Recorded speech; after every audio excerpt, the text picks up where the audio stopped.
Okay, starting webinar. Everybody mute, please. And let me unmute myself, actually.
Good morning. Welcome, everybody. We're going to get started in just a few minutes.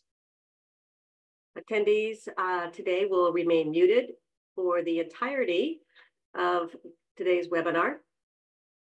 We will be posting the slides from today's webinar along with recording on our website at nysolarmap.com, but you will also receive an email to let you know when it is posted.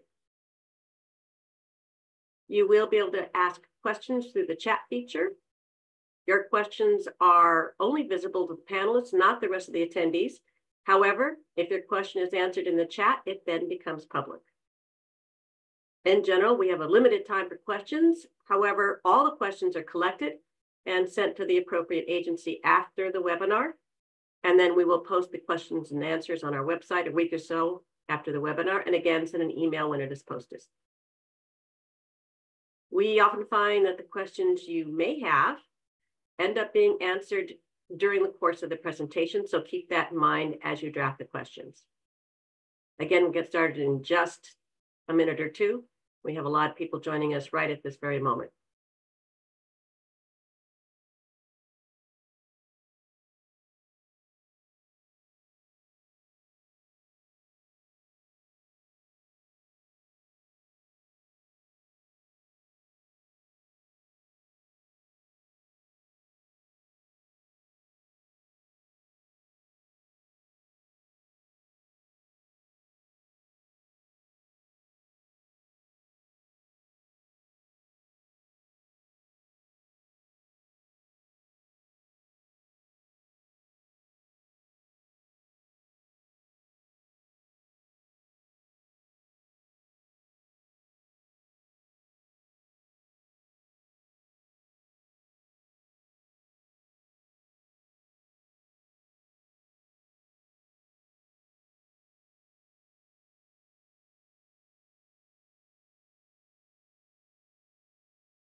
Good morning.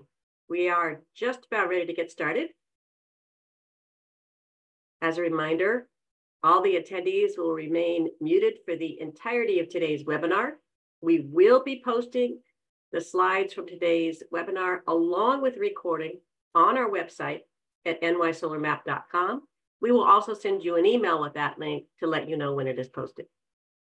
You will be able to ask questions through the chat feature. Your questions are only visible to the panelists, not the rest of the attendees, until or if it is answered in the chat, and then both the question and answer becomes public.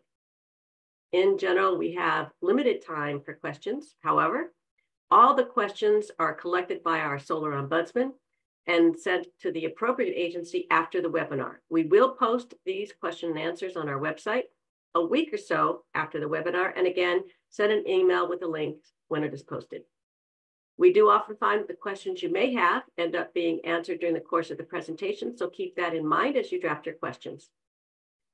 Thank you for joining us. We are going to get started with the 2024 New York City Solar and Storage Installer Workshop, hosted by Sustainable CUNY and Con Edison. Thank you for all the team support for putting this webinar together. I'd like to now introduce you to Tria Case. Tria Case is the University Executive Director of Sustainability and Energy Conservation at CUNY, who formed Sustainable CUNY, an integral program with the Office of Sustainability and Energy Conservation and the university's Department of Facilities Planning, Construction, and Management.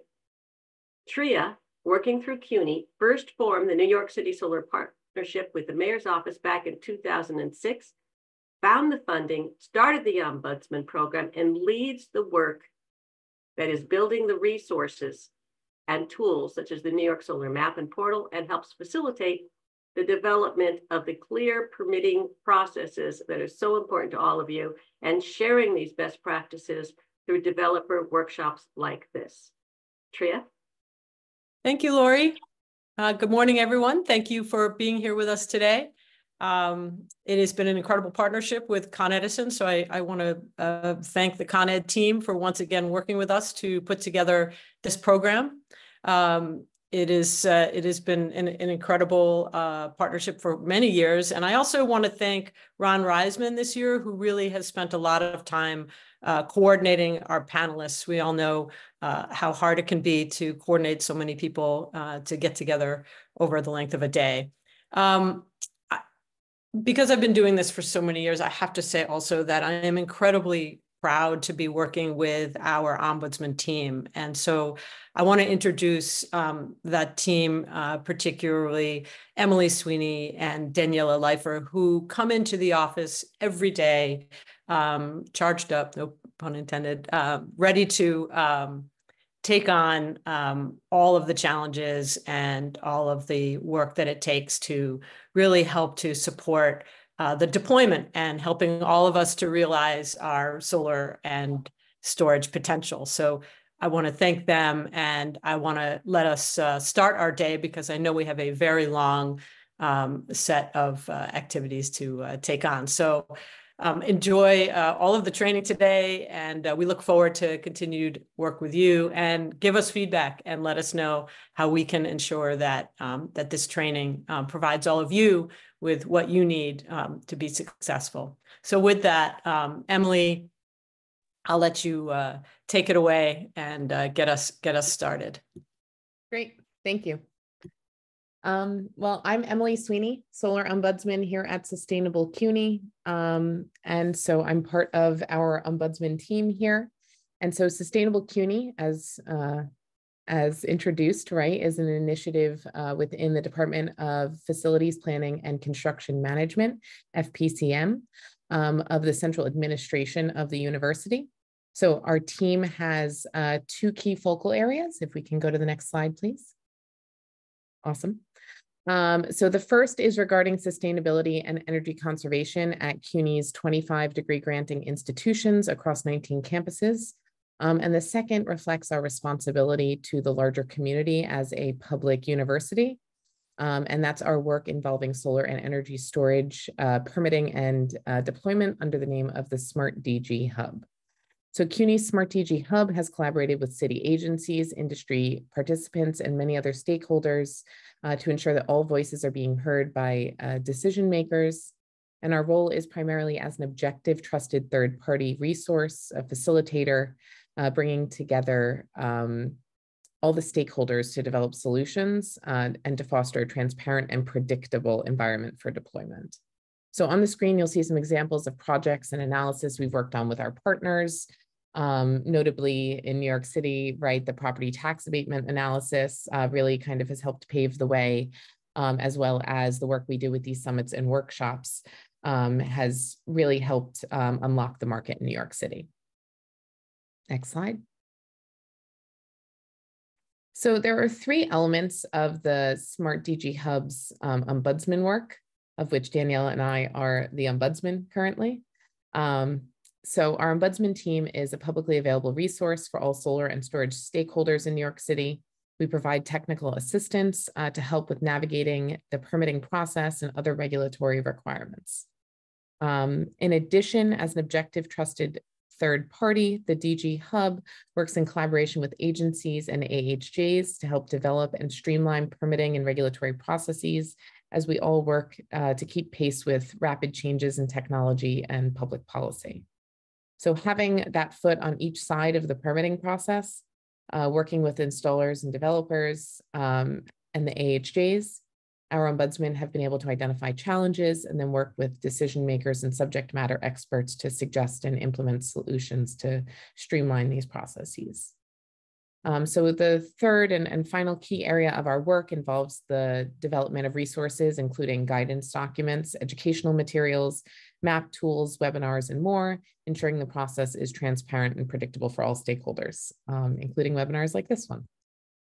All right, next slide. So what you're taking a look at here is the new landing page for nysolarmap.com.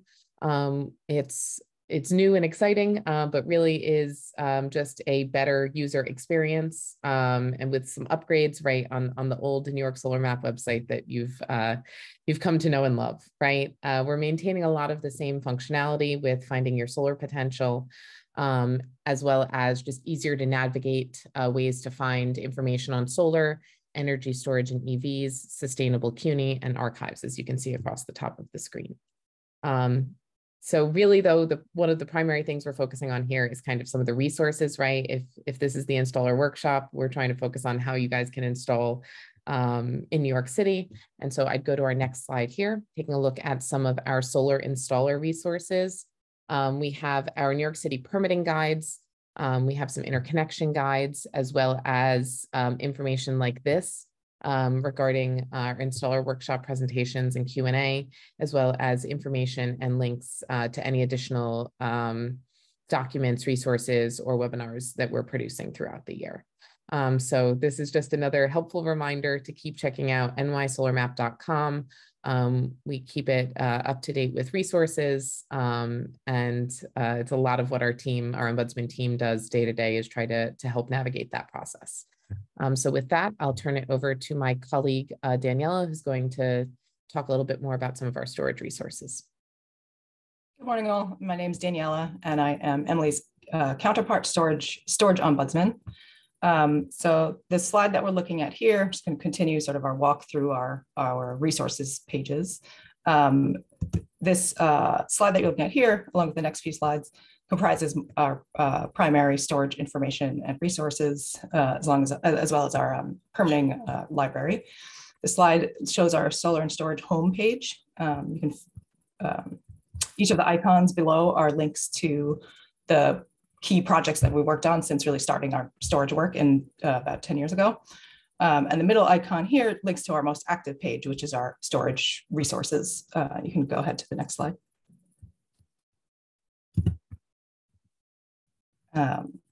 On the storage resources page, you can actually get to this two different ways. Under the solar and storage resources, the solar and storage tab, or under the resources tab. But you can see here that's broken out into a few different categories. A lot of our older archival material like case studies, mapping tools, along with a link to our webinars. And today's webinar, will be included here as well. But the first box on the upper left, the one with the green checkbox, that's our storage permitting material. So if that's what you're largely looking for, you know how to find it. You can go ahead to the next slide. And to give a quick preview of the permitting resources page. I call this our permitting library. This, as mentioned, is our most active page. It contains our most up-to-date publications relating to navigating various components of the energy storage permitting and approval process. The first link up at the very top is our New York City, our flagship New York City Permitting and Interconnection Guide for outdoor lithium-ion battery systems. And then underneath, along the bottom, you see a quick guide, what we're calling our quick guide to the to understanding the application process for the FDNY's certificate of approval for energy storage products.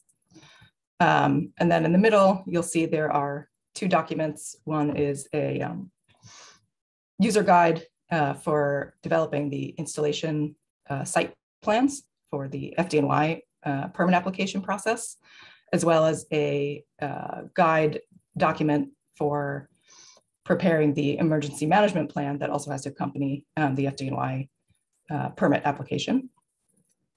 There's a document on the right-hand side that provides guidance around New York City zoning that's currently under revision right now to reflect the recent City of Yes zoning amendment, which we'll learn about this afternoon.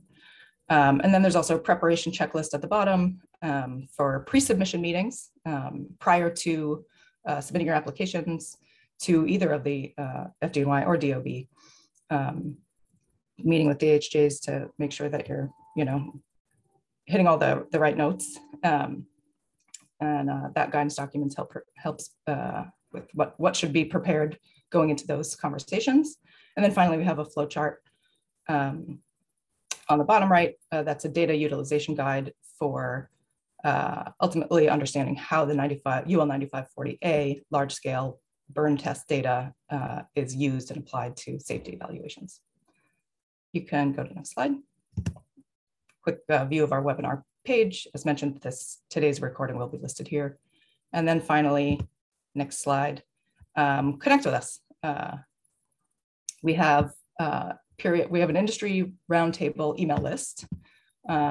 This is where we send announcements about any new developments, whether in the New York City market, new developments on our end, when we release new guidance documents and resources, opportunities, news relevant to the city's solar and energy storage installers and other stakeholders. We have an email newsletter that is used on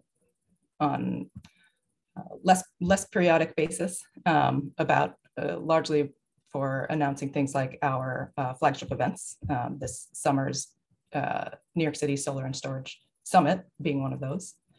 You can also reach out to us anytime for technical assistance requests. You can reach both Emily and myself at the email listed here, the smartdghub@cuny.edu. You can also reach out to us there if you want to, if you're not signed up for our email roundtable or our newsletter lists, let us know, drop us a note, old-fashioned way, drop us a note and we'll get you added to those.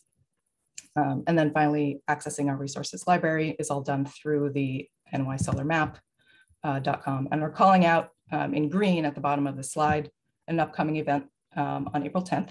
You can join DOB as well as ourselves for a virtual live Q&A session. That'll be April 10th at 2 o'clock. And this will be focused specifically on addressing solar filing questions in the new DOB Now filing pathway for solar projects. Get a chance to ask questions, walk through the new system, reach out to us for a registration link. Thanks very much. I'm going to hand it over to Lori to start the day. All right, here we go. And as requested by in our Q&A, just a very quick, we're going to start off at 9:15 with Con Edison. And then at 10:45, we'll be talking about the City of Yes.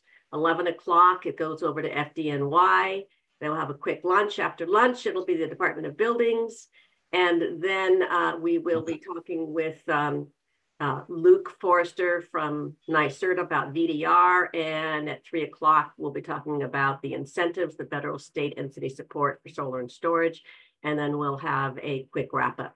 So that's the very quick snapshot of what you have coming ahead of you. So let's get started with Con Edison on incentives, interconnection, requirement, and processes. We're going to start with Raghu Sudaraka, who is the Vice President of Distributed Resource Integration at Con Edison. He is responsible for leading company initiatives in clean transportation, distributed and clean technology resources, such as storage and solar, and demand management and planning. Thank you very much for joining us. Thank you so much, Lori. I hope everybody can hear me clearly. I just want to say it's an absolute delight to be here.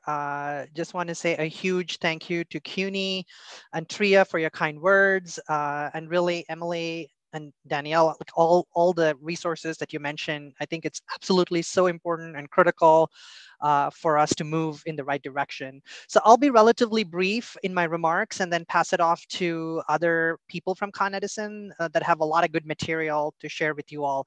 So maybe I just want to structure my few remarks in this way. Firstly, I just want to say we see New York's goals are nation leading and ambitious, and we support it. And we support these goals at the city level, and we support these goals at the state level. And we're committed, to working with you all, to working with our customers, with other stakeholders, in terms of what they have come to expect from us, and really what we are committed to in moving forward with the clean energy transition. So I'm just going to use the term clean energy transition to sort of describe where we are and where we really want to go and have this journey with you all. So in order to sort of effectuate this, we're thinking boldly, as you might see from some of our recent actions in the last few years. And we continue to make very big investments, and these investments with the goal of bringing more distributed resources onto the system, and also to bring more renewables onto the energy system and onboard them onto the grid. We want to do this in a way that's safe, and we want to do this in a way such that the reliability of the electric grid that we so depend on, and that will increasingly depend on even more as electrification takes hold, is maintained at very high levels. Con Ed has one of the highest reliabilities in the country, maybe the world, and we want to continue that as we go through and to the transition, to the very end of the clean energy transition, when we reach 100% clean electricity by 2040 and net zero in the subsequent decade. So we also means that this transition will be non-linear. Different resources will come on at really different times. And so really for us, that means we will depend not just on our work, but depend on working with you all to make sure we sort of get the job done. We get it done in a safe way. We get it done in a reliable way. And we sort of cross the bridge into that clean energy future. Lastly, I just want to really end with this. I just want to say, I just looked in the last few days when I knew I was going to be talking here about the progress we've made, even in the last 3 years, from the height of the pandemic to 2024. And the numbers were just amazing and impressive. There's no other way to sort of say it. In, between 2020 and 2023, in terms of the distributed generation interconnection applications, we have processed over 40,000, right? And this is really, very high compared to what it was even 7 or 8 years ago, when the number of applications were negligible compared to these thousands of numbers. And over 99 or well over 99% have proceeded very smoothly to be energized and to be operational on our grid. What that means, over time, is we have close to 600 megawatts of solar in our territory, which is incredible compared to the Con Ed's overall peak of about 13,000 megawatts. We have over 7,500 EV chargers installed in just the last 3 years, and we have 45 megawatts of batteries. So I think with this kind of progress, with more changes that we have planned, with more of these types of events where we get to interact with each other, I really feel good about where we're going on this. So truly looking forward to working with everybody, truly looking forward to continuing this partnership with CUNY, other stakeholders, New York City and the state regulators, developers and customers. With that, I will just pass it off to Joanna at Con Edison, who's going to be the next speaker from Con Ed.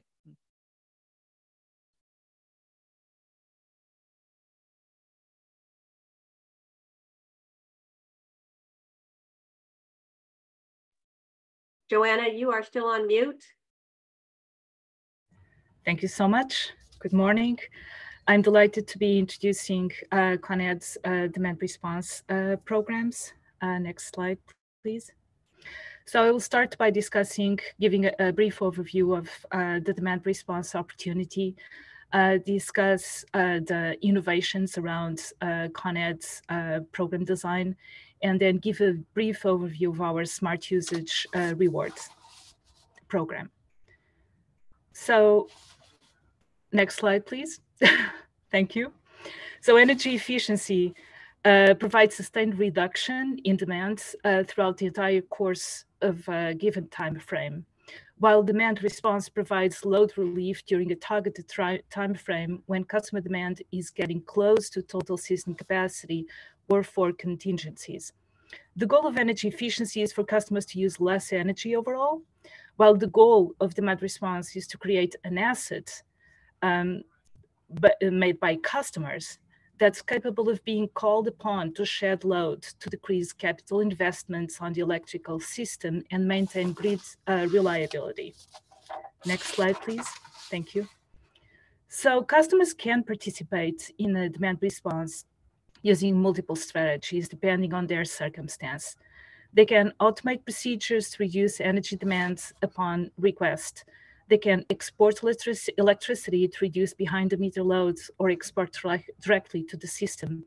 They can shift time and duration of internal processes, pre-cool or preheat buildings relying on electrical cooling or heating, or enact in other forms of curtailment like adjusting BMS settings, dimming lights, or adjusting the speed of fans, for example. Each strategy is more or less adequate to meet the grid's needs, as they can require more or less time for customers to prepare to respond at their maximum potential. In aggregate, demand response can cause load shifting, valley filling, or peak shaving or curtailment. Don't shift yet, please. So depending on their flexibility, customers can respond to frequency fluctuations, which require systems to be in balance with the grid, and therefore be able to respond in a few seconds. Customers could be awarded day-ahead notification on the other end of the spectrum. Aggregators can help customers stack benefits and maximize their demand response opportunity by supporting the demand response planning and enabling the enrollment in multiple programs with an ISO and with Con Ed. In general, wholesale programs focus on ensuring resource adequacy and system reliability, while in contrast, distribution programs focus on reducing regional system peaks, alleviating local constraints, and ensuring load reliability. Now, the characteristics, next slide, please. Thank you. So I'm going to focus on the characteristics that helped Con Ed design innovative programs across, and I'm comparing with the rest of the country. So the network focus, recognizing that networks peak at different times, led to demand response programs designed to alleviate the peaks of each network. This means that customers are expected to reduce or generate load to address each network window, even when calling regional system-wide events. So unlike in other jurisdictions, in the Con Ed territory, the peak is not called uniformly across the territory. The other characteristic of the Con Ed's programs, next slide, please. Thank you. Is that Con Ed's programs are technology and capacity agnostic, which socialized the access to demand response for all customers. This means that commercial, industrial, retail, multifamily, small businesses, and even residential customers are all offered the opportunity to participate in DR. If they can enroll the capacity over 50 kW, they could enroll directly with Con Edison. And by enrolling directly with Con Edison, they can receive full DR incentives. And this option is typically better for customers that are more experienced with demand response. However, customers that can bid over 50 kW in our programs. They can, and all the customers that can bid less than 50 kW, they can enroll using an aggregator. And of course, those customers that can't enroll 50 kW, they have to enroll with an aggregator. Enrolling with an aggregator comes with benefits because it can help customers, aggregators can help customers develop tailored DR strategies for their businesses. They can often bundle DR with our energy services, and they can help customers enroll their businesses in several programs. However, the aggregator takes a cut from the DR incentives. I will now focus on our, going to give a brief overview of our Smart Usage Rewards programs, Con Edison's demand response programs. So Con Ed's demand response offerings are designed to address, as I explained, system-wide network and specific network congestions. So we have the commercial, the system-wide peak shaving program, the CSRP, can offer a day-ahead notification based on system load forecasts. The network-specific reliability programs are designed to provide less notification, 2-hour less notification based on the network contingencies. And we also offer customers the opportunity to participate with their thermostats in Bring Your Own Thermostat programs. Next slide, please. So just focusing a little bit more on the commercial system relief program. So the program is available during the day, so weekdays only from May through September. Our enrollment period has already opened, so we are currently enrolling customers for this program. So 4-hour fixed call windows that depend on each network congestion. And the trigger was already established. We can call at 88% of last year's of the forecasted peak, which this year is going to be 11,300 megawatts, or 92% of the, and we will definitely call CSRP if our peak forecast reaches 11.6 megawatts. Next slide, thank you. So the distribution load relief program is, the activation conditions of these programs have to do with specific network contingencies. So we can call just specific networks. So next, contingencies, condition yellow, or active voltage reduction. The availability, the program is available from 6 a.m. to midnight from May through September only, and events can extend beyond midnight on a voluntary basis, and they are available 7 days a week. So customers can participate both for the LRP, customers can participate both in the weekends and in the weekdays. The call options are diverse, 2 hour ahead or less, depending on the type of event. Next slide, please. Our rider AC program offerings are also technology agnostic, but are more adequate for customers that can automate dispatch. So these are 3 to 5 year contracts established between the customer or the aggregator and the utility. And they will, these are 3 to 5 year long-term contracts, and the customers and the bidders provide a bid by network that, if accepted, they have the responsibility to respond to the event. So if a CSRP and the LRP are voluntary events, which means that customers, so the customers are not penalized for non-performance, they will just receive a small incentive for their non-perform if they underperform. In this case, the dynamic load management, customers are penalized for non-performance. We are paying more for the resource, therefore we expect the resource to be available when we need it. So in these dynamic load management programs are split in term DLM and auto DLM. Term DLM can be called simultaneously with CSRP, and auto DLM can be called simultaneously with DLRP. Next slide, please. Just a brief overview, very quick overview of our Bring Your Own Thermostat program. It's a residential small business program. Customers can enroll directly with their thermostats. And so just the final slide, the next slide is my last slide, where I'm going to just discuss with the introduction of AMI and with this vision to keep programs accessible to all customers.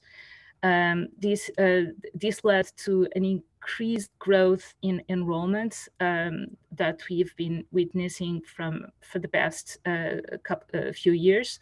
Since 2021, the growth is exponential. We expect to hit 100,000 customers this year. And of course, this is much due to the participation of residential customers, because we're giving them an opportunity to aggregate through aggregators and voluntarily participate in our demand response programs.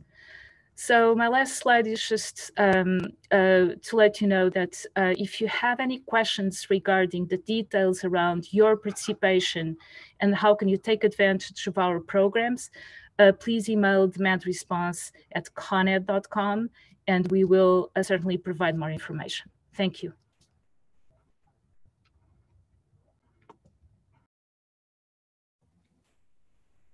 So I will now introduce the next, I'm sorry, Marisa. Okay. I will now introduce our next speaker from ConEd, Marisa Castoro. She's with distribution planning, and she's going to give an overview of our non-wire solutions programs. Cool. Thanks so much, Joanna. Yeah, good morning, everyone. So Marisa Castoro here. Ron, if you want to move to the next slide, that'd be great. Thank you. So yeah, I'm a senior specialist in our non-wire solutions team. I primarily work on energy storage, and I'm the manager, the project manager for our energy storage projects in 2 of our program territories. So today I've got a non-wires overview plan to explain the purpose of non-wires. I'm going to talk through our existing portfolios and explain our typical structure of our programs. And then I'll end with some information about our future programs, or I should say future opportunities, and opportunities to engage with the non-wires team. Next, please. So what is non-wires, right? It's probably the question that we get the most on the team. All right, so non-wires develops portfolios of non-traditional solutions that will defer or eliminate traditional utility projects on the distribution system. All right, so we have an annual process that we review the company's long-range plans, and we look for opportunities where we can meet our forecasted demand through different methods. Right. So, and we try to do that through, thousands of customer-sided solutions. These plans are targeted towards specific areas of the grid, which is why you'll often hear me refer to our non-wires territories. And as a whole, our portfolios need to provide a net benefit to society. Right. So we work with customers, developers, contractors to implement all these different innovative solutions. Our portfolios typically are composed of energy storage and energy efficiency. And we have the ability to introduce new technologies into our system as well. Next, please. So, with that frame of what non-wires is and how we're focused, my goal today is to share some information about our past portfolios and our projects, and mostly to give you a better understanding of the programs that we run and the structure of them, so that hopefully, you or developers will be able to better be prepared for future non-wires offerings.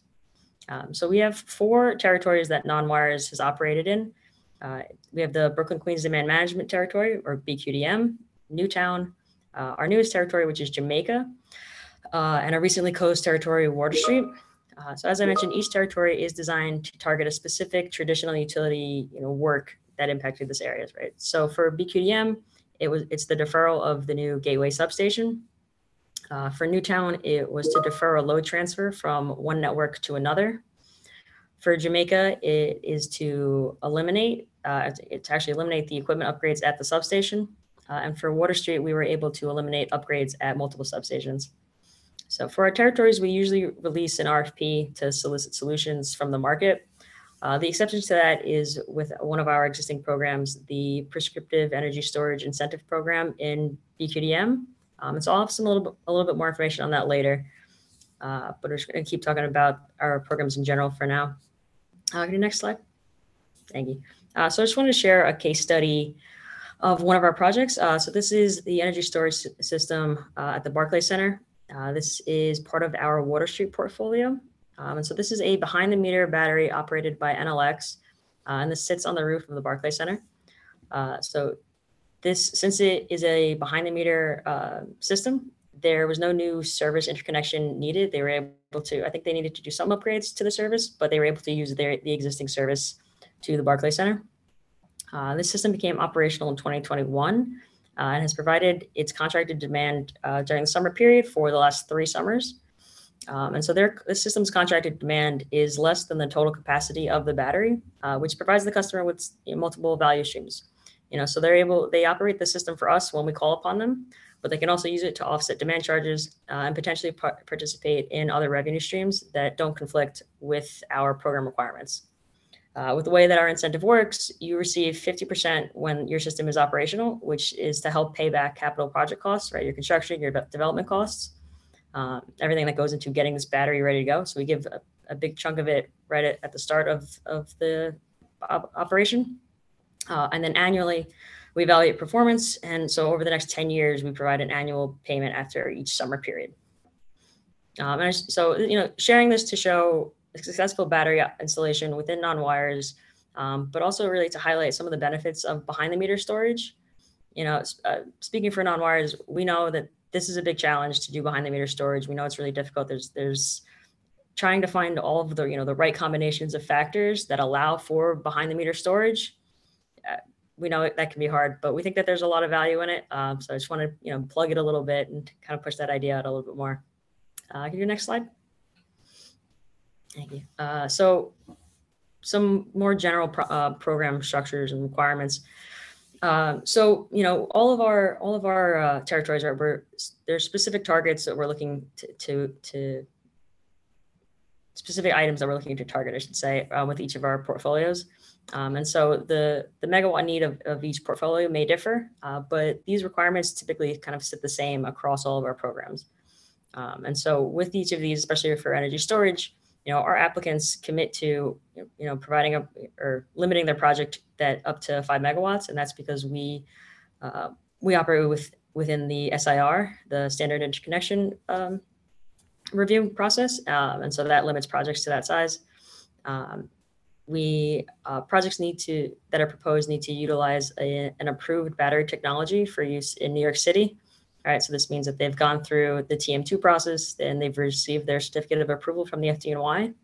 On non-wires, we'll review a proposal that includes a not yet approved technology, but we would be very wary of a technology that either hasn't started or isn't very far along in that process, only because we know that it's a strict process that could take some time, and that can cause difficulty for us if we're trying to meet tight timelines with our programs.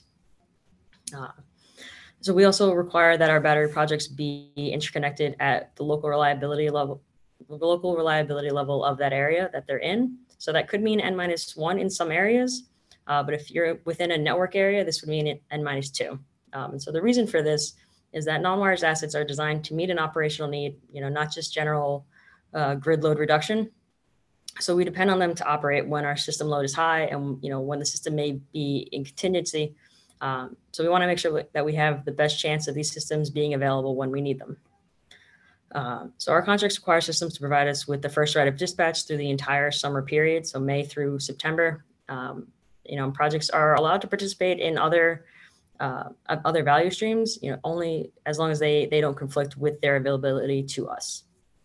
And so with that, right, they provide load reduction for a minimum of 4 hours at their contracted load reduction level.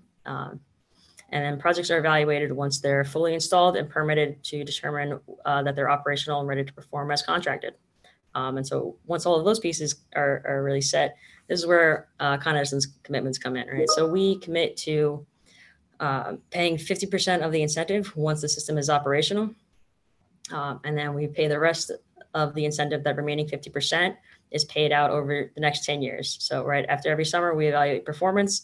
Depending on performance, you get another 5% of the incentive as an annual payment. We can go to the next slide.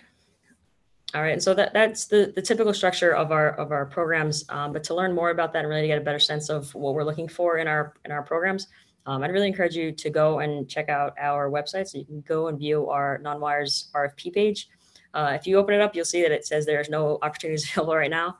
So we don't have an active RFP out, but you can go and look at our old RFPs just to get a better sense of what we look for, what we're asking for, what's required in those applications. Also, to make sure that you don't miss opportunities, I really encourage you to reach out to us, email us at dsm@coned.com, and we'll add your email or multiple emails from your company to our DL. This is where we release all of our new RFPs, all our new programs. And so you kind of have the latest information on what's going on with non-wires. I also want to offer to interested developers, please reach out to us, email us, and we're happy to set up a meeting. The non-wires team is, we like to meet with new developers, especially if we haven't worked with you before, if you've got a new technology. This really gives us a great opportunity to learn more about you and your solutions and what you're able to do. And it gives you the opportunity to learn, how does your solution fit in with a non-wires, project, right? Maybe it's not a typical solution. Maybe it's not just energy storage or something a little bit different. Maybe it operates differently. We can talk through how we think that would work best. So we're happy to do that. Please reach out to us. And so if you go and look through our past documents, you'll find all of this information, but, which one I want to highlight some of the things that we look for when we're reviewing proposals. These are the things that make a proposal stronger than the others, quite honestly.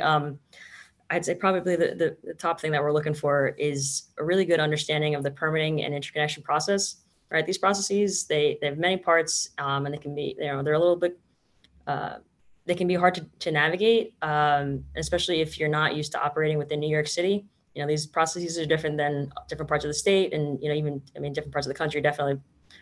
So working with a team that understands these requirements, that's really valued. A detailed project timeline.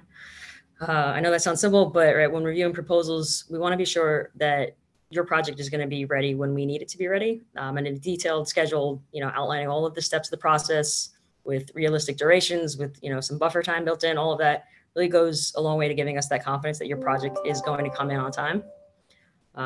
Detailed evaluation of project risks. So anyone working with energy storage in New York City knows there are many challenges, right? We want to work with a team that understands that and is prepared for it, right? So providing an evaluation of potential project risks and strong mitigation plans goes a long way towards helping your proposal. And then lastly, clear scope of work, right? We understand that especially early on, projects, they go through iterations, they change, maybe things get adjusted to meet different needs, but clear plans of what your company is trying to achieve, kind of, with everything I'm saying, right, goes a long way to giving us confidence that your project is going to do what you say it's going to do and is going to come in on time when we need it most. And so I know I mentioned before, I'll give a little bit of an interview about our Brooklyn Queens energy storage incentive. And so we go to the next slide. So this is an active program that we have. So it's still open, right? But only a piece of it is still open. So with this program, there are set incentive rates for the two different types of systems. So grid connected or front of the meter system had an incentive rate of 2,500 per kW. And our load following or behind the meter type systems, battery systems, have an incentive of 3,000 per kW. So the grid connected piece that we've achieved that program cap, so that piece is closed. The load following piece is still open. That's open through April 30th of this year. And so I just want to point out that applying for this program is a little bit different than applying for an RFP, right? With an RFP, you respond to the request, and then you start the project. With the prescriptive incentive program, you need to have already started your project before you can apply. So you'll need to enter your project into PowerClerk, have your project evaluated for service through the Caesar process, and then you need to pay at least 25% of the interconnection costs before submitting an application. And so I say that just we want people to be aware.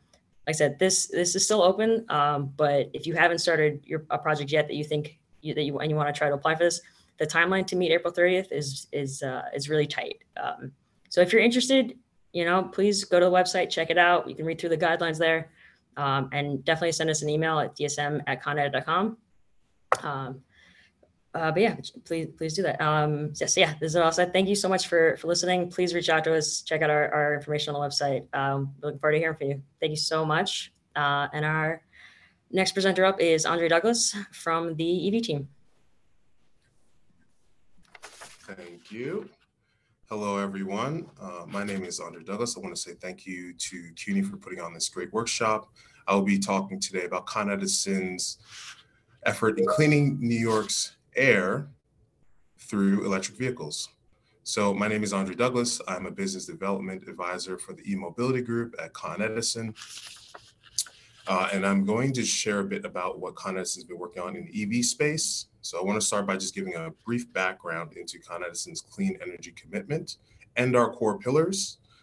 So in 2021, we expanded our clean energy commitment, pledging to deliver 100% of clean power by 2040, and also to reimagine our gas delivery system in efforts to decarbonize towards a net zero future.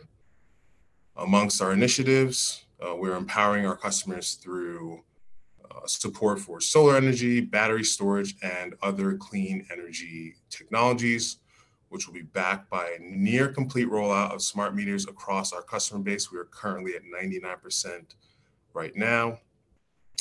And from our own carbon footprint perspective, we have reduced our own greenhouse gas emissions by more than half since 2005. And we have established a net zero target for scope 1 emissions. Those are emissions that come from our own facilities by 2040.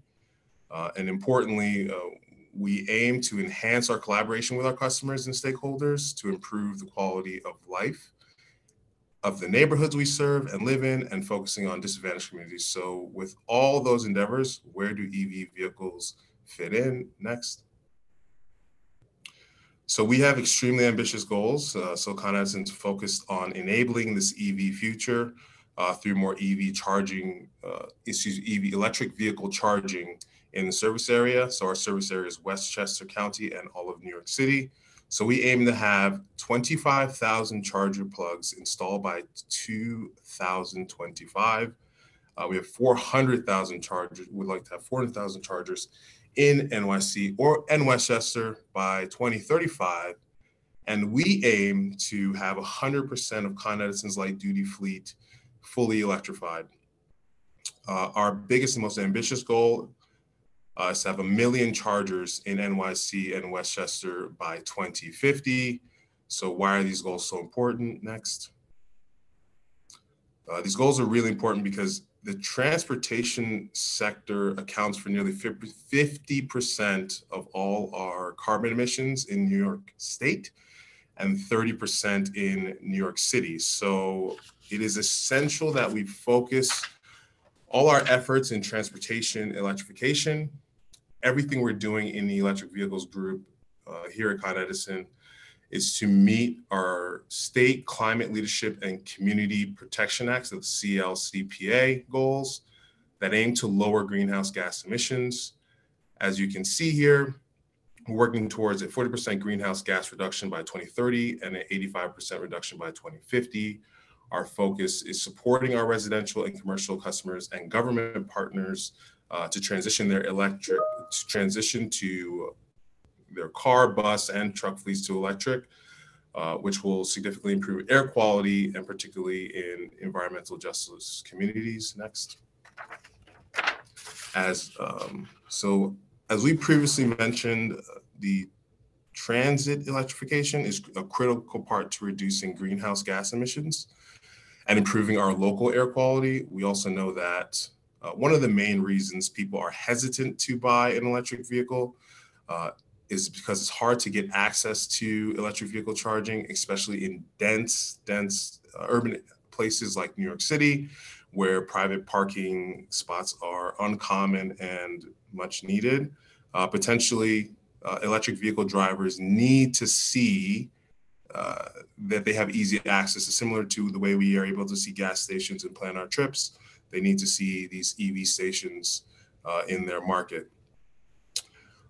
And then also places that are close to their home, and then also on the go as well. But we're still in the very, very early stages in the electric vehicle market. We really need incentives to encourage development of accessible EV charging stations throughout our territory. A popular saying, and you've probably heard it in another movie, in the EV space is build it and they will come. By funding infrastructure upgrades for charging stations, the adoption for electric vehicles will grow. So build it and they will come. Next, please. So now I'll be talking about all of our initiatives and programs are aligned with the state goals, and I'm going to go over each of them in a little bit of detail, but I wanted to provide just a quick snapshot. We're going to be going over the innovation, our EV infrastructure incentives, our managed charging incentives, and then our customer education and support. Next, please. And next. And we're talking about innovation.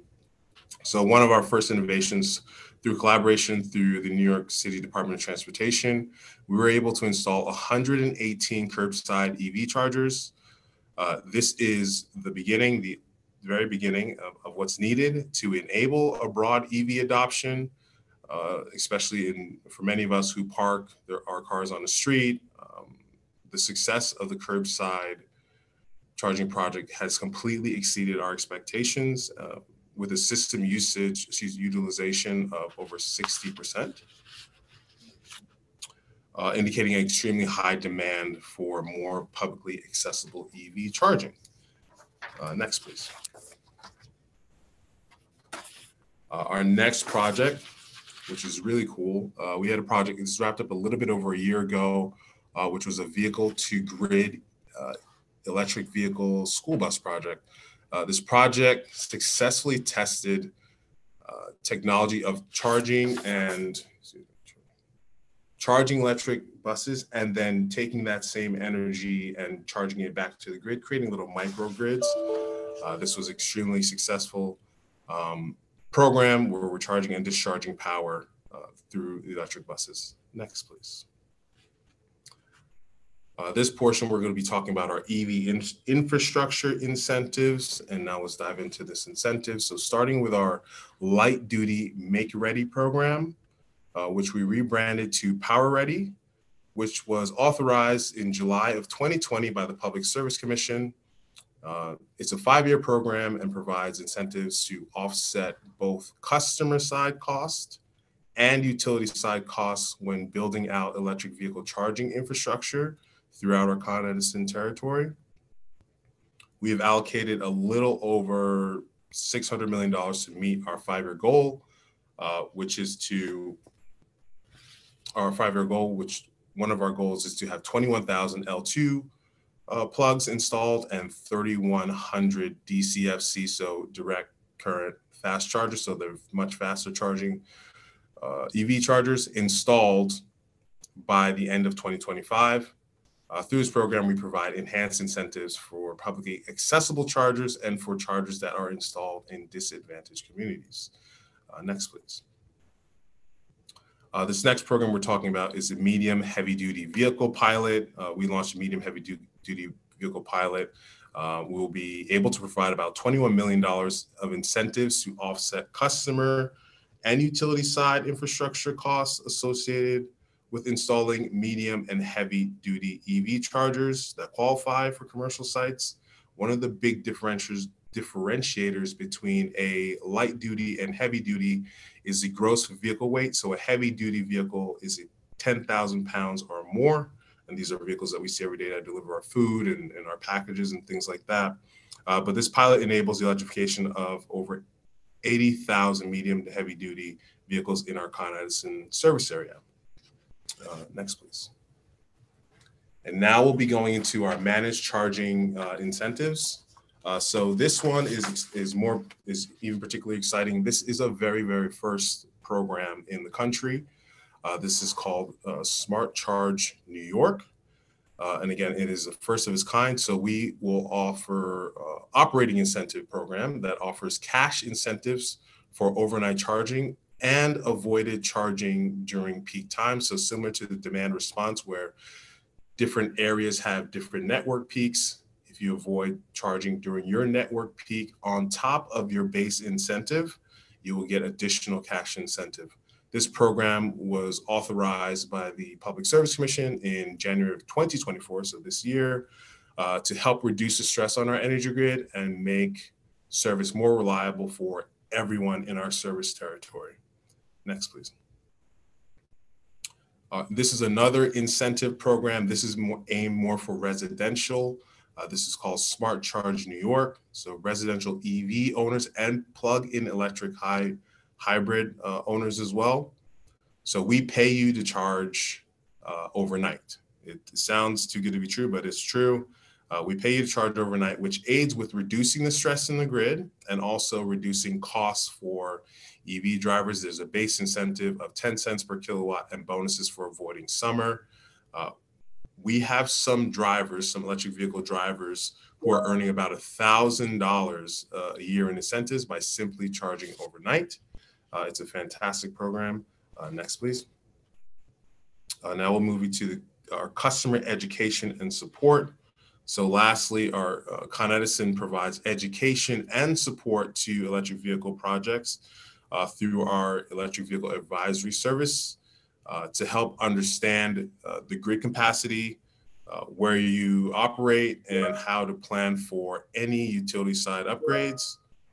Also, we have our capacity map and charging calculator just to serve as more resources, as this is still very new. And we just want to assist and walk with you through these programs and assist you with resources. If you would like to learn more about the programs, please next. You can email us at evmrp@Con Edison, or there's some other resources for Power Ready frequently asked questions, or you can see our capacity map and register an approved contractor list and calculators. And there's a bunch of resources here, but if you have any questions, please reach out to evmrp@coned.com. And I'll be passing it. Our next topic will be Low Income DER Make Ready Program by Carice Redhead, a clean energy manager. So thank you so much, everyone. Thanks, Andre. And good morning, everyone. As Andre mentioned, my name is Carice Redhead, and I am the Clean Energy Manager for the new Low Income DER Make Ready program, so Distributed Energy Resources program. Okay, so today I'll be giving a high-level overview of this program with a look into some background information, the program overview, including benefits, criteria, and how you can get in contact with us. Next slide, please. So some context here for program background would be that we met with several developers, some who are focused on this sector, some who aren't, as well as NYSERDA and other parties to try to understand some of the industry concerns and issues. And more importantly, where we as a company could support the development of, of this sector for our customers. And we saw that there was an opportunity to support DG development for low-income customers for non-community distributed generation, so non-CDG. More specifically, an opportunity for us to support utility interconnection costs. NYSERDA was already launching initiatives to support low-income customers for community distributed generation, so we decided to focus on the non-CDG side of things to give their programs time to mature. And after these discussions with developers, we filed this in our most recent rate case and completed the necessary follow-ups for us to launch this program this year in 2024. Next slide, please. And that brings us here. The Low Income DER Make Ready program will provide incentive support for utility upgrade costs as a credit for the installation of solar and/or storage of distributed energy resources for low-income customers. Next slide. For this rate For this rate period, we have $22.95 million in funding to provide capital support in the form of a credit to eligible projects in these three categories. So we have small projects of 51 kW to 499 kW, which can receive credit up to $150,000. Then we have medium projects of 500 kW to 999 kW, and they may receive credit up to $300,000. And then large projects of 1 megawatt to 5 megawatts who may receive credit up to $750,000 in support. Now, the applicant will be responsible to pay any costs above these limits. And if the project's cost comes under, then they'll only receive credit up to the cost of the job. So for example, if your project is 100 kW, then it falls into the small category where the maximum capital support is $150,000. So if your preliminary screen or your CESA study determines that the project would cost $100,000 for your DER interconnection, then we will only provide that $100,000. And then on the other side, using the same example, if it is determined that your upgrade costs $200,000, then we're still just crediting up to that maximum $150K. So beyond this capital support, there are additional perks to participating in this program. Eligible projects will be referred to our internal Con Edison energy efficiency teams, where you may be eligible for other incentives. Then you'll be referred to NYCERDA's pre-development program, where you may be eligible for additional incentives. And then finally, you'll be referred to the NYC Accelerator program for technical support and guidance. And we will facilitate this referral and act as support for you throughout the process. Next slide, please. Now, who's eligible? So in order to participate in this program, a project must be a non-community distributed generation project, so a non-CDG project. It must be installing solar and or energy storage systems, must attain permission to operate or PTO by 2026, and then it must meet the Affordable Multifamily Energy Efficiency or AMEP eligibility criteria, which I'll speak to on the next slide. So next slide, please. Thanks. So the AMEP is an initiative by the Joint Utilities of New York and NYCERDA that incentivizes the installation of energy efficient equipment and technology in affordable multifamily buildings with 5 or more units. Participating in any of these programs qualifies for the AMEP eligibility, and therefore it will meet the criteria of the Low Income DER Make Ready program, in addition to the other criteria that was listed on the last slide. So if you are interested in participating in this program, you can email us at dermakeready@coned.com with proof of participation in any of these programs so that we can determine your eligibility. Next slide, please.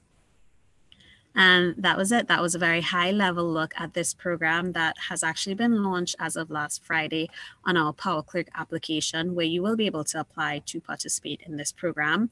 However, I do advise you to reach out to dermakeready@coned.com to determine your eligibility or for any further information before you apply for this program.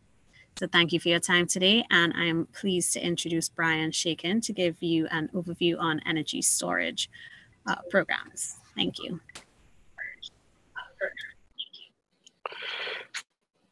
Thank you, Reese, and we're eager to begin a discussion about opportunities that the company is going to be involved in from a storage perspective. As Raghu mentioned on the top, the company, New York State, has some of the most ambitious storage targets in the nation. We're targeting 6,000 megawatts by 2030. And so that is going to create incredible opportunities from an economic development perspective, from a perspective of providing new benefits from our customers and different ways of supporting the grid as we think about how to use storage as enabling technology to bring wind on, to bring solar on, to provide local reliability benefits and explore a wide range of use cases that will become more prominent in the coming years. And so from a company perspective, we are excited about playing an important role in rolling out storage in this way.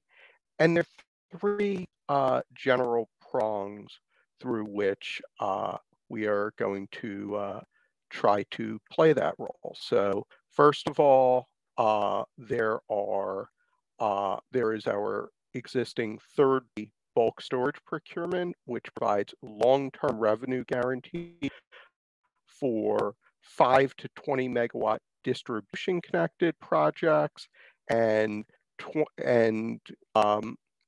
larger transmission connected projects as well. We've had several solicitations with third parties for those contracts. There's also several utility-owned projects, the ability to provide local transmission and distribution reliability support and other benefits to the grid. And then as part of the second storage roadmap process, responding to the storage roadmap put out late in 2022 by NYCERDA, we have proposed a bridge to wires mechanism by which storage can be used in additional ways as an enabling technology, ensuring that electrification with regard to EVs, with regard to heating, can proceed without delay. So in the upcoming slides, I'll describe some of the ways in which Con Edison is participating and trying to play a leading role in terms of rolling out storage deployment. So advance 2 slides, please. One additional slide, thank you. So this slide shows a rundown of some of our utility-owned storage projects. As you see, 2 of them, Ozone Park and Fox Hills, are complete. 4 additional are presently in some stage of development. And these projects can pursue multitude cases. Most notably, I think one of the benefits I want to emphasize in terms of thinking about storage across the board is its ability to pursue multiple use cases at one time. So these locations have been deliberately chosen for their ability to help from a local distribution network and substation load relief perspective, but then also providing local resiliency, and also on many days of the year being able to follow wholesale market signals and participate in wholesale markets. So that flexibility is really the hallmark of why we think storage is so beneficial and why we're excited to participate in deploying storage. So, and the projects across 3 boroughs as well as Westchester being considered. So on the next slide, you'll see a brief description of our Fox Hills project. And this is a state-of-the-art project with high tension switchgear, some top of the line safety and fire protection equipment installed on the site, and that can provide sort of that multitude of use cases described earlier. Ability to provide a load capacity addition, the ability to pursue market opportunities. And so it's that combination that is why we're excited about having this project in having the ability to operate. And so it gives us that tremendous opportunity, and we envision rolling out many projects that are similar in nature to this project. So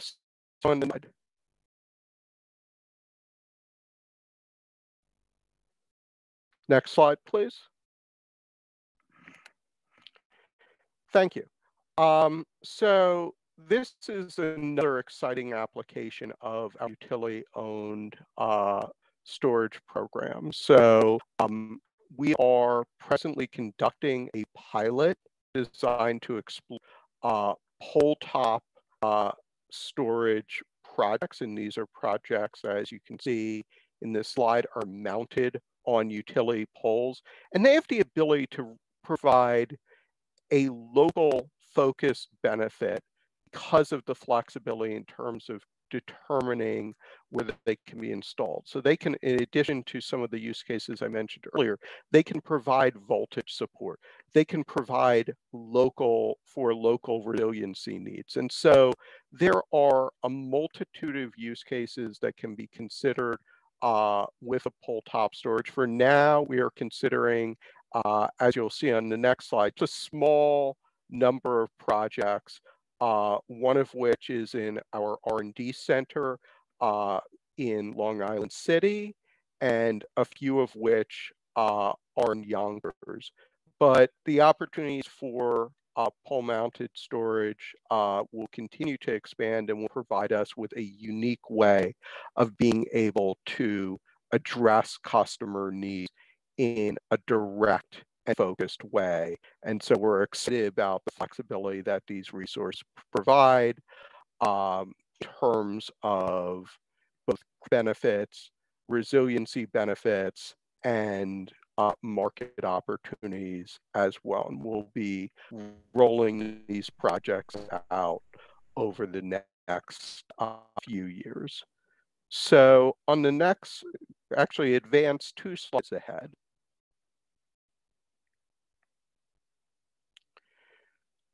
So next we turn to our bridge to wires proposal, and this was part of our response to NYSERDA's storage roadmap.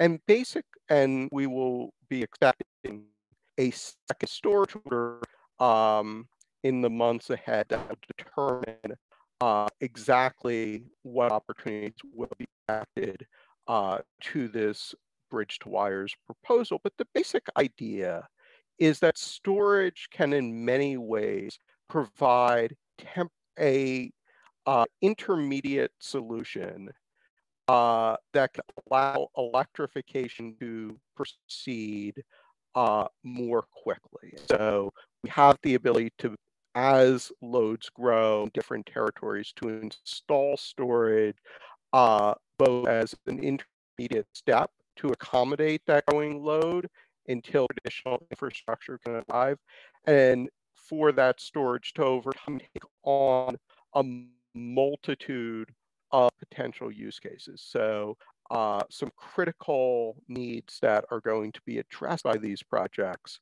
are fleet electrification, EV managed charging, heating electrification as well. And so we see bridge to wires as a means of providing that bridge until long lead infrastructure can come before that storage, once installed, to provide a multitude of benefits to us, to provide voltage support, provide for distribution load relief, to be able to follow wholesale market signals and provide customer bill relief in that way. And so again, that multitude flexibility is, I think, defining feature of why we think storage is so important.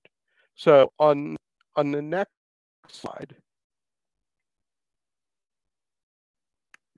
On the next slide, we show one example of how bridge to wires could operate. So imagine a network that has a capacity shown in the dotted line.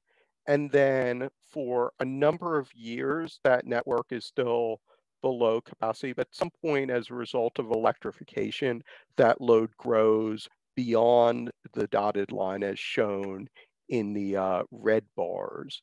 And that growth happens too quickly to allow for a traditional solution to be immediately constructed. So therefore, storage can provide that bridge intermediate solution until we're able to construct that traditional infrastructure, which is shown, that data is shown in this hypothetical load pocket in that orange bar.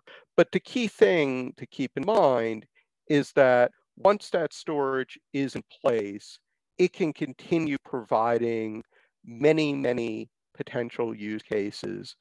And so we see immense opportunity for bridge to wires to both be an opportunity for third-party deployment for contracts with third parties, and also for utility-owned projects as well. And both of those sets of projects are going to create immense opportunities, and we look forward to having the chance to work with many of you on those projects.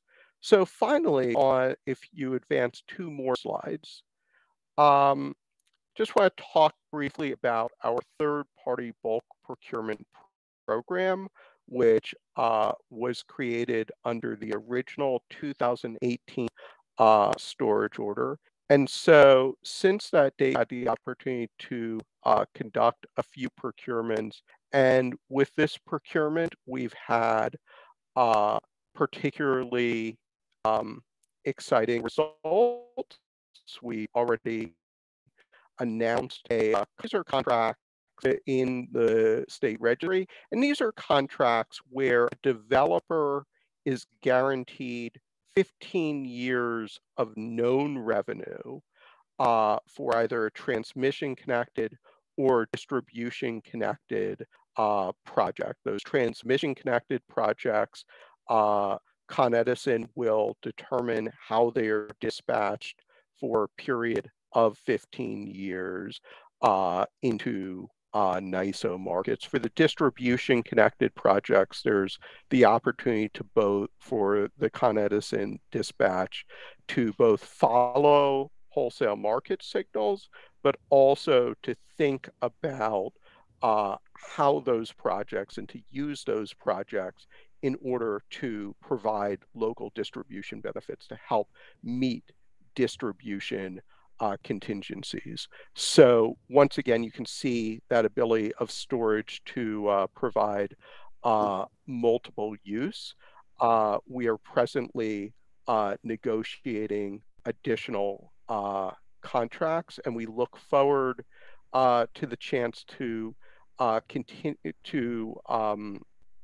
continuing to think about how to use long-term contracting mechanisms as part of our storage deployment strategy. And so overall, the messages that I want folks to take away is that there is a tremendous amount of opportunity to engage with Con Edison on storage projects from both a development perspective and a work perspective. There is going to be Con Edison is going to be part of a unique statewide effort to deploy storage on a rapid scale and to be able to utilize that storage to provide maximum benefit for customers. And we look forward to working with all of you in the coming years to help the entire state to realize that vision. Thank you. And let me turn it over to Will Taylor to talk a bit about the FERC Order 22. Thank you. Thank you, Brian. I'm going to jump in for a quick minute here and assure everybody that Con Edison is keeping an eye on the time to get out at 10:45, because I know that many people are interested in listening to your presentation, Will, as well as the upcoming ones on best practices and electrification capacity maps. So we'll be able to get out of the Con Edison segment on time at 10:45. Thank you, Will. Thank you, and I will get through as soon as possible. So thank you, Brian, and good morning, and thank you, CUNY, for the opportunity to present on how Con Edison is tackling FERC Order 2222 rollout. As Brian stated, my name is Will Taylor, and I am the project manager of DER operations here at Con Edison and distribution planning. I'm accompanied by my coworker, Wasim Saloom, and we will discuss what FERC Order 22 is, how it came to be, and what role Con Edison will play in the rollout. So if you could just go to the next slide. So FERC Order 2222 was issued by the Federal Energy Regulatory Commission back in September 2020. with the aim really to remove barriers for retail customers to participate in the wholesale electricity market.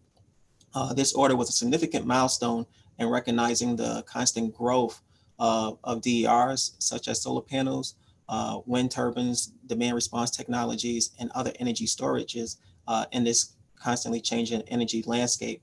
So why might this order be important to this audience? Well, it is possible that you've purchased in the past or plan to purchase a distributed energy resources. And as you know, these assets could be very expensive. So now FERC and NYSO will allow you to get a return on investment by bidding in those resources in and out of the market. So what market might that be? So this order allows for a DER aggregation of 100 kilowatts to participate in the market. So you have to be a minimum of 10 kilowatts as per the NYSO currently, and then you have to aggregate up to 100 kilowatts, and you'll be able to bid your energy storage, your electric vehicle fleet, or your solar, or your combined heat and power in and out of the market, as long as your aggregator has all of those assets in the same transmission node. So if you could proceed to the next slide. So what was the roadmap? How did FERC 222 come about? Well, you've heard Brian in the previous post, but in 2018, FERC realized that there was a notable increase in the adoption of DERs by consumers and businesses around energy storage.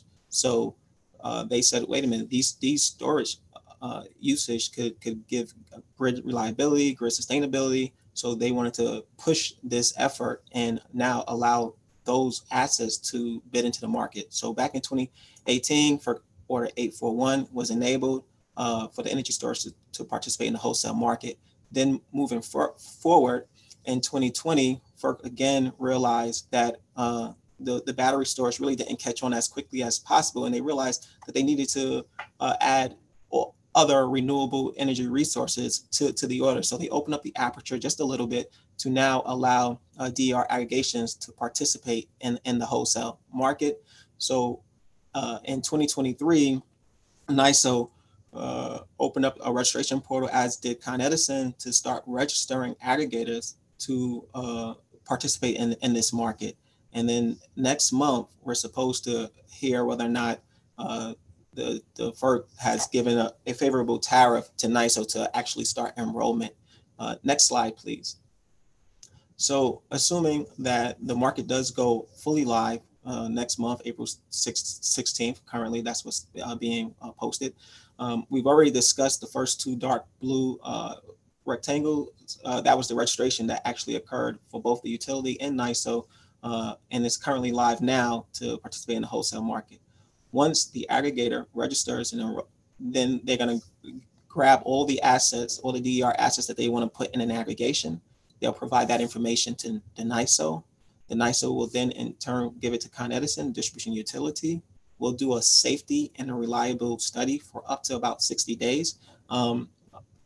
Assuming that everything passes in that safety and reliability study, we will notify the NYSO. The NYSO will take approximately 15 to 25 days to review and implement all of those aggregations into their system. And then the following month, the first of the following month, that asset will actually be able to bid into the market and start getting a return on investment for those assets, whether it's a solar panel, combined heat and power, vehicle demand response technologies. All those assets could actually bid into the market and recoup a return on their investment. So next slide, please. So I stated in the previous timeline, that it's a 60-day review. In order to streamline this review, there are a minimum amount of requirements that's necessary in order for us to even move forward, and you don't get rejected within 30 days of the review. So you definitely need to have an AMI or MV90 interval meter, and the majority of the meters in the Con Ed territory has AMI meters, so that's easy. But then also you should have had an SIR or interconnection agreement in place. And obviously that excludes demand response customers, but if you have that in place, we will move forward. And then it's the responsibility of the aggregator to make sure that they put all their assets in the same transmission node for the aggregation. and they should have already had telemetry established between Con Ed's control center and the aggregator. So if any discovery in the enrollment queue of any of these activities unfulfilled will automatically trigger an immediate attestation of rejection. So you would have wasted that 60-day period time frame. So these are the basic minimums for this program to move forward for that review period. So now I will turn it over to Wasim, my colleague, and he can share with you what we developed to support the order and our customer. And if we have time after his delivery, he can take some questions. Thank you. Yeah, thank you, Will, and good morning, everyone. So in order for us to facilitate this new marketplace, we developed some technologies by providing the most value, knowing that this will be evolving as FERC 2022 becomes fully compliant in 2026. So we developed this MVP product, but really by solving for like 3 cases and by looking at users' viewpoints and solving their main pain points. So first thing we built is a landing page that is found on our coned.com website. And that's where a customer or aggregator can view and download info about program participation, basically what FERC 2022 is all about, and many more details on how to compete in this market. They'll also have some frequently asked questions they could look at, view a list of existing aggregators, or a registered be an aggregator. The second thing that we built really is for the external portal, and that's for the aggregators themselves. And then once they register and get approved by us to get on this portal, they could then get information regarding these assets they want to aggregate. So things like and this is the information that they need to give to the NYSO in order for them to register these aggregations. So things like the tariff information, the meter type for this address, for this account, what zone they are in, and what PTID or what transmission zone they're participating in. So again, that way they can have one aggregation and get that information they need. They're also, essentially, this portal will help aggregators verify asset information for those customers who want to be part of the aggregation. They can also use data to make information decisions on how they want to shape the aggregation makeup. And the last thing that we built is our internal portal that's available for us as DR operations and for our Con Ed contractors. And in this site, we're managing the information that we get from NYSO, and we're making sure that these aggregations are safe and reliable to connect. We're making sure that telemetry is complete and tested through, and we're really handling these aggregations in our internal portal. Next slide, please. And this is just a screenshot of what we built. The first one is our Con Ed website. The second one is our internal portal. Next slide, please. So as Will mentioned earlier, one of the main requirements to be in this wholesale market and to be participating is you have that telemetry. Telemetry must be installed, and this is and as some of you might know on this call, one of NYSO's responsibilities is maintaining the reliability of the New York bulk power system. So real-time telemetry, updated every 6 seconds, provides that essential two-way communication of operational data between wholesale market resources and NYSO. So NYSO relies on that real-time telemetry to dispatch and balance system and demand in the New York area. So what we did is we proposed a solution to make it easier for aggregators to have this second telemetry. So our solution is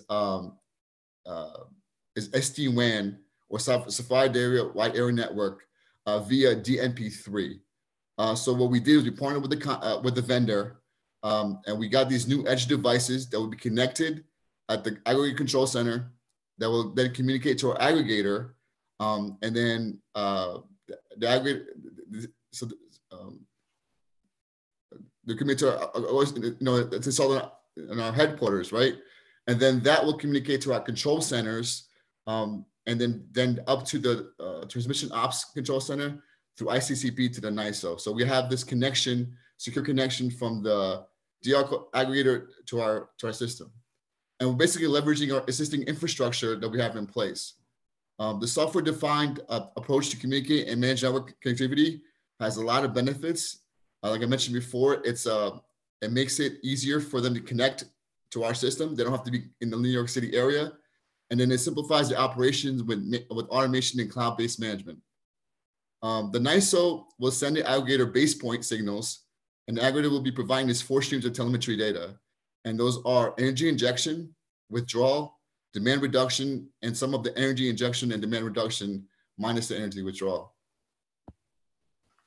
Next slide, please. So in order for you to participate in this marketplace, we're requiring the aggregators collect documents from the customer before they can even bid into the market. So what we're asking for first is a letter of authorization on behalf. So the aggregator will have to get from the customer a letter stating that they're able to change their electric rate and tariff. So we need that letter of authorization.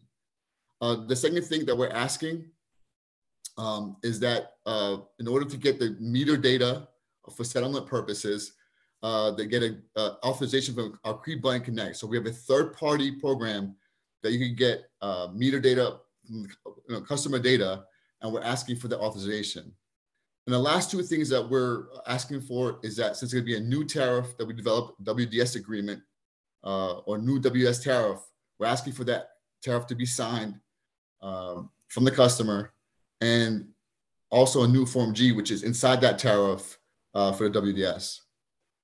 And all these forms can be found on our website. Next slide, please. And the last part of this process is settlement. So once an aggregator bids its aggregation or assets in the wholesale market, they're required to send revenue grade data for NYSO for settlement. So this typically happens the next day. So as a meter authority, which is us, we will facilitate that data transfer. So we will collect the data from the aggregators, verify that information, investigate and troubleshoot any discrepancies with relevant parties, and then submit that data to the NYSO through our existing processes that we have. So again, we're trying to follow the same process we have with our current generators. So we're sticking to the deadline, and we're using the same IT infrastructure that we have in place. Next slide. And this pretty much sums up our presentation. This is the existing time to be in the energy industry. Thank you for having us. I'm looking forward to any questions later. Now I'll pass it over to Libin Mao to discuss best practices for energy source interconnection.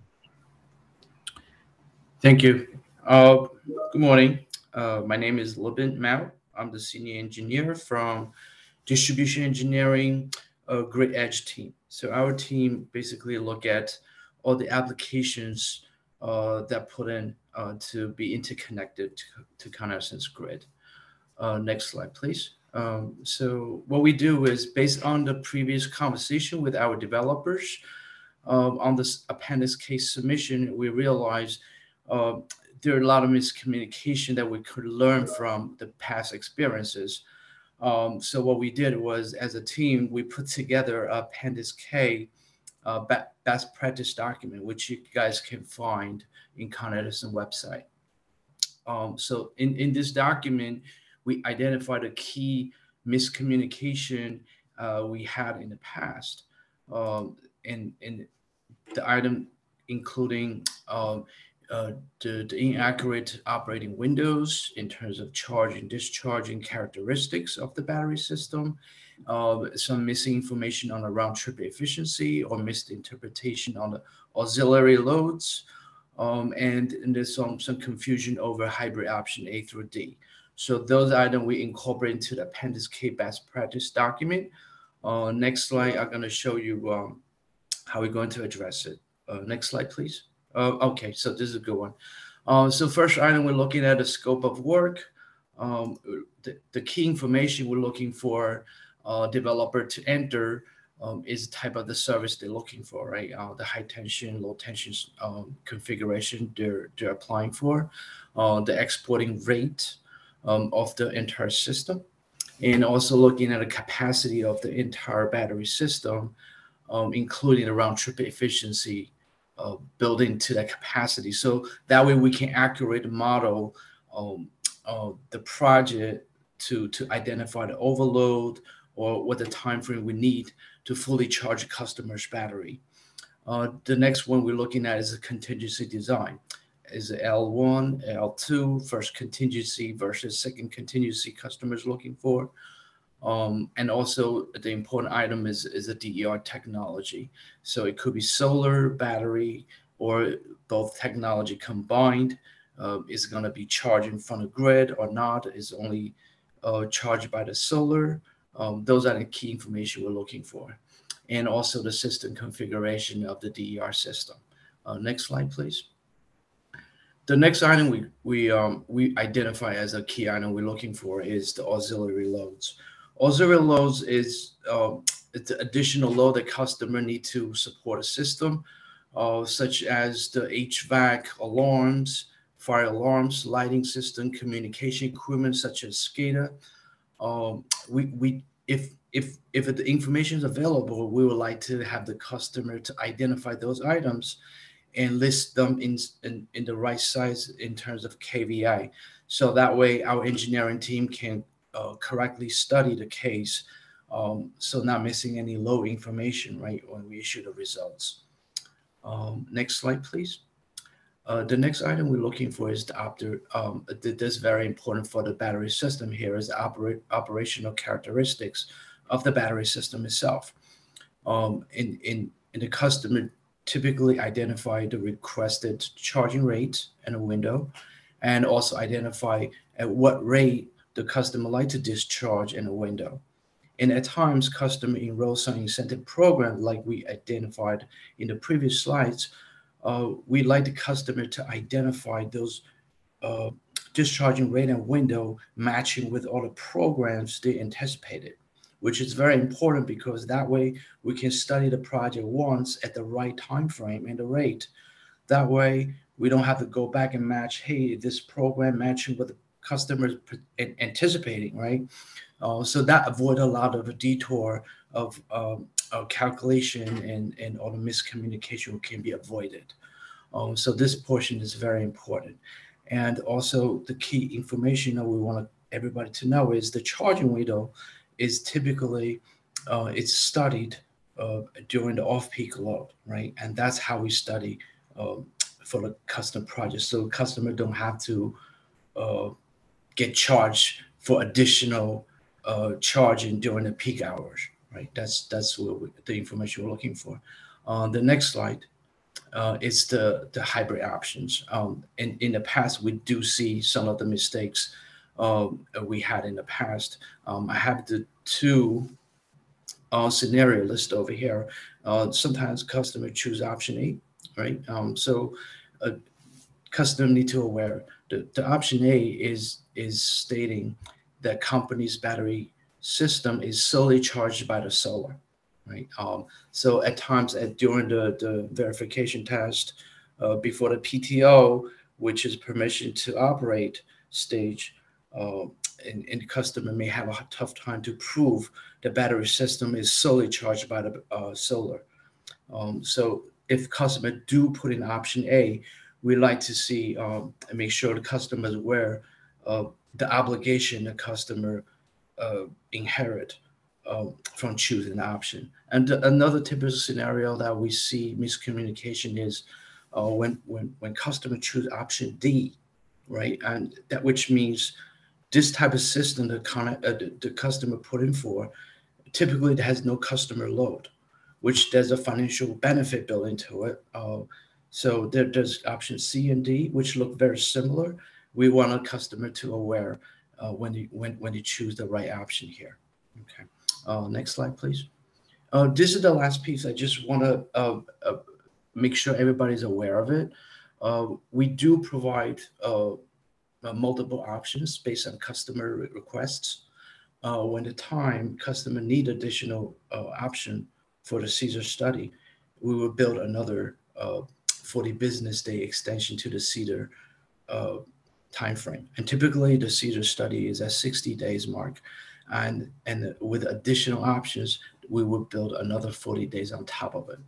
When the solution is obvious, we give it to the customer at no cost and probably can push out within the 60 timeframe. However, if the additional option the customer is looking for require additional study and calculation, then we add another 40 days to it. But that's typically what we see, right? 60 plus 40-day business days. that's the portion I want to bring that up to everybody's attention. If all the audience are looking for any information on the Appendix K best practice document, you guys can find our website, which is published recently. Okay, so now I'm going to introduce you to Catherine for the next topic, electrification capacity map. Thank you, Libin. Hi, everyone. I'm Catherine Oseni, Specialist in Distribution Planning, and today I am going to present an overview of the Con Edison Electrification Capacity Map. Next slide, please. Just a brief overview of what hosting capacity is and what we present on the map. So hosting capacity is defined as of a distribution system refers to the amount of distributed energy resources, or DER, that can be accommodated without adversely impacting power quality or reliability under existing control configurations and without requiring infrastructure upgrades to the grid. What are the main objectives of the hosting capacity maps? First, we provide an increased transparency as to where Con Edison has available hosting capacity and where it does not. We provide developers, contractors, and customers visibility into potential DER locations and sites for private generation, and to understand how and where DER installation impacts the distribution system. And all of our hosting capacity maps can be accessed through the Con Edison Hosting Capacity web application. Next slide, please. Great. So in July of 2023, the Public Service Commission directed the New York Electric Utilities to expand the electric vehicle loading serving capacity maps to become the electrification load serving capacity maps. Con Edison worked with the Joint Utilities of New York and some internal teams to produce the map. The map was published on January 16th of 2024 and is available also on the Con Edison Hosting Capacity website. So we renamed this map to be the electrification capacity map because it accounts for the visualization of available hosting capacity for heat electrification, in addition to the visualization of hosting capacity for potential electric vehicle charging sites. So as an added layer to the map, so the EV charging site map is still available, just with an additional layer to account for heat electrification. So we show transformer capacity data for Con Edison's underground network electrical system and feeder level capacity data for Con Edison's non-network or overhead system. Thank you. So we display both transformer and feeder level electrification in both winter and summer. The transformer capacity data is used for Con Edison's underground network electrical system, and the feeder level capacity data is used for Con Edison's non-network system.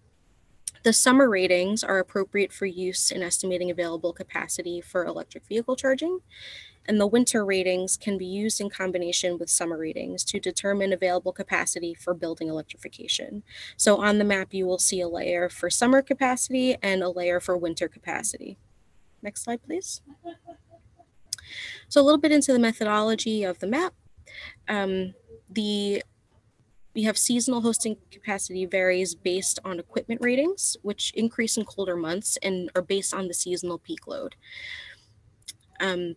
As mentioned before, the summer ratings are appropriate for EV charging use cases, and winter ratings are applicable to building electrification use cases. So you see on the map legend on the right, we show transformers on this map are now listed by capacity and voltage. Two types of transformers are being displayed, 208 volts shown as circles and 460 volts that are shown as squares. Below that, we show the summer load capacity for three-phase feeders. And those are broken up into the same colors as well in three metrics. Next slide, please. So now I'm just going to go through some of the visualizations of the map. This is at the furthest view, so the least granular that you'll see. And it does look very saturated from this view, but the more granular you go and the further you zoom into the map, the feeders and the transformers become more clear. So in this slide, I've captured what the summer load capacity for a three-phase feeder pop-up window looks like.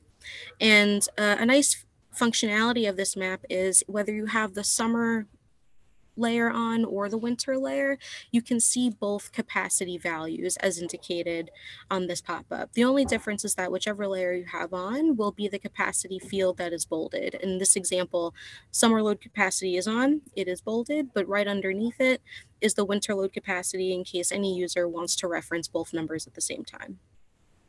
Next slide, please.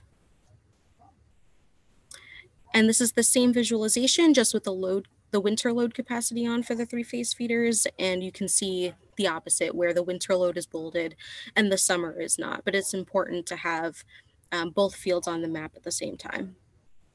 Next slide, please. And this is a visualization of the transformers and their pop-up windows. You can see we have structure number, main and service plate number, voltage, and this is the summer capacity range for 460 volt transformer. And the next slide is the winter capacity range for a 208 volt transformer. So thank you so much for listening to our presentations. This concludes the Con Ed portion of these presentations. Thank you for having us. And now I will hand it back over to Lori. Thank you. Thank you very much to the entire Con Edison team. That was spectacular. We will have the webinar and slides up on our site shortly. Obviously, we don't have time for your questions to be answered, but they are all being captured by our ombudsman team. And we will get those questions and answered and posted on our website. So I'm going to dive right into introducing Niles Klingel. He is AICP, and I mention that because those interesting acronyms, not everybody knows. So we have a request for our presenters to let us know what those mean.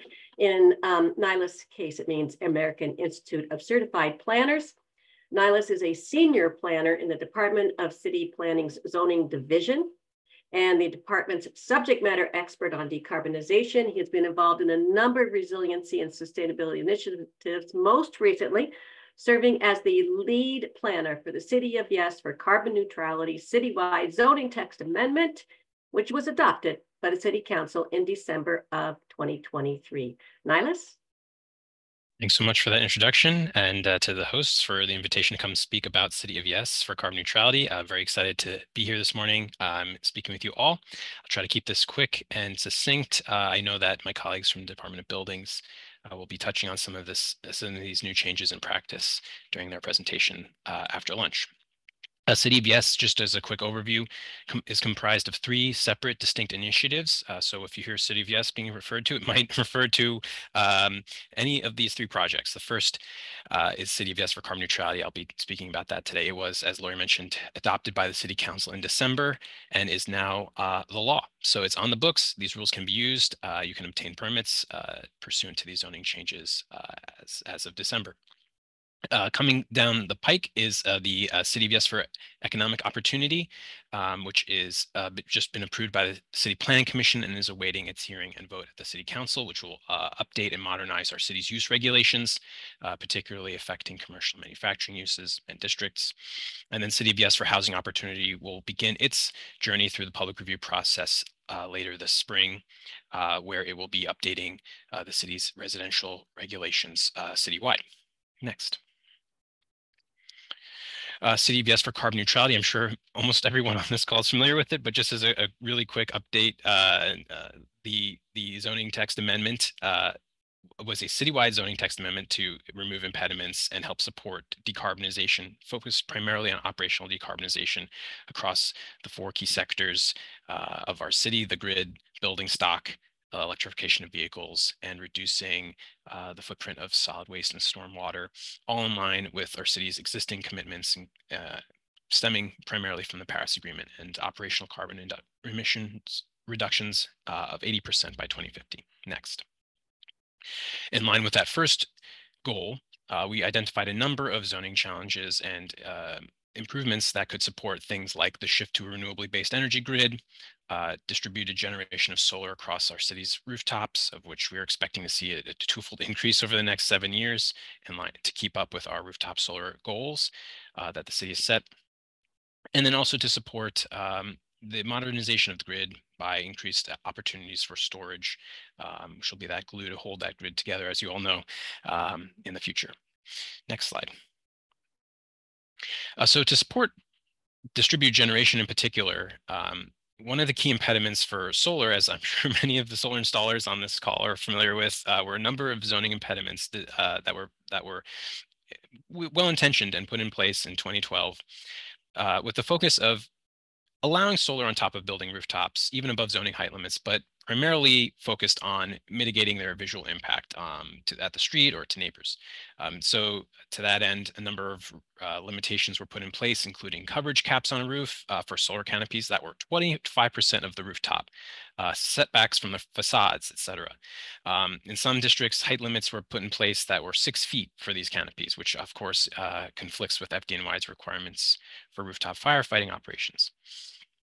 So taking a look at these impediments across a wide range of building rooftops across the city, we realized that unless we acted boldly and removed a number of them, we would be artificially reducing the amount of capacity across the city. So on the next slide, you can see the visualization of the result here of the zoning changes, which include eliminating those setbacks, eliminating coverage caps, and unifying heights for solar canopies across all district types, so that anywhere, any district you have a flat roof building, you have the same set of rules applying to your canopy. On the next slide, I do want to highlight that there were also changes made for pitched roof buildings. So we have 2 different sets of rules in the zoning now, and in pitched roof contexts, which are primarily low density contexts, but not always. Zoning had been limiting the solar installation to 18 inches measured perpendicularly from the slope of the rooftop. That, of course, requires the solar to be installed flush against the roof surface. And by increasing that to 60 inches, which we have done now and is available to anyone installing solar, you can increase the opportunities for tilted installations to catch better solar orientations, but also to put a wider range of equipment on the rooftop supporting that solar installation, whether that's a transformer or a battery pack. Next slide. We also wanted to ensure that our city's 8,000 acres of open parking areas, yes, 8,000 acres, were all prime opportunities for solar canopy installation. And while open parking areas are allowed in a number of places under zoning, solar canopies were not always allowed in an identical set of places. So very straightforward change was unifying those lists so that anywhere you're allowed under zoning to put an open parking area, you can cover that open parking area entirely with solar canopies up to 15 feet. Next slide. The other change that I want to highlight, other big change that I want to highlight when it comes to supporting grid decarbonization relate to use categories for community solar or other large solar or other renewable generating installations, as well as energy storage. And long story short, the zoning originating in 1961 was ill-suited to speak to and regulate these uses. So we made a number of changes here, changing accessory use definitions, but in which the use has to be supporting something that already exists on the site, as well as standalone use regulations. So we allow that use to be installed on a particular site without having any necessary relationship to other uses on the site. And on the next slide, you can see this across the city's landmass, a huge change here. So in the dark green areas, those are our city's commercial and manufacturing districts, where community solar and energy storage were, while vaguely under the old zoning rules, were interpreted to be allowed. In commercial districts, those facilities were limited to 10,000 square feet. In the light green areas on this map, the residence districts, which make up the broad majority of the acreage in our city, those uses were not clearly allowed. The zoning changes that were adopted in December make a transformative change here, allowing, without size limitation, community solar, other renewable generation, and energy storage systems in all commercial manufacturing districts, and then also allow them in the residence districts, provided they maintain a slightly restricted size, so the equipment in its aggregate cannot exceed 10,000 square feet installations in residence districts. Think of the wide number of residential campuses, colleges, houses of worship, where there is so much available space in these residential districts. That would be great to host a grid supporting energy storage or renewable generation opportunity. Next slide. This just is a table breaking down the changes under the former regulations in gray to the new regulations in green. Hopefully cutting through a lot of complication here and making it a lot easier to site these facilities. Next slide. I also want to highlight to this group a few changes that we're making that support building decarbonization. And I think they're important because they do touch on solar and storage. So we know that our buildings are our biggest source of carbon emissions. We need to retrofit basically all million-plus buildings in the city. And that building electrification is generally going to involve some degree of solar and storage in order to achieve meaningful decarbonization. On the next slide, one of the changes that we made to support electrification was increasing by a considerable amount, in many cases, the volume of stuff that could be placed on top of a building roof above the zoning height limit. So under the former regulations, these were generally curtailed to fairly small, discrete installations, primarily focused on things like elevator penthouses, maybe water towers, maybe a few, a centralized heating or cooling plant. Recognizing the wide range of decarbonization solutions that would be unique to varying building typologies, we created a two-tiered system that allows a wide percentage of the rooftop to be covered, generally up to 50% or half of the rooftop, to a height of 15 feet by things like accessory mechanical equipment, which could involve heat pumps, but also energy storage that's supporting the building. Then a second percentage, so a smaller percentage cap, can also rise to a higher height. And so this dramatically increases the volume available for rooftop installations, including the equipment that you all will be installing. On the next slide, I do want to also highlight changes we made to an incentive that affects solar and storage quite a bit in terms of the retrofitting and development of new construction. So an existing incentive focused on heat transmission through a wall was updated and modernized on the next slide to support the electrification of existing buildings or net zero or ultra low energy new buildings by allowing those buildings that meet the criteria outlined in the new zoning changes to exempt up to 5% of the floor space in the building, which is a considerable incentive that we are seeing a lot of interest and uptake in achieving. For new buildings, one of the key things here is that for new buildings that are less than that are 3 stories or less, to achieve the ultra low energy building standard, those buildings have to be essentially net zero. They have to be designed in a way that they could fully take care of all of their energy needs on site, and that will of course involve a lot of solar and storage. So one of the reasons I wanted to share this with this group is to make sure that when working with clients or design teams on new projects going forward, this is something that everyone's aware of as an option, and hopefully we'll be taking that option. For buildings over 3 stories, there are energy use intensity requirements that need to be met to ensure that while it's maybe not a net zero building, it is a very judicious user of energy. On the next slide, this is a table illustrating for all of your future reference the height changes for this type of equipment in the new proposal. Next slide. There are many other changes that unfortunately we don't have time to go over today, but there are 17 specific things that were all adopted by the City Council in December and are now on the books and available for your use. And on the next slide, some links to the place to go to get more information, as well as my contact information. If you want or have issues utilizing these provisions, do reach out to me. It's critical for us at the department to be aware of how these rules are taking effect on the ground, and to hear about the issues and the benefits that you've gained during using these regulations. So I just want to pass it back to Lori, and thank you all for the time and the invitation to share an update on our historic zoning changes that will support solar and storage going forward. Thank you very much, Nihilus. That was That was really interesting. I say that in all sincerity. For all the work that you've done, I am amazed how much things have changed in the past 18 years. And again, we'll have all these slides in this webinar available on our website. So we're going to move right along to the Fire Department of New York, and I'd like to introduce Yash Patel. He is an assistant chemical engineer for the sustainability unit at the FDNY Bureau of Fire Prevention to talk about the updates to the FDNY application processes for solar and storage. Thank you, Yash, for joining us. Yeah, thank you for having me. Good morning, everyone.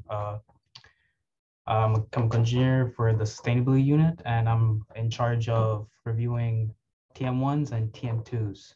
So let's get right into it. Next slide, please. What I've attached is like a table, which lists all the equipment that we've approved so far through the COA process. And I also provided the link in the reference slide for anybody to go and get it. And this table is updated every quarter. So if you want to check what's been approved and what's allowed to be installed in New York City, just check that link every 3 or 4 months to see if there's going to be any updates or not. Next slide, please. So for those that are not familiar with the Fire Code 2022, it started to allow BSS installations indoor for commercial use and for R3 residencies. And one important thing about the Fire Code 2022 is that you can have a BSS that's listed to the UL 9540 second edition, as long as you do the 9540A fourth edition testing. As long as your system is listed to 9540A first edition, but tested to 9540A fourth edition, you don't need to comply with the UL 9540A second edition requirement. Next slide, please. So for the TM2, it's a $625 fee, and it's basically us going through the equipment and making sure it's safe. So for that, we require a narrative that describes the BSS, the operation, any incorporated safety systems, and we require the data sheet for any system components so we can understand how the components interact with each other. We require the MSDS, that's basically just a material safety data sheet that allows us to look at all the chemical components within the unit and determine if there's any kind of alarms or if anything is unsafe, in our opinion. So we also require installation operation manuals, UL listings, which would be the UL 9540, UL 1973, UL 1741, and any other certifications that you might think are relevant for your product. A major point that we require is the 9548 testing results. So when you apply to us, you need to provide us the data that is generated from that test, as well as the hazard mitigation analysis. So the hazard mitigation analysis is basically an engineer taking the data from the 9548 testing and then kind of peer reviewing it, saying that whatever safety systems are included within the unit are good enough to mitigate whatever hazards were generated from the 9548 testing data. And we also require the manufacturer's emergency response plan. So that's basically just us seeing what's required from the manufacturer in case if there's an emergency and kind of lining it up with our practices as firefighters. Next slide, please. So when you're submitting the TM2 application, we need a lot of information from you guys in order to determine if the equipment is safe or not. So we want the system size, the standards, the number of cells inside the system, the battery chemistry, voltage, if there's any cascading protections, fuses, circuit breakers. Next slide, please. We also want to know about the cabinet itself too, because these systems can be installed outdoors, indoors. So we want to know the weather rating, what it's like tested to, like whereas like the IP listings. We want to know if there's any kind of ventilation, if that's required by the code. Deflagration venting. We want to know if the inverter what kind of inverters work with that system, or whether the inverters include into the system. Next slide, please. So one thing that we really heavily look at and really see if it's good or not is the battery management system. So the battery management system is basically the brains of the system. So it's the thing that's monitoring whether there's a fault or whether voltage or amperage is going beyond certain thresholds. So we want to see the description of the BMS, what triggers the BMS to shut down the system, and what are the parameters within the BMS. And also, if there's any other kind of sensors within the unit, we also want to know about that and how they interact with the BMS. Next slide, please. So for the TM2 filing procedure, you would have to do it online. Previously, back in the day, we used to allow paper copies, but all of that has changed. And now everything is to the FDNY business portal.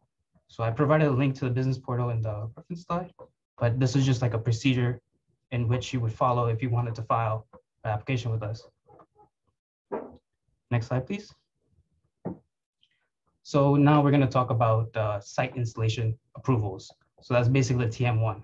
So the TM2 is the equipment approval, and the TM1 is the site-specific approval. Depending on the size of the system, you might not need a TM1, but that's documented in your outdoor rule. So for the TM1, it's a $945 fee. And with that, we need plans that are signed and sealed by a professional that shows the location of the installation. We need the narrative or the scope of work. We need installation manual and any kind of technical documentation that you might think is relevant. We want the commissioning and decommissioning plans, whether that's specific for the site or they're doing it in accordance to the manufacturer requirements. We want the UL listings, and we also want any other kind of information that you might think that's relevant, like floodplain maps, examples of signage, and other things. We also need information on the COF holder. That's also very important for us because the COF holder is the one that we're going to interface with when it comes to emergency and getting in contact with this manufacturer to see what's going wrong with the system or if it's safe or not. Next slide, please. So in the sign and seal drawings, we want the location of the ESS. We want to see all auxiliary equipment that's related to the installation. We want to see where the hydrant is, and we want to see the location of the FDC if it's required by the sizing requirements. And we also want to see if there's where the smoke purge activation switch is, if it's required. So for us, being able to shut down the process, shut down the system is very important because it kind of disconnects the system from the grid. So there's not a charge hazard, like it's not active anymore. So that's why we require the e-stop that's in compliance with NFPA 79 and our outdoor rule. That's 3 RCNY 608-01 G3C. And we want to see it on the plans. And we want to make sure that it's easily accessible to firefighters. Otherwise, it's kind of useless if the firefighters have to go through a whole bunch of hurdles just to access that switch. And we also want to see the commissioning and decommissioning plans. And you could go to NFPA 855 for guidance. And the major thing that's important to us is the emergency management plan. So that's basically a plan that's created by whoever is installing the system for that specific site. And it's basically a list of actions that are taken in case of emergency and who to contact and certain protocol that needs to be followed. So it's very important for us to see that. Next slide, please. So when it comes to outdoor installations that are on rooftops, we want to see information regarding the construction of the building, the use of the building, the occupancy, description of where the ESS is located, and all available access to the BSS. We also want to see what kind of ventilation system the building has, and if there's any HVAC intakes near the vicinity of the ESS, and all the emergency exit locations for that building, and any standpipe locations near the installation. Next slide, please. So I've just listed out a couple of, as the TM2, this is just like a procedure where you could follow it and file your application. For installations, depending on the size, you might need the NFPA 15 system, which is a dry pipe water spray system, but that's documented in an outdoor rule if it's required or not based on the size. And also, by default, you need to file for each installation a fire alarm plan, which is approved by another unit. And if the system has an internal clean agent system, then that's another TM1 application that needs to be filed for review. That's another unit. Next slide, please. So for our outdoor rule and the code, there are 3 types of installations that are allowed: outdoor installations, indoor commercial use installations, and R3 occupancies, which are attached garage, detached garage, or mounted on exterior wall, or R3 occupancy. Next slide, please. So for R3 installations, there's a size limit. For attached garage, you can only have up to 20 kilowatt hour per dwelling unit. For detached garage and exterior wall, you can only have up to 40 kilowatt hour per dwelling unit. As listed in the bottom, if the BSS has a COA, then all you need to do is just follow FC 608.13 and the conditions that are stipulated in the COA. If it's in compliance with the fire code and the COA, then you don't need to file TM1 for R3 installation. All you need to do is just get permission from DOB and file with them. However, if the BSS doesn't have a COA, you need to file a TM2, because as it's right now, no ESS installations will be allowed without a COA. Next slide, please.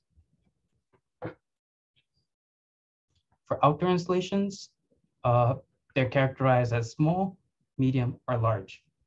If you want to find out more information on the sizes and what characterizes as a small, medium, or large, you go to 3RCNY 608-01, table 1, and it kind of breaks it down based on the kilowatt hour rating.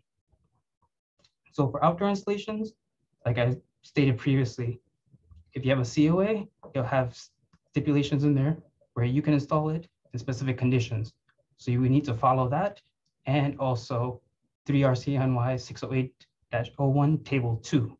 So that has more specific guidelines on what's required and what's not. And as previously stated, if the system has a clean agent system that's not water-based, you would need to file a TM1 for that. If it's a large system, you would also have to file a TM1 for the NFPA 15 water spray system, and also by default, the fire alarm system, if it's a large system. And as previously stated, if you don't have a COA, you need to file a TM2, otherwise the installation is not allowed. Next slide, please. So for indoor installations, you would need to follow table 608.9.1.1, which is basically, it tells you what kilowatt hours that you can have per control area. And the limitations of control areas are defined at FC 5003.8.3.3, which you can see in the fire code. So for indoor installations, it's similar to R3, whereas if you follow the conditions listed in the fire code and the COA, and it's in compliance with those, then you don't need to file a TM1 from us. All you need is a DOB permission, and you can install it.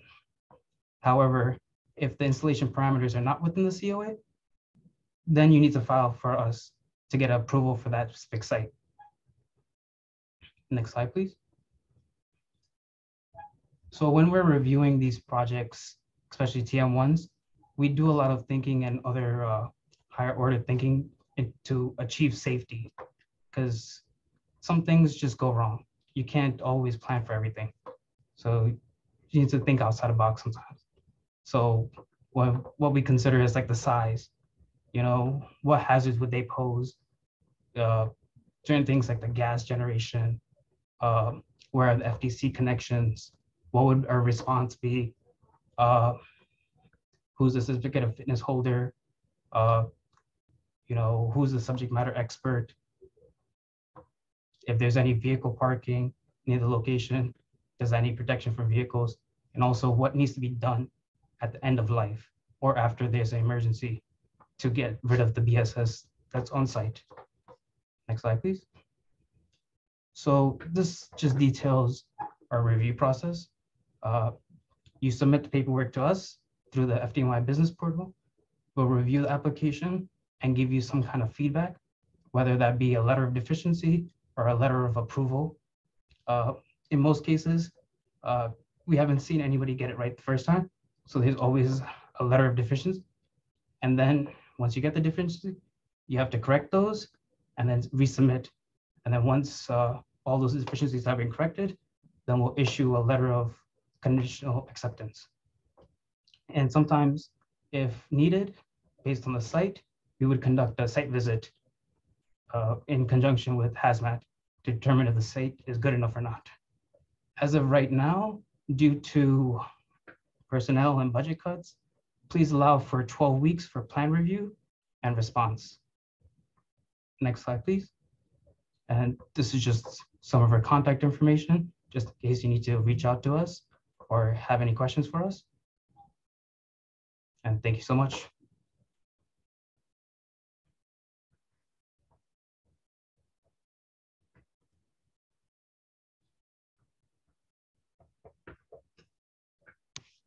Up next, we have John Angelino. John, thank you for joining us. John is the supervisor for Rooftop Access Unit FDNY. Good morning. Can you hear me? Just want to make sure. Yep. Okay, great. Good morning, everyone. As she said, my name is John Janito. Thank you for the introduction. And I am the supervisor of the Rooftop Access Unit. Many of you have spoken with me in the past. If anyone new, we're going to go into the rooftop code and what's needed. Next slide, please. So basically what I'm going to go over is a little bit of a background on why the rooftop code exists. What are some of the operations that the firefighters have to do on the rooftop? You knocked it out of the park, my friend. Yes, I think your mic's still on. So a bit of the fire mechanics and operations. We're going to also go into the 2022 fire code, which was enacted in April 15th of 2022. We're going to go specifically into sections 504.4, 504.5, and FC 512. And we're going to go over briefly some non-compliant installations we found. Not just solar, the rooftop is reviewed holistically with all sorts of installations from HVAC units, telecommunications, solar, green roofs, bars, everything. It has to be reviewed holistically because the firefighters aren't just going to deal with the exact system that's on the rooftop that you happen to be installing. They're going to be dealing with everything on the rooftop. So we're going to go over that. We're going to go over on some of the solutions you can do to alleviate some of those issues. And then I'm also going to go into how to file if you can't necessarily fix these issues to the exact code. There's the variance process, and I'll explain how to file for that. Next slide. So fire max operations, next slide. So there is a saying, nothing shall deter the members assigned the roof position from carrying out their assigned duties. Basically, the firefighters are going to do whatever it takes to do their job, to get to the people who are in danger, to try and stop the fire, protect life, protect property. And the real purpose of the code is to enable them to do that job, enable them to save lives and make it safer for them, as safe as possible, as safe as it can be being on top of a burning building, to when they're trying to assist somebody or save the building from a fire that's spreading. Next slide, please. So what are some of the things they're going to do up there? They're going to be doing a perimeter search. They're going to go from front to side, front to rear, side to side, looking over the edge of the rooftop, looking into shafts, seeing if people are hanging out of windows. You can seeing if smoke is coming out of windows. they're trying to gather as much information. If it's a combustible, they may be feeling for hot spots. They may be checking if smoke is coming from the bulkheads. And what they're going to be doing is then transmitting all this information down to the incident commander. You know, there's a firefighter, a fire chief on the ground level, usually, who is directing not just the guys on the rooftop, but the guys entering the building, the guys doing hose operations, the guys controlling the ladders and the other trucks. They're coordinating everything. And they need as much information as quickly and succinctly as possible so they can properly direct the resources, because fire moves fast and you need to address it fast, and you need to get people in the right place fast, and you need to get people out fast. So they need to have the best information as quickly as possible. Finally, they may, especially on combustible rooftops, be venting. Even on non-combustibles, they may vent, but they can do that via opening bulkhead doors, breaking upper roof level windows to release hot gases, opening skylights, breaking skylights, opening hatches, and in the case of combustibles, cutting the actual rooftop itself. Next slide, please. And ventilation is very key in the early stages of a fire. It's very critical for the operations. It helps relieve the upper portion of the building of the heat, the gas, the smoke. This can increase the survival time of people, you know, victims or people trapped in the building, people who may be unconscious. It can drastically simplify and make the search and rescue operations. You know, it's a lot easier to see somebody when there's not a bunch of smoke in your face. You know, so this can help alleviate that, make it easier to navigate the building, make it easier to find people. It can increase the efficiency of hose operations. It can also help decrease the spread of the fire. So I apologize, I think the photo got messed up in the transition, but basically this diagram shows something like an H-type building. The fire may start in one wing of the building and may want to try and spread to the rest of the building, and the firefighters may cut a trench in the throat of the building to help control the fire, to keep it from spreading, to put water, essentially a shield, against the fire spreading. So this is where the operations of being able to cut come into play, being able to make that trench, being able to alleviate some of the gas and smokes, being able to cut a hole to draw the fire in a direction. You know, depending on where you're feeding the fire oxygen, it will move toward that instead of another. It can help control where the fire is. Next slide. So it's just a basic overview of what they're going to be doing. They do a lot more. They do a lot of stuff up there, including roof rescues, but that's just a basic overview of what they'll be doing. To enable them to do this, we have the fire code, the rooftop section specifically. And first, we're going to go over FC 504.4. Again, the current code was enacted in April 15th, 2022. FC 504.4 deals with rooftops that are 100 feet or less in height and have a slope of 20 degrees or less. It includes all rooftop setbacks and all rooftops under a particular bin. Some people go, well, I'm only doing work on the main rooftop. And I'm like, well, it's all one bin. It's all one thing that the firefighters are going to have to deal with. So when you're filing for the upper rooftop, you also have to show compliance on the lower rooftops. So if you're doing it on the 6th story in this diagram, stuff on the 6th story, you also need to show your compliance on the 2nd story. You need to be all rooftops under a particular bin need to be in compliance with the requirements of the code when work is being done on them. Next slide, please. So the first thing firefighters need is to get onto the rooftop. And to do that, they need perimeter access openings. Perimeter access openings have to be placed at least every 12 feet, and they need to be at least 6 feet wide. The pattern will obviously depend on the size of the building, and they must be calculated along and placed along all rooftop apparatus accessible exposures. This includes not only main streets and avenues, but also includes side streets, parking lots, and basically any exposure where the truck can pull up and ladder. Next slide, please. You know, perimeter access not only have to be 6 feet wide, but they also have to be high enough. I know solar canopies are becoming a thing. So clearance above, not just solar canopies, also cantilevered buildings, other things. Airspace is a premium now. And clearance is also important for the firefighters to be able to navigate the rooftop and get onto it. So not only do the perimeter access locations need to be 6 feet wide, you need to have 9 feet of head clearance above not only the rooftop, but of any parapet, because they need essentially a 6 foot wide, 9 foot high window to pass through to get onto the rooftop. That's what they need, open and clear, minimum. All the landings must connect to a clear path. No fences or any other barrier can obstruct the landing area. And any fences placed, I know, again, space is a premium on the rooftop. People want to place fences so they can put recreational areas, and they want to put bars or other things on there. And they want to put fences for people's safety. Obviously, that's a great thing. But those need to be set back from the landing area so the firefighters can land directly to the rooftop. And then you can place a gate through it, which the firefighters can then open and go through. Those gates must be 3 foot wide, inward swinging, and they can be secured by locks and chains, but those have to be cuttable by a standard bolt cutter. Next slide, please. Where do you measure the landing, the 6 foot back area from? You're going to make it from the inside of the parapet. Do not include the parapet. I know there's some very wide parapets out there. You know, they're 2 or 3 feet thick, and you're like, well, you can step on them. Yes, but that's not considered part of the landing area. The landing area is on the actual rooftop, 6 feet back from the termination of the parapet wall. And if you have any decorative parapets, you need to, when you're filing with us, you need to indicate whether they're decorative, what they're peaked, what their slopes are of those parapets, and you know, if there's any special design to those, because those can affect the laddering operations. Next slide, please. Slope parapets are not considered to be a usable part of the perimeter access landing. They can still be along a landing area, but the actual slope section is not part of the landing area. So at the termination of the slope is where the landing begins. So you can see on the left-hand picture, none of that slope section is part of our landing calculation. None of that is part of the 6 feet back. Once you get to the red line, that's the termination of the slope, and the green area is 6 feet back from that red line. That's your landing area for your calculation. Decorative cornices are also not considered to be part of the usable perimeter access.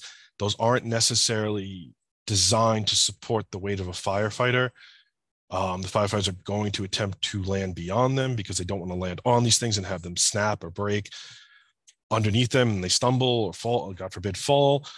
So those are not considered part of the landing area. Again, they can be along a landing area, but they will not be considered part of the 6 foot calculation.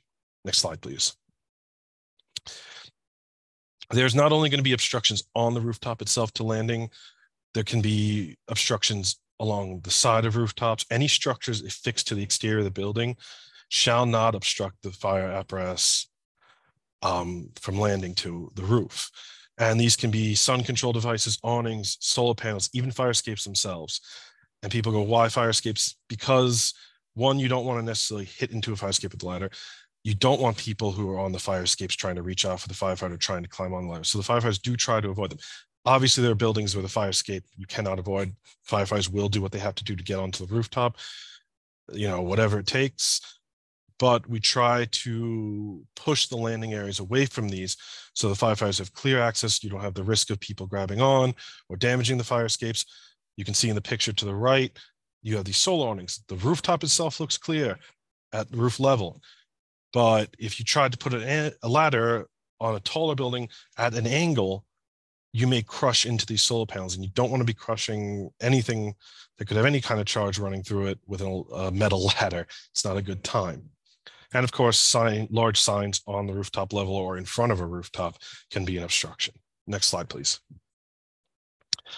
In the 2022 Fire Code, we've elaborated more on what parapets would be considered to not cause an obstruction, which ones would.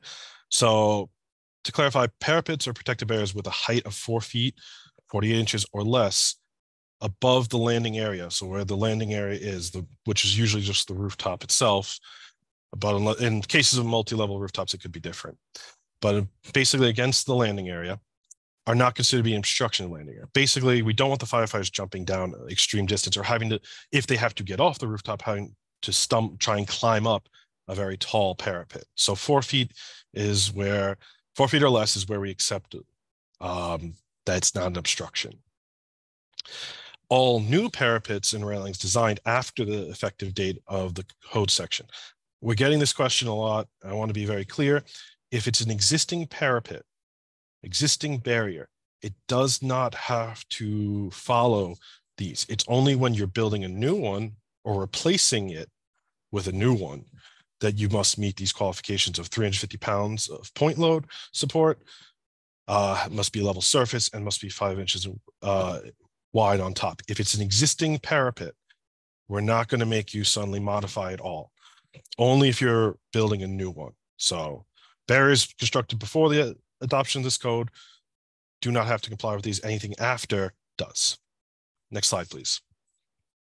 If your parapet or barrier is taller than the 4 feet, say 6 feet, you're going to need to do something to allow the height differential between the top of the parapet and the landing area to be 4 feet. This is usually going to be done by some sort of landing platform. When you provide that, you're going to need to submit it through us at the FDNY to confirm that it's an acceptable landing, and ensure that it'll work for us. So you can just see in the diagram, you know, some kind of landing platform, 6 feet deep, 6 feet wide, that brings the height differential to less than 4 feet or less. Next slide, please. Any existing scaffolding or proposed scaffolding must be designed to allow rooftop perimeter access landing. And we may require signage for not only perimeter access, but access on the rooftop, access to fire escapes, access to doors, clarifying where those things are, because as these rooftops get more filled with equipment, not just solar, but equipment platforms, other telecommunication equipment, HVAC units, it can obscure the view of the firefighter of the different things on the rooftop, such as fire escape locations, door locations, and we may require signage to help guide the firefighter. Again, time is important when the firefighter's up there. The faster he can find where he needs to find, faster he can locate people who maybe have retreated to the rooftop, the faster he can get to areas to vent, the faster he can get to areas that he needs to look down so he can transfer the data, the better it is, and the more likely we are to deal with the fire and protect life and property. So we may ask for signage. Do not start putting signs everywhere. We don't want to overload the firefighters with information, but during the plan examination process, the rooftop unit may require that you add additional signage to assist the firefighter in navigating the rooftop. Next slide, please. Also new with the 2022 fire code was the inclusion of any equipment that has moving parts on the rooftop may be considered instruction. We have seen 1 or 2 turbines go onto rooftops. These are a rarity, it seems, right now. I'm not sure if it'll become a more common practice. I know solar is the easier to install versus this, but it has. We've seen it, and it prompted us to be wary that this may come down the pipeline at some point. So any equipment with moving parts that are exposed needs to meet certain criteria. The moving parts are not permitted within 3 feet of any required clearance areas, 3 feet vertically or horizontally from those areas. So to the right, you'll see a required clearance area that's 9 feet high, 6 feet wide. And that the tip of the moving part of that fan blade can't be within 3 feet of any of that green area. Any tips or ends of any moving parts shall be marked with a photoreflective material that's easily visible in dark or smoky conditions. We want to make sure that you can see the edge of it. Sometimes, again, with these fan blades, they spin fast enough, especially if they're white against a light background, they can start to become almost translucent looking. And we want it to be obvious where the tips of those are, just so nobody walks into them. And we will probably require signage to warn not to get near these. Next slide, please. So we've done the perimeter access landing areas. Your firefighter's on the rooftop. Now he's got to get around the rooftop. He's got to move to all the critical locations. To do that, he's going to need a clear path. So clear paths must be 6 feet wide and 9 feet tall, meaning they need a 9 foot of head clearance. They need to be able to move around. They have to go from front to rear, side to side of the building. There must be a distinct clear path every 100 linear feet with no more than 100 feet between any distinct clear path. They shall connect to all required clearance areas. These are your fire escapes, your ladders, your scuttles, your skylights, your hatches, your other clearance area, your other perimeter access landing areas, your rooftop doors and bulkheads. That's what it needs to connect to. It shall provide access to any areas along the sides of buildings that are not accessible by fire apparatus that have windows. we'll go into that a little bit more. On a rectangular building, it's fairly obvious. It's front to rear, side to side. It covers your sides, but there are, in New York, a lot of irregular shaped buildings where you'll need additional paths. We'll go into that a little bit later. Solar panels, glass, or other transparent materials may not be used as part of the clear path. We've been asked this before. People have told us they're rated for people to walk on. They may be rated for general public use. There is no way for a firefighter going up there to tell in any measurable quick amount of time whether these are safe to walk on, and they cannot risk that. They can't risk getting unnecessarily hurt by something while they're trying to do their job. So we do not allow glass. We can't tell if it's properly rated for them. We can't tell if the heat from the fire is damaging it. We can't tell if it was properly rated for their weight. They're carrying a lot of gear, a lot of equipment. We can't tell if it's rated for all of that. So those are not allowed to be part of the clear path. Fences can, again, cross the clear path, but they must have gates provided to allow clear path through the fence. And Yash brought this up already. Yash already brought this up, but rooftop energy storage systems shall be designed in accordance with FC 608. And the deflagration zones and the exhaust may not enter, or the design of those may not allow them to enter into the clear path or other required clearance areas. Next slide, please. Again, rooftops are not always these nice rectangular, straight, one-level things. They have multiple elevation differences, and we need clear paths to get over the elevations or onto the upper roofs sometimes, or past them in the case of long bulkheads. So in those cases, we need ladders or other approved means, such as stairs or something, to be provided for elevation differences of 16 feet or less. The exception is we don't need to technically go up onto, say, something like a narrow bulkhead that's less than 6 feet in any dimension, because it's not considered a real, because you can't have a true clear path on that, a 6x6 clear path. However, we may ask you to provide a 6-foot clear path over it onto the other side of it if there's another larger roof beyond. There are sometimes roofs that are kind of bisected by a central like bulkhead area, and you can only get through. We want external means to get over it. We may ask for a ladder to get over it and onto the other side. Next slide, please. And I had already brought up regular shaped buildings. These are going to require additional clear paths, mainly because, so say on an H-type tenement building, you know, you have windows along all these exposures on each wing. We want the firefighters to be able to get to each wing and look over each side on those wings and see, again, is there smoke coming out the windows? Is there someone hanging out the window? Is someone need to be rescued? You know, and be able to transmit that information. So on these, each wing of this building require a front to rear, side to side on it that connects to each side that would have, you know, each side of it. And through the throat of the building, which is the center of the H, we need a front to rear and side to side and front to rear, because again, there can be windows on that. There can be other things. It allows them sight lines into all those other areas so they can transmit that down, so they can assist the incident commander in directing the firefighters where they need to be. And obviously it must still connect to all their other required clearance areas. Next slide, please. Another important thing is clear path protection. There are rooftops with sudden drops in them. Clear path protection is any 42-inch high barrier along the clear path. Whenever the clear path is along an unprotected elevation difference, such as, you know, open shafts, or even sometimes equipment may push the firefighter to have to walk along the building's perimeter.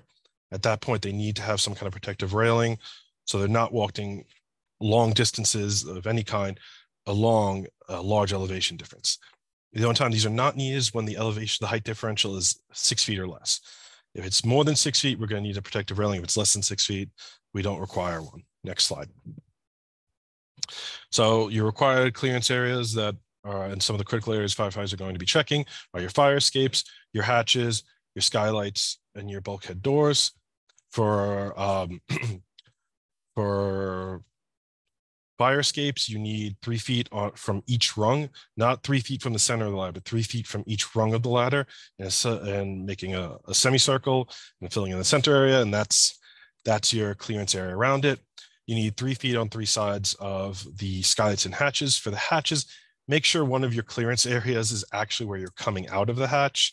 You know, it's kind of useless if you have no clearance on where you'd actually be climbing out from. You know, you're climbing up the ladder and you get to the top and then there's just a giant AC unit in front of your face. It's not really conducive to getting in or out of that ladder. So try and make sure that those clearance areas are actually usable by that hatch. Your bulkhead door, from the hinge of the door, you need a 6-foot radius around. That's your clearance area. And again, 3 feet on 3 sides for skylights. Next slide, please. Now, there is an exception to this 3 feet on 3 sides to the hatches and skylights. This has to do with buildings that were constructed pre-December 31st, 2017, when they had plans approved, I'm sorry, not constructed, for plans approved by DOB, constructed for plans approved by DOB or the FDY before December 31st, 2017. So if your plans were approved for this configuration pre-2017, there is an exception. So we're not going to require that you have 3 feet on 3 sides of clearance. They will be considered in compliance, but only for when those clearances are reduced by a qualifying encroachment. These include attic ventilators, chimneys, plumbing ventilation, freestanding HVAC condensers with a capacity of 5 tons or more, bulkheads, other hatches, skylights. Basically, we're talking about existing building features on rooftops that were constructed prior to December 31st, 2017, or approved by DOB or FDNY prior to December 31st, 2017. It's the understanding that, look, sometimes you have 2 skylights next to each other, next to a hatch, next to a parapet. You're not going to be able to get it. Is it incredibly detrimental to the firefighters' operations? Not necessarily, as long as you can still access them. And we understand that it'd be a lot to expect everyone to rip all these skylights out.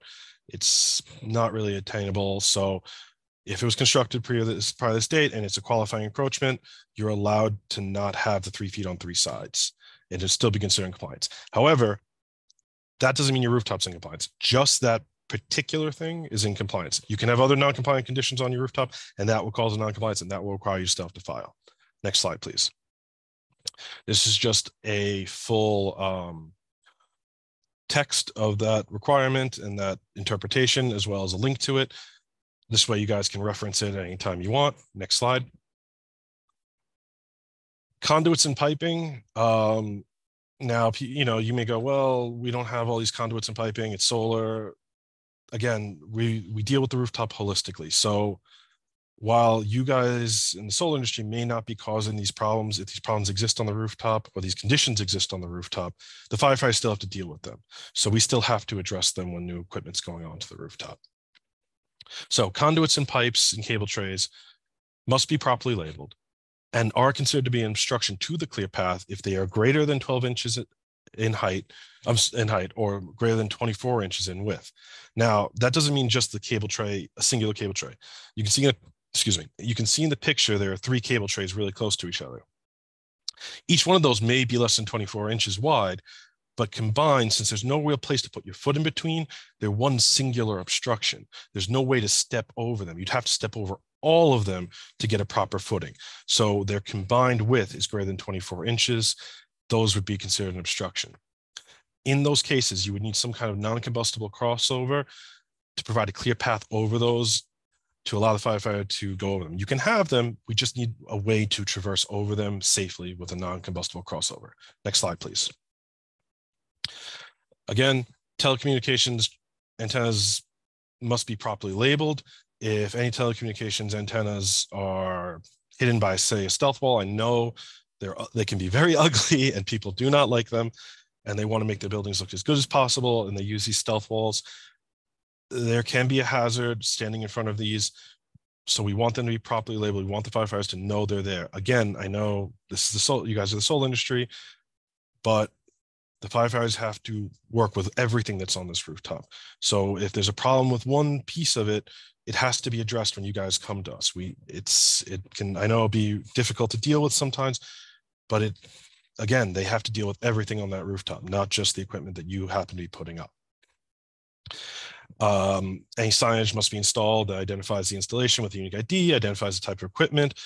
identifies the provider with a 24-hour number, and the doors onto the rooftop and any other hatches must be labeled warning about any potential exposure. Next slide. Radio frequency, another part of the code that came in recently, is the issue of radio frequency emissions that exceed FCC guideline exposures limits for the general public will can be considered to cause an obstruction to any required clearance areas that are affected by this radio frequency emissions. This includes the perimeter access landings, the rooftop hatches, the skylights to clear past the fire escapes, and the rooftop accessible doors. The FDNY may require additional submission of documentation and certification that all these areas of concern with the FCC guidelines for general population acceptable limits, and must be, all any documentation submitted about this must be certified by a licensed professional qualified to assess the exposure levels in relation to the FCC guidelines. Next slide. One of the other things we have is cantilever buildings. This, again, like I said, I'm sure all of you know, airspace is now becoming a premium. As land gets taken up, now you need the airspace. We have some rules on the access requirements for that.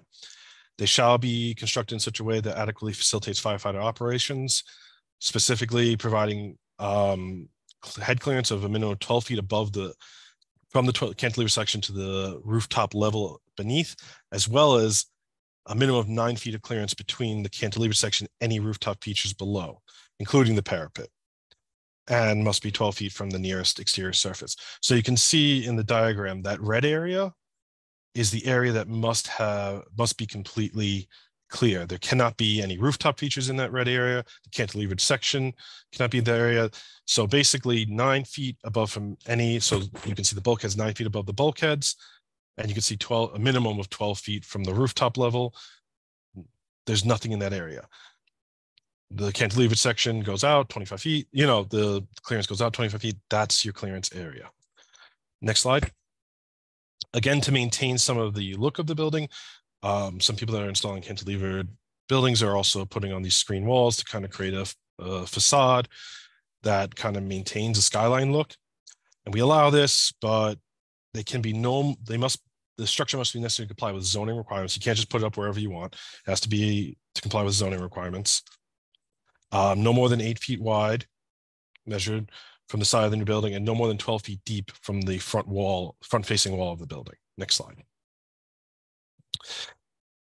You're also going to see a lot more rooftop gardens. Again, these can't cause an obstruction to any of the required clearance areas.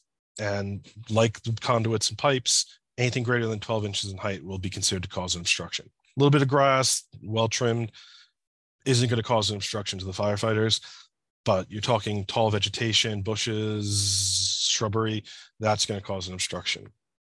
We also require that their hose connection to an approved water supply be provided in accordance with FC 318.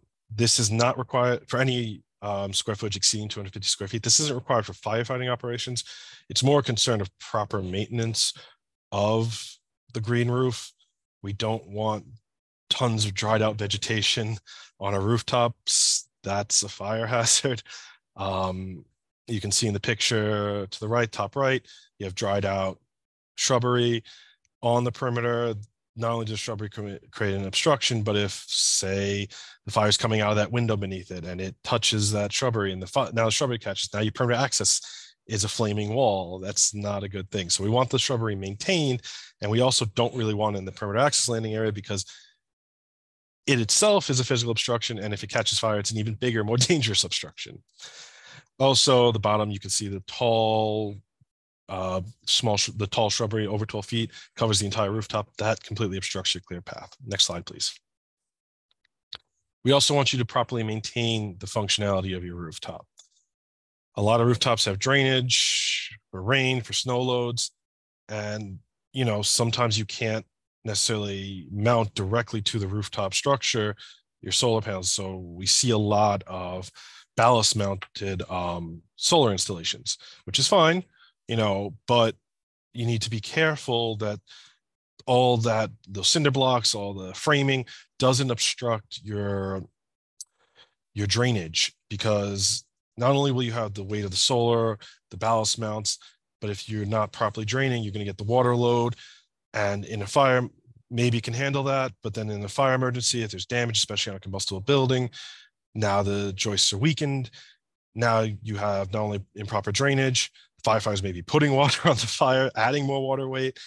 You know, you want proper drainage because you want to minimize the amount of load obviously being placed on this roof, because you don't want a roof collapse, you don't want dangerous conditions. So you have to ensure that the proper functionality of all rooftop functions, especially drainage, is not being impeded by any of the equipment being placed on there, and make sure no rubbish is being left in those drains. As you can see, tape and other paper is all over that drain. Next slide. Finally, for 504.4, rooftop solar stations shall be designed, installed, operated, and maintained in accordance with FC 512. Next slide. But before we go into the actual solar requirements, in 2022, we did introduce a new section, FC 504.5, for rooftop access over 100 feet in height. Next slide. Generally, we've always dealt with rooftops 100 feet or less. We did enact some requirements for over 100 feet. These are basically the same clear path requirements and clearance requirements as FC 504.4 on roofs under 100 feet, but mostly without the necessity for perimeter access landing areas, because the ladders are not going, the apparatus is not going to be landing from the exterior of the rooftop onto the rooftop along the perimeter. It'd be normally entering through internal means such as bulkheads, hatches, skylights, those sort of things. So again, clear path must be 6 feet wide, must connect to the side of any building. Any building sides which have windows must connect to the rooftop bulkheads, doors, hatches, ladders, or any other points of rooftop access. And clearances around the bulkhead, doors, and hatches must comply with all the previous requirements. And this is for newly constructed roofs after the enactment of the code. The existing ones are not required to comply with this right now, but if you raise your building, it's a new addition, or you're building a whole new building, you must comply with these requirements. Next slide. Now we're going to get a little bit more into the specifics of solar. Next slide. So solar panel on flat roofs must comply with the requirements of SC 504.4. Basically everything we went over, the clearances, the required accesses, all of that applies to solar installations the same way it applies to HVAC installations, the same way it applies to telecommunications installations, because our code is focused not on a particular type of equipment as much as it's focused on access for the firefighters and allowing them to do their particular role. We do have an exception for the clear path requirement for solar panels. We have two of them actually. One is an approved hinge mechanism that would create a path. So you could have a sealed off path, no 6 foot path, and have a special hinge mechanism that would open up a 6 foot clear path. This has been in the code for as long as I've been working at the fire department. So at least since 2014. And to date, we've never had any approved system go through. I don't think we've even had anyone file for a hinge mechanism. It has to go through a lot of testing. It has to work no matter what.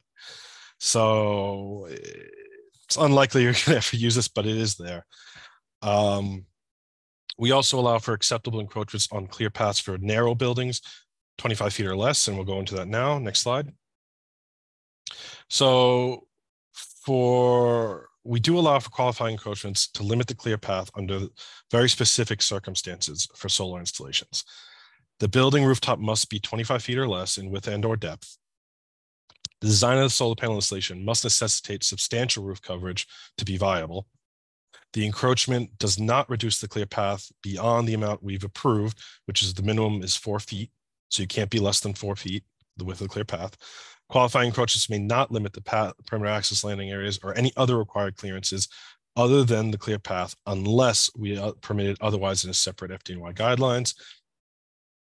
All these installations that limit the qualifying encroachments that limit the clear path must still go through either DOB submission or FDNY plan review.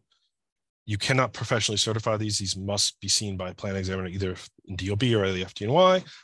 And installations must comply with all the requirements of the fire code, including SC 504.4.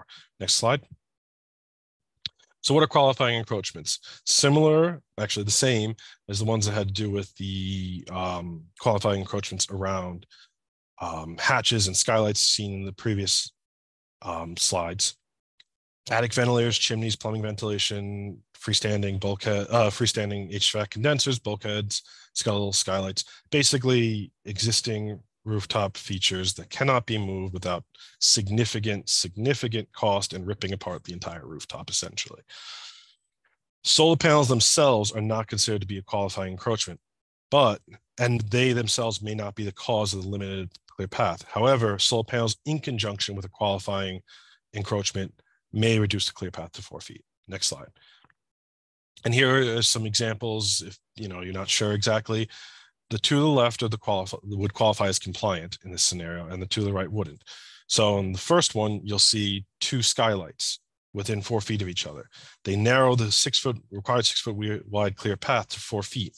This is still considered compliant because the skylights are both considered qualifying encroachments and therefore can limit the clear path to 4 feet. The next one is solar panels in conjunction with a qualifying encroachment, which is the skylight, are limiting the clear path. So a solar panel itself by itself cannot cause the reduction, but in conjunction with our existing qualifying encroachment, they can reduce the clear path to 4 feet. Next, you have one that isn't compliant.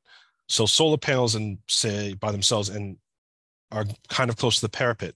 So now the side of the parapet and the solar panels are reducing to 4 feet. That's not a qualifying encroachment. You can't reduce the clear path. This would be considered non-compliant. And finally, 2 sets of solar panels, solar arrays, separated by 4 feet are limiting the clear path. That's only the solar panels causing the reduction. Those aren't qualifying encroachments. That would be considered non-compliant. Next slide. Solar is going to be very has and will continue to be popular, being put on, single family homes, which a lot of them have pitched roofs. So for pitched roofs, anything pitched that is greater than 20 degrees, you don't obviously need clear paths the same way you would need on a flat roof. You're just going to provide 3 feet of clearance along both sides of the ridge line on any of these pitched rooftop levels. Next slide. Any conduits, wiring systems, any raceways shall be located along the dips and valleys away from the ridge. And obviously all solar panels and all conduits wiring should be properly labeled. Next slide. We do have another exception, which we introduced. It was previously in the 2014 code a interpretation. Now it's been codified for group R3 occupancies whose rooftop slope is 9.5 degrees or greater. They will be considered to be pitched roofs for solar installations. So they do not comply with FC 504.4. However, they're going to have to comply with FC 512, and they're going to have to provide 3 feet of clearance along both sides as you would for the ridge line, as you would for any other pitched roof with 20 degrees or greater pitch. Next slide. Common non-compliant. Oh, actually, go back to the previous slide. I did forget one thing. Slope feature and elements do not qualify your rooftop. So if you have a flat rooftop and it happens to have a small sloped feature at some point of it, that doesn't suddenly mean you don't have to comply with FC 504.4. We're talking a large pitched rooftop, 9.5 degrees or greater, not just some little feature that happens to be a little pitched. We're talking the actual rooftop itself is entirely pitched. Next slide. So that's an overview of the code. We're going to go quickly into some non-compliant installations we've seen throughout our time and how to file. Next slide. So I show a lot of these every year. These are just some examples of non-compliance. First one, you can see solar panels take up the complete perimeter access, complete clear path. That wouldn't be an acceptable condition. There's no way for the firefighters to access, no way for the firefighters to really move around. The next one you see is a fence. The firefighters could technically crush that with the ladder, could somehow get up. They're going to get up there, but it creates a hazardous condition. It makes it harder for them to get on the roof. It makes it harder for the dismount or get back off. You would have to set this fence back, or you'd have to create cutouts, or you'd have to create setbacks in that fence to allow them to land directly to the rooftop. Then you can have fences, you can have gates in that to allow things. We do not say you can't have fences. We'll never say that. We understand they can allow you to utilize the rooftop for other things, but they have to be designed and built in such a way that allows the firefighter to first access the rooftop, land on it safely, and then go using a gate or something, go through that fence and access the rest of the rooftop. Next, you can see telecommunications. Things along the perimeter of the rooftop can cause issues landing. those antennas completely obstruct most of the perimeter access landing area. Be sure on the right with equipment platforms or any other equipment not to modify, touch, or obstruct the fire escapes. You know, one, you don't want to damage the structural integrity of the fire escape or any part of it. Two, if people are trying to utilize that to climb up to the roof for shelter, and they have to fit, they're standing at the top of this fire escape and they're trying to fiddle with chains to get it open so they can get onto it, they can slip. They're in a panic, they may trip, they may fall back. You don't want that. Don't obstruct the fire escapes, don't block them, don't modify them. If you have to go through the fire department and DOB to ensure that it's done in a safe and appropriate manner. Again, we do not walk for the bottom two pictures to the left. We do not walk on solar panels. It looks walkable. It looks clear. It looks like you can get access to those skylights and those doors, but the firefighters are not going to walk on them. They don't know if these are safe to walk on. They don't know, am I going to get hurt? Am I going to damage something? Is something going to happen if I try and step on this? We don't walk on them. So these can be considered to cause a full obstruction to the access to those skylights. Finally, it doesn't have to be a permanent installation to be a problem. The right bottom corner, you can see this was a place where they were doing recycling and they were dumping tons and tons of plastic bottles and plastic bags onto their rooftop as a place to store them all. It's hard to tell, but that rooftop, the lower rooftop to the upper rooftop was maybe 10 or 12 feet height difference. So this is about 12 or so feet, 10 to 12 feet of bags stacked high, and they were maybe the same distance deep in. This was a lot of rubbish, and that was along the landing exposure, so you couldn't land to this rooftop if you had to. And it's just a fire hazard in general. Don't do this. Next slide. Finally, design, use common sense when designing your installations. These are things we've actually seen. I mean, it clearly was someone made a mistake at some point, ordered this piece, and they installed it because it was on the plans to be installed this way. This is, silly and ridiculous. It can be kind of comical when you look at it like this, but these things do pose real hazards to us. Make sure you're careful with how you design things, and also understand that this is why we're doing what we're doing. We're doing the plan examination. We're doing the inspections. I know it can be a pain to deal with it sometimes, but things like this do end up on rooftops, and that's why we do what we do. Next slide. So finally, what does not require an application? If your rooftop's fully code compliant, don't have to file with the FDNY for a variance, obviously. If your rooftop is in a legal but non-compliant condition, meaning you had previously gotten a variance or the non-compliance to the current code predated the enactment of the code section, you don't necessarily have to file if you're going to be doing re-roofing, repair of parapet, facade repair, and like-for-like replacement equipment. This is considered maintenance. We're not going to hit you. You're not changing the layout of the rooftop when you're doing this. So re-roofing, parapet repair, and facade repair, that's fine. But if you're upgrading anything, if you're changing anything, if you're changing the way your parapet is, you're increasing its size, you're making it decorative, you're changing your facade, that would trigger the code because it's changed. The same for the equipment. If you're replacing, say, an HVAC unit, and its model number is 1234, and you replace it, it breaks down, you replace it with the same model 1234, that's fine. It's not considered an upgrade, it's considered like-for-like replacement. But say it's been a few years, they don't make that model anymore, they make an upgrade model, looks exactly the same, fits in the same footprint, but it's 1234A.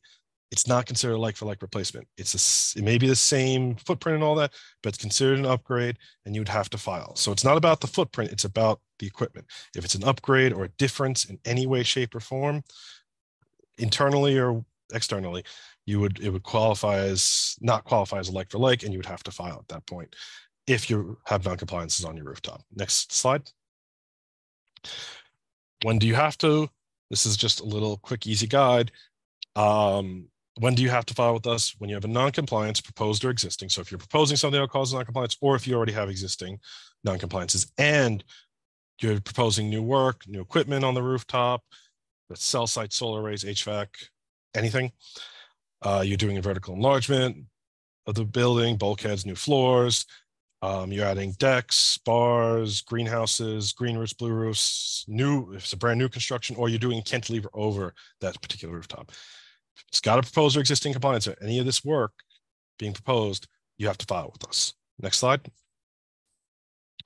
How to file. This is just a quick and easy way to do it. You're just going to go to this link. You'll get to the FDNY business support business information page. You'll scroll down. You'll see the user guide that just tells you kind of how to use the system. You know, we're now doing everything online, the business portal. If you're already a returning user, you kind of know this. You'll just log in. If you're a new user, you're going to just create a new account. Once you're ready to file, be very careful the path you select for your application. If you select the wrong path, it will not end up at my unit. It will end up at a different unit. It'll sit for a while they try to figure out who it's supposed to go to. And at the end of the day, we're going to have to kick it back to you, reject it, and you're going to have to refile. It's going to take you more time. So be careful. You know, there's nothing we can do because if it doesn't reach my unit, we review in the order we receive them. If we don't get it, you end up at the end of the line. So make sure you're careful. When you go in, click Select Design and Installation, Technology Management, and select Rooftop Variants. Do not select Fire Code Variants. Fire Code Variants is a different application, goes to different units. It's not used for rooftop access variances. Next slide. With your application, you're going to have to pay an application fee of $420. There are no resubmission fees. So this is a variance process that's going to be back and forth. This is not an exact science when you're filing for a variance. We're reviewing your entire rooftop, all the conditions on it, everything going on, and we may need some additional mitigations. We may not understand something. There may be missing information we need. So there's going to be back and forth, and we understand that. So there's no fee for resubmissions as long as you resubmit within 6 months of your most recent letter of deficiency. So once we issue the letter of deficiency, a clock starts. You have 6 months to refile. Once you refile, we'll review again. And then if we issue another letter of deficiency, you have another 6 months to get back to us. We understand you have to go back. You have to talk to a lot of stakeholders. You have to figure out what you can do. You have to talk to your engineers. You have to figure out what can go on this. So it does take some time on your end as well. We understand that. We're not going to hit you over the head with fees to work this out. You're going to need to provide a TM5 application. Still, we want the paper, it needs to be signed and such. 11x17 plans with original signed seal and signature from your engineer or RA. You can provide us with a narrative that explains the scope of work. Give us photos of the current rooftop conditions. We want to see what's up there. We want to know what's up there. We want to get a good feel of the entire rooftop, not just where you're putting work, but the entire rooftop, because we, again, are concerned about the firefighters who have to deal with the entire rooftop. The more information we have, the better picture we can get of that rooftop through the photographs and through dimensioning, you know, on your plans, the more likely we are to understand what you're trying to do, be able to either agree that it's acceptable or provide better objections to you, more focused objections to you, so you can more quickly address those issues we have concerns with and hopefully not receive any additional deficiencies after the first one at that point. And also any other relevant documents, such as any other determinations from other city agencies, any FD1 summons, etc. All documents must be submitted in PDF format. Any other formats may not open for us, may not work for us, and it will end up in a deficiency. We'll kick it back to you saying, hey, we can't open this, we can't read it, we can't use it. You need to submit in a PDF format. So just be careful. Don't extend your review time because of silly things like not filing it correctly or not giving us the proper document format that we can't open. You know, we don't want to give you unnecessary deficiencies. Just be careful for these things. Next slide. This is just an example of TM5. Make sure you have your owner, the building owner, the actual owner of the building, not the person filing for the equipment or the equipment owner, the building owner's information, and then have them sign. And obviously the engineer RA signature and seal. Next slide. Just a quick sample plan. Make sure your plans are clear to us. Make sure they're clean, clear. You know, don't overload us with unnecessary information. You know, we don't necessarily need to see an X-ray view through the rooftop to see all the floors below it. Make it clear, make it correct, make it concise. Give us the dimensioning of everything. Make sure you have the entire rooftop, not the only area you're proposing work on, and any rooftops under that particular bin. Label all existing building features, label all proposed work as proposed, label all existing features as existing, label all the apparatus accessible exposures, including park lots. Make sure you name them, make sure they're named so we can properly orient ourselves when we're doing our own research. So we know what sides we're looking at. We know when we're looking things up, what sides you're describing, what sides you're proposing equipment on. We need to be able to orient ourselves properly. Show where you're demonstrating compliance. Show where you have your permanent access. Show where you have your clear paths. Show where you have non-compliant areas. Show where your path is being limited. What's it being limited by? What existing features? What proposed features? What's limiting your proposed landing areas? Show us that. Make it clear for us. And clearly label your proposed mitigations. If you have cable trays or something going across the rooftop, cutting off the clear path because they're too large, if you want, an approval, you're going to need to give us some solution to get over it. If you're going to install step overs, show us that. Clearly call them out. Make it easier. Make it easy for us to understand what you're doing, understand the footprint of the building, so that there's less confusion and we're more likely to move your application forward. Help us help you get your application to the finish line, by giving us the information we need. All submitted plans must have an original sign and signature PERA stamp. Plans must have an area for us to stamp. If you fill up the whole thing, we don't have anywhere to put this FDY stamp. Please leave us a small area somewhere on your plan so we can stamp your plans if and when they're approved. Next slide. These are just some additional resources. I'm hoping to come out with some more bulletins. We should have a bulletin shortly on how to file again, just to give you a more helpful guideline on how to do the filing process, and eventually, hopefully, some more bulletins on the 2022 fire code, some explanation of some areas that have become obvious that are little points of confusion for people. We're going to try and get those out to you. But for now, there's some information on the 2022 code, some 2014 code, and a lot of it is the same still from the 2014 code. So you can understand our thought process by looking at those bulletins. Next slide. And these are just who works for the unit. Again, myself, John Janito, our examiners, our admin staff, our chief technology management, Peter Archer. And if you have any questions, any issues, need status updates, need code clarifications, send them to FDNY Business Support. You'll receive a tracking number. They'll make sure it goes to the proper unit. They'll make sure if we don't see the email, they'll follow up with us. And if you don't hear anything back, you can follow up with FDNY Business Support, give them your tracking number and say, hey, I asked this question, no one got back to me yet. What's the deal? And they'll come to the unit who sent to and go, what's the deal? Why haven't you responded yet? So this is just a really good way to keep track, make sure your questions are heard, and make sure they get to the appropriate union. And I believe that's it for me. Thank you. Thank you, John, and thank you, Yash. If you can come back on with us, we have time for a few questions before our scheduled 12:30 lunch. So if you have some questions now, it's time to put it into the Q&A box. But we have some ready, and Yash, we want to thank you in advance. You've been busy answering questions. We really appreciate it. And just to repeat to the attendees once again, we are capturing all the questions and answers, and we will put them in a document and post them on our website. Thank you guys very much. A lot of great information. John, let's start with you. For building facades that have windows, does there need to be a clear path, assuming that all 6-foot clear paths are met? You do need to have a clear path that goes to that facade. That's the code requires. That's why when we said it for regular shaped buildings, you'll need additional clear paths that connect to that facade area. You don't need it necessarily along the entire perimeter, but you need it to a clear path to connect to that facade area, along that facade. Okay, thank you. Yash, this question was asked a couple times. I guess they want a very clear answer. Somebody was told that in New York City, storage is not allowed by FDN. Why was that changed?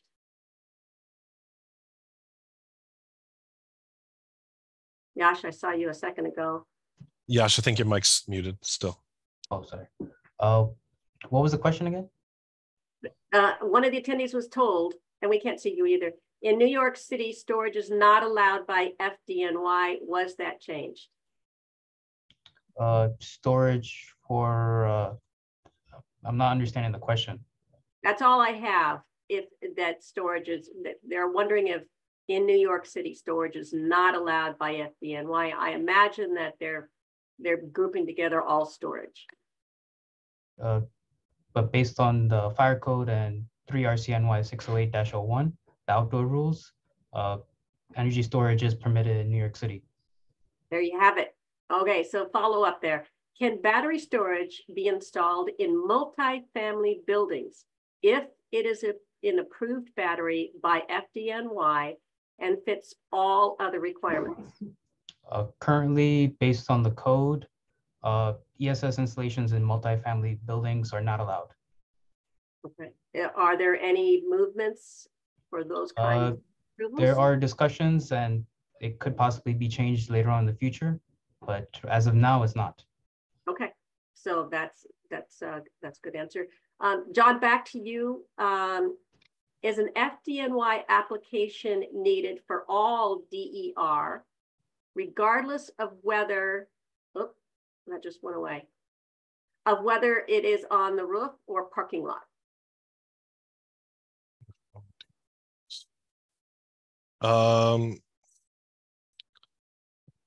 What do they mean on the roof or the parking lot? Well, Do they have any follow-up to that? I do not have a follow-up to that. I imagine that it seems to me they're asking whether there's a different process if it's on top of a parking lot. If they need an FDM application for if it's a parking lot. Only parking lot, I'm guessing. A parking lot that's the rooftop is still technically part of the parking lot. The code doesn't technically make a differentiation between those two. The variance process, we would take that into consideration, obviously. But the code doesn't make any different, doesn't clearly state any difference between those two sorts of situations. So they would probably need a filing with us. Would the rooftop access unit take it into consideration? Absolutely. But the code itself doesn't make that differentiation. Gotcha, thank you. Are there restrictions on solar on a vertical wall?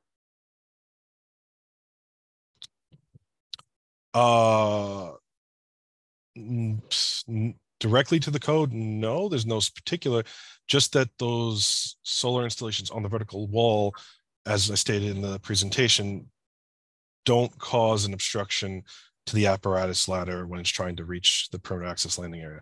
So if they protrude out and they would be in line with the perimeter access landing area, they could be considered an obstruction. It's, if you have concerns about it, absolutely send those questions through business support and we can give a little bit more clear. That's a little bit more situational and depends on your building's design, its height, where you're placing it vertically on the roof, on the facade. If you think your building may be in non-compliance because of the installation on the facade or the exterior, submit the question to us and we'll do our best to get you a good answer and tell you whether or not we consider that to cause an obstruction. Thank you, John. Back over to Yash. Is there a list of approved battery energy storage systems, that's the best for people that are looking for the acronym, for medium and small systems for residential applications? So the table that was posted in the presentation, that includes small, medium, and large. It has all of them. Okay. So there's not different tables for medium, small, or large. Those are so far all of the energy storage systems approved in New York City. Excellent, thank you for that. And again, we'll be posting that. I have my ombudsman furiously sending me messages. There's a follow-up for you, John, on the building facades. Follow-up is does the path, hold on, in follow-up to the question about the path needed to overlook facades with windows, how wide does that path need to be? All clear paths have to be 6 feet wide. So the clear path is 6 feet wide. The path to that has to be 6 feet wide. Again, it doesn't have to be along the entire perimeter. We're not expecting that, but just that the clear path, the 6-foot wide clear path, connects to that facade area, so the firefighter can look over and see, you know, what windows, if anything, smoke's coming out of them, if anyone's hanging out and needs assistance. And that's also, again, at non, you know, the code says non-apparatus accessible exposures. So, you know, it's the real concern is things like at the rear of a real lot that no one can get to, you can't really get to. You want the firefighter on top wants to go look down, see if something's going on. On the front where the incident commander is, he can see all the, you know, the windows. He can see what's happening there. It's really for the information he can't see himself that he needs what are his eyes and ears on the rooftop to transmit back to it.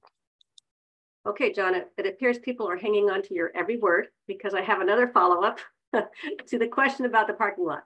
So the follow-up seems to be that does a carport on a parking lot require any FDNY filings? Did we stump you, John? I would need a little bit more specifics. I would say they should probably submit that question through business support with all the pertinent details to it. And, you know, or you guys they can give it to you and we can get back and answer through you guys so you can share with everybody. But I think we need a little bit more details. Again, the code doesn't specifically call out carports that way, at least for perimeter access, you know, rooftop access and those sorts of things. So I would need a little bit more information on the situation so I could better explain how it would affect the operations. Understandable. You know, does it touch any building? Does it touch a roof? So on and so forth. And are there restrictions on solar on a vertical wall? We're back to the vertical wall questions. Not for FC 504.4, FC 512, and FC 504.5. I can't speak if there's zero restrictions about that. That I can't comment on particularly. For rooftop access, it would only be for the rooftop access portion and the fire apparatus access. It's only if those installations would cause perimeter access areas to not be accessible due to them protruding far enough that the ladder would have to crash into them. So that's what it's dependent on. Again, if they have questions or they're concerned about it, please send them to us. We will do our best to get you the answer.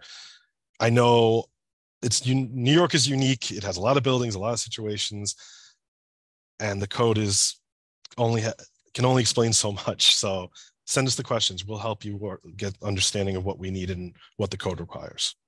Thank you. So here's somebody that has a building with a height of more than 100 feet, and they want to know if they still need to comply with the 6-foot path rig requirement, but not provide the landing path. Any building over 100 feet is not required to have the perimeter access landing areas because the fire apparatus is not going to be going up to that height. So anything over 100 feet doesn't require perimeter access landing. It would just require the clear paths. And again, that's only for newly constructed rooftops after the enactment of the code. So any additional floors were added that raised your rooftop up, that's a new rooftop. You built a whole new building, that sort of thing. Okay. Back over to Yash. Can you provide information on when battery storage for multiple, you kind of alluded to this, but when battery storage for multifamily buildings may be approved? Are we talking months?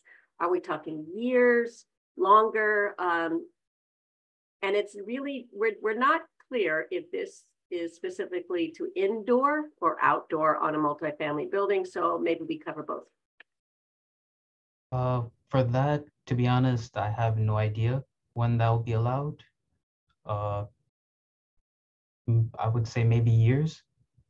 Okay. Okay. So not the time to plan for that at the moment. All right. I think that I have them furiously writing me more questions. So here's a person that has 2 roofs, one higher, one lower, with height differences of more than 9 feet.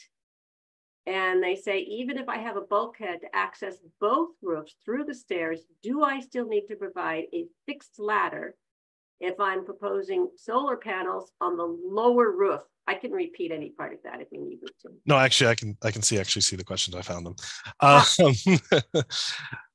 So potentially, yes. The issue is that it doesn't really matter where you're installing. Like I said, if you're doing work on any rooftop under that bin, you trigger the requirement to comply. So the upper rooftop, access to it needs to be provided. If there is direct access, if there is another pathway, external pathway to that rooftop, no, we would not necessarily require a ladder.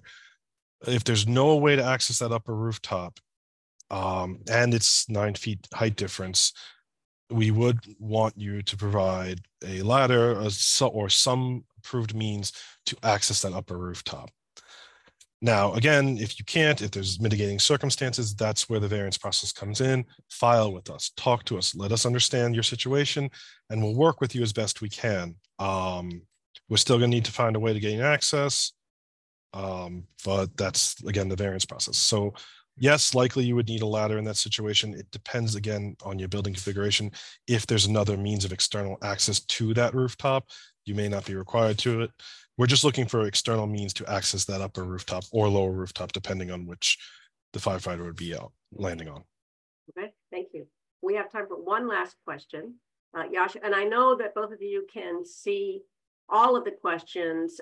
There's a lot there. So what our ombudsmen are doing are kind of highlighting ones that we think will most advance the conversation and help our attendees. So final question for this segment. And again, we'll have all of them answered on paper and posted on our website. So for 1 or 2 family homes, this is you, Yash, can a battery be installed in an interior space like a garage or basement, or does it have to be exterior with the requisite 10 feet clearance in front of the battery? And if installed, as a follow-up here, if installed on the exterior driveway, does it have to have the 10-foot clearance? So currently for R3 occupancies, which are 1 and 2 family houses, you're allowed to install it in attached garages, detached garages, and inside the garage. So yes, it's allowed, but for basement is not. And in terms of a space inside the dwelling, no, that's still not allowed. So it's only garage and exterior. And for the second part of the question, if you don't meet the 10 feet clearance, that would trigger what I mentioned in the presentation, was that if you can't maintain or meet the stipulations in the COA, one of them would be the 10-foot clearance. If you can't meet that, then you would have to file TM1 with us for that site-specific approval, because you can't meet that condition. But if you were able to meet that 10-foot clearance, you could install it outright. And that's whether it's inside the garage or on the driveway. Yeah. Okay. All right. Thank you very much to the FDNY. You guys have been very terrific and detailed, and we will have all the Q&A and the slides posted. We're going to take a quick lunch break. Please be back at 1 o'clock, where we will be joined by the New York City Department of Buildings. Thank you. Thank you.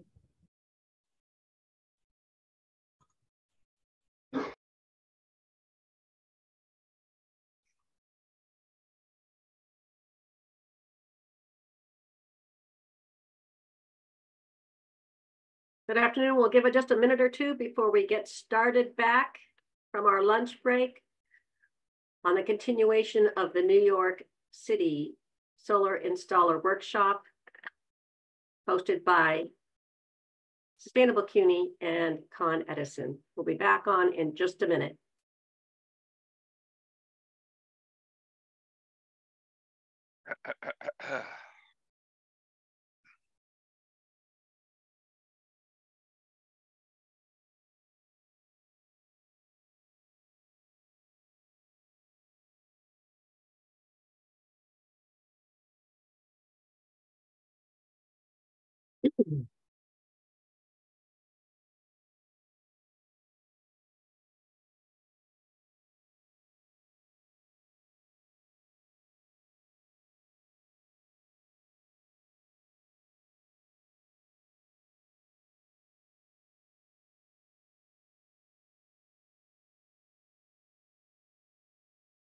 Good afternoon and welcome back to the New York City Solar and Storage Installer Workshop for 2024, hosted by Sustainable CUNY and Con Edison.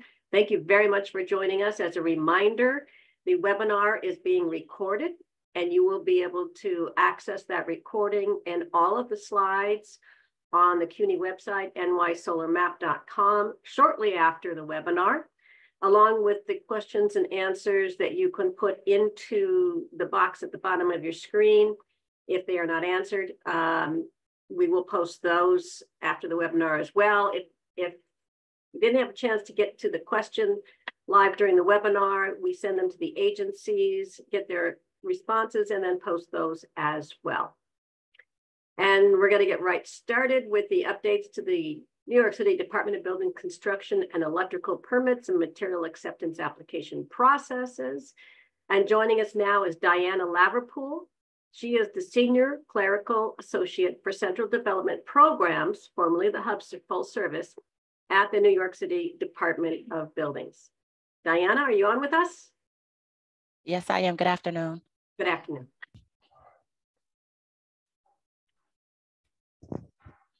So good afternoon, everyone. And this will be our solar presentation from the New York City Department of Buildings for March 20th, 2024. Next slide. So solar permits processing at the DOB. We'll go through the overview, general requirements, solar approval, permit, sign off, property tax abatement program, zoning requirements, specialized application, guardrails, and contacts. Next. So where we are. Total PTA and non-PTA applications filed through the DOB from 2011 to 2023, as you can see, has increased over time. All solar and EESE electrical energy storage equipment are now filed in DOB now. Next. Per Title 4C, if the solar electric generating system and or electric energy storage system is placed in service on or after January 1st, 2024 and before January 1st, 2035 for each year of the compliance period, such tax abatement shall be the lesser of 7.5% of eligible solar electric generating systems and or storage systems expenditures. The amount of tax payable in such tax year or $62,500. There's more information for solar jobs filed prior to 2024. Please refer to Title 4C 499 BBBB. Local Law 92 and 94/2019, which became effective as of November 15th, 2019. These laws amend the 2014-2022 Administrative Code and Chapter 15 of the New York City Building Code to require, subject to change exceptions, new buildings, new roofs resulting from enlargement or existing buildings, and existing buildings replacing an entire existing roof deck or roof assembly to be provided with a sustainable roofing zone, 100% of which must either be a solar photovoltaic electricity generating system, a green roof system, or a combination thereof, following the BB 2019-010. Next. This is just general requirements for construction projects required by the New York City Department of Buildings. Construction permits are required before beginning of installation. Electrical permits require before beginning of installation. Construction sign-off required following the completion of installation and provided by the Department of Buildings. Electrical sign-off required following the completion of installation and will be provided by the Department of Buildings. Con Edison connection letters are required following the completion of installation and provided by Con Edison. Note, Con Edison letter will not be issued unless an electrical sign-off is obtained. The OTCR conditional approval is required for electrical energy storage equipment applications prior to beginning of installation and final approval required following the completion of installation. Projects filing with property tax abatement or PTAs must be filed through DOB Now as a standard plan exam or a professional certification. There are no more self-certifications of objections filing type for solar. Applications must be filed as work type solar or SL. All solar and EESE applications are centrally reviewed by the Central Development Programs, formerly Hub Full Service. BB 2018-008 requires a final inspection by the design professional of record for many alteration type 2 work types, including solar. Some licensing requirements. New York State Registered Architects, or RA, or professional engineers, PE, required to submit drawings to obtain building permits and considered applicant of record, or AOR.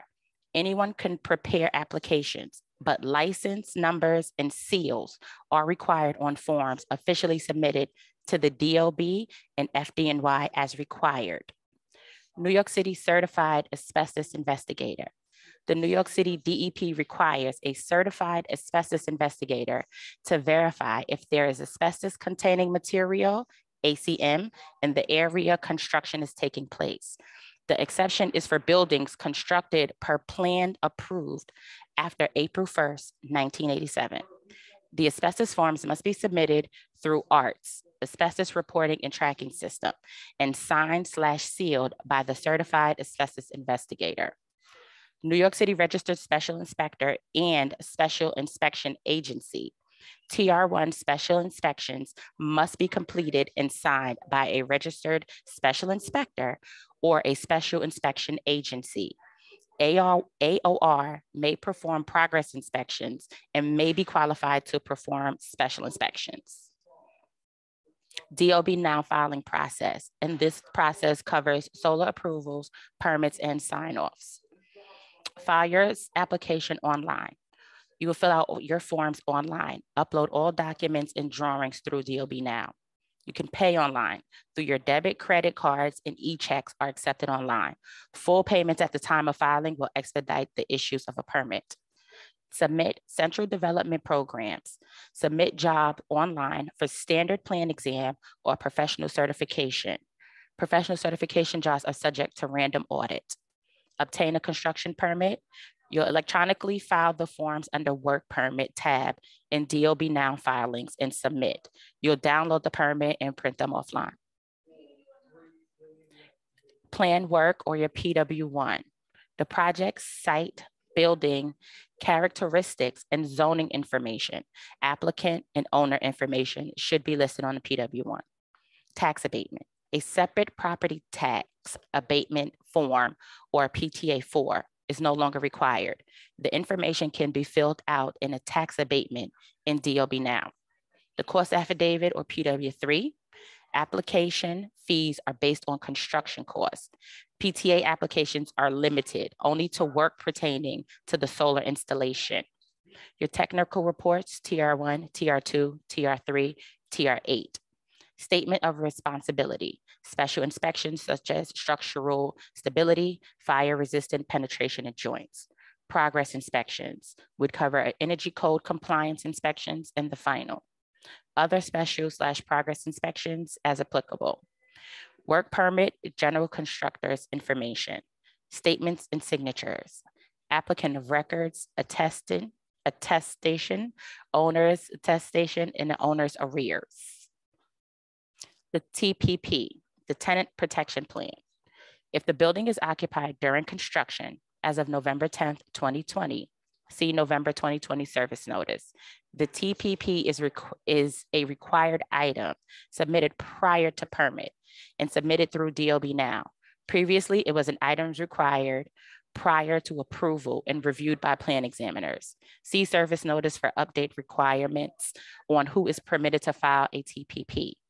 Applicants can request a TPP under filing action of a job that requires a TPP.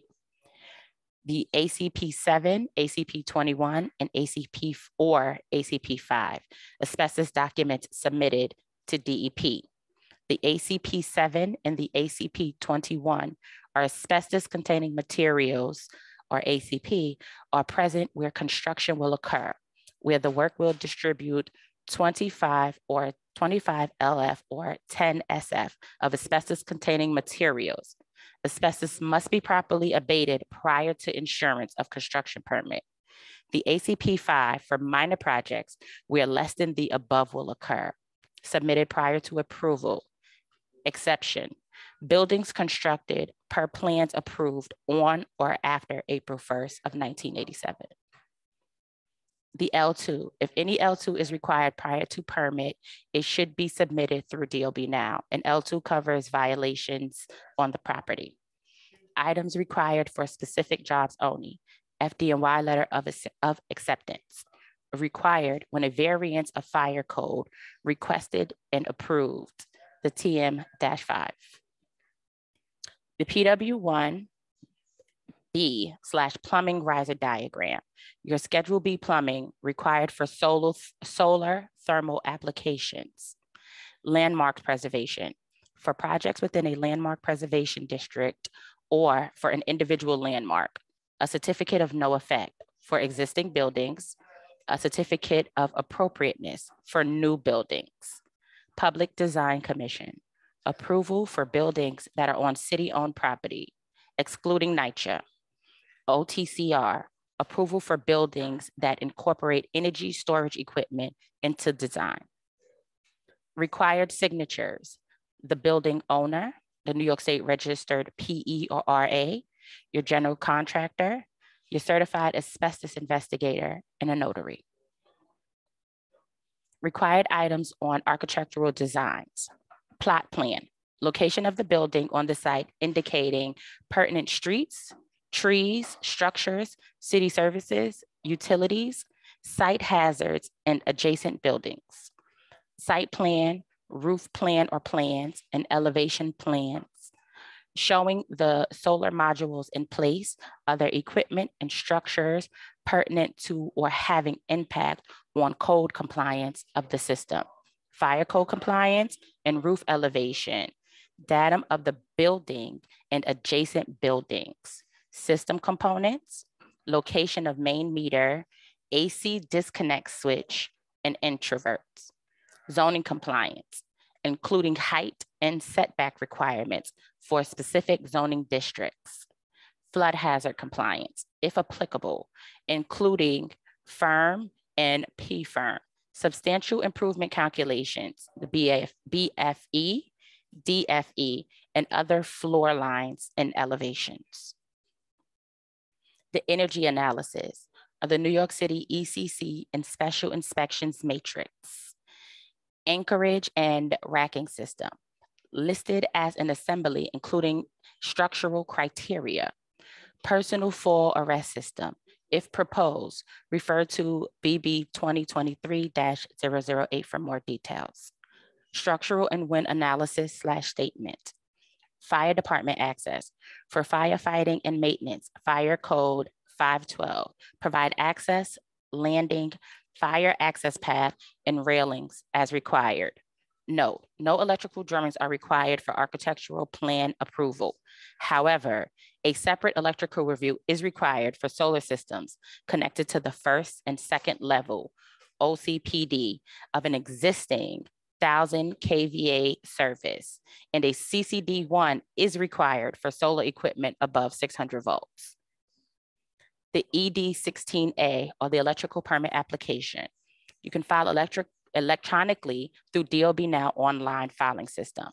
It must be filed in New York City Master Electrician. The work permit issued, no plan review required. However, systems above 600 volts or 1,000 kVA and above require a CCD1 is required. We will elaborate on the next slide. Electrical inspections, arrange for DOB electrical inspectors to sign off. A tree line electrical diagram is required at the time of sign-off inspection. Note, these items are pursued independently from the construction drawings approval. The CCD1 electrical predetermination. Currently, New York City adopts the 2008 NEC a practical difficulty of complying with Article 690 of the 2011 NYC EC solar system over 600 volts requires applicants to file a predetermination CCD1 in order to use the 2014 NEC for solar installation and inspection. New York City will be adopting the 2020 NEC. For applications that are for proposals of 1,000 kVA or above, or for systems connected to a first or second level of an existing 1,000 kVA service, a filing for electrical plan exam is required. File CCD1s through Hub Full Service at Hub FS determinations at buildings.nyc.gov. Requests will be logged in and forwarded to Technical Affairs to continue review. After review, Technical Affairs refers response to Hub Full Service. The Hub Borough Commissioners reviews/signs CCD1. The CCD1 then forwarded back to Technical Affairs and applicant of record. Technical Affairs works with Hub Full Service to expedite applications based upon volume.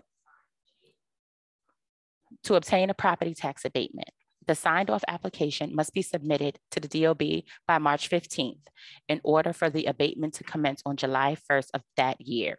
This includes filing some items through eSubmit and some items through DOB Now. Items that are required after permit/construction are as follows. Submit any PAAs for as-builts through e-filing, and you can notify the Hub Full Service Project Advocate at buildings.nyc.gov. Once documents are uploaded for existing solar applications on BIS only. After work is completed, request construction inspection through DOB Now. Request electrical inspection through DOB Now. Obtain Con Edison utility letter. Can upload your PW7, your final PTA4, your PW3, your EN2, TR1, and TR7, and all other required sign-off documents, including construction and electrical inspection approval through eSubmit. These documents are all to be uploaded at the same time for existing solar applications in BIS only. For existing solar applications on BIS, you can email greenroofandsolar@buildings.nyc.gov to request sign-off. Please ensure that all required documents/inspections have been satisfactorily completed. For DOB Now jobs, select Request LOC from the drop-down list under Select Action of the job. DOB reviews the documents and signs off the job, creating a letter of completion or LOC. The DOB submits to the DOF. After the DOB sign-off is completed, the DOB sends the list of applications to DOF for processing. DOF sends letters to owners outlining eligible expenditures, percentage of property tax deduction, start and end dates of tax abatement. The Rule 1 RCNY 105-02 has been updated to include eligibility for property tax abatements for the installation of electrical energy storage equipment, or EESE. After January 1st, 2024, a building can file more than one tax abatement pursuant to Title 4C. 1 RCNY 105-02 will be updated in the future to reflect that. And I will turn it over to my colleague, Chantel Shaw, and she will be going over the zoning requirements. Thank you, Diana. Good afternoon, everyone. So the City of Yes carbon neutrality paved the way for new zoning definitions and some amendment to the zoning resolution, one of which is energy infrastructure equipment. It is a new defined term which includes renewable energy generation systems such as solar or wind generation systems and energy storage systems such as fuel cells and batteries. EIE shall refer to the equipment that is a principal use on a zoning lot, and where such equipment is accessory to another use, it shall be considered as accessory mechanical equipment. Next, please. Based on the defined term EIE, new use groups are also incorporated in the amended zoning resolution. Smaller installations with footprints smaller than 10,000 square feet are categorized as Group 4C. Larger installations with footprints larger than 10,000 square feet are categorized as Use Group 6F. Screening and enclosure regulations apply to EIE and to the accessory mechanical equipment. Next, please. Now, before the zoning amendment happened, fuel and battery energy storage systems were categorized as electric utility substations and were only allowed in commercial districts up to 10,000 square feet and unlimited in manufacturing districts. With the amended text, Use Group 4C is permitted in all residence districts less than 10,000 square feet, and Use Group 6F is permitted in all commercial and manufacturing districts, unlimited in size. Next, please. This chart compares the previous and the new zoning resolutions, indicating fewer restrictions than before. You can see more flexibility has been attained. Next, please. As stated earlier, energy infrastructure equipment shall refer to the equipment that is a principal use on the zoning lot, and where such equipment is accessory to another use, it shall be considered accessory mechanical equipment. The provisions pertaining to this EIE shall apply to all types of renewable energy generation systems, as well as all types of energy storage systems, unless specific rules are otherwise specified, such as for solar and wind energy systems. Then it's categorized separately. Next, please. This slide shows us that zoning resolution 2312, which is permitted obstructions in open space, refers to 23442, which is additional permitted obstructions in required yards, which lists the area and the height limitations in open spaces or yards. Next, please. This further elaborates the zoning resolution 23442. Energy infrastructure and accessory mechanical equipment are subject to screening and enclosure provisions with a maximum of 25% of a yard, or if in a front yard, then a maximum of 25 square feet. With respect to height, in a zoning district of R1 through R5, in a side or a rear yard, it's up to 10 feet, and front yard, it's up to 5 feet. And maximum height for R6 through R10 would be 15 feet. Next, please. When solar energy systems are installed such they are projecting from exterior walls, accessory or as part of the EIE, on walls existing on April 30th, 2012 and December 6, 2023, they are allowed to project no more than 10 inches and occupying no more than 20% of the surface area of the building wall as viewed in the elevation from which it projects. Accessory mechanical equipment limited to 18 inches in depth from exterior wall if it doesn't fall within those dates. Next, please. Solar energy systems, accessory or part of EIE on the roof of a building, permitted as an obstruction to such a yard up to 4 feet in height as measured perpendicular to the roof surface as indicated in the figure to the left, and limited to 18 inches in height as measured perpendicular to the roof surface when located over a detached accessory building or other structure or any roof with a slope greater than 20 degrees. Next, please. Before the zoning this one is the one which shows the diagram for when solar panels are on the roof of a building, which are permitted obstruction to a yard, then they're limited to 4 feet in height. Next, please. Before the zoning amendment, solar awnings, canopies were not always permitted in same areas as parking. Now solar canopies are allowed to cover parking areas as permitted obstructions. Next, please. For commercial and manufacturing districts over parking facilities, maximum height permitted is 15 feet. Where more than 75% parking is covered by solar canopies, landscaping requirements of 3792 are either modified or are not applicable, which are stated further in 37-923 of the zoning resolution. Next, please. This chart compares the solar energy system coverage in terms of height and area, which we just saw in the slides illustrated before.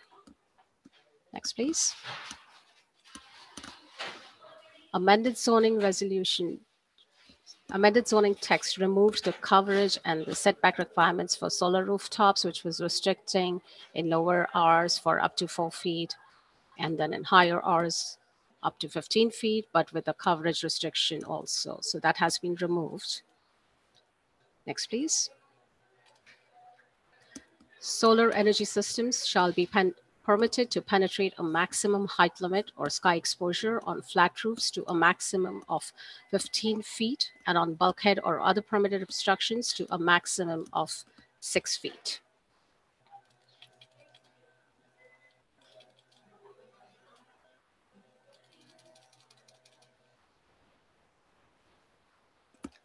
Sorry about that.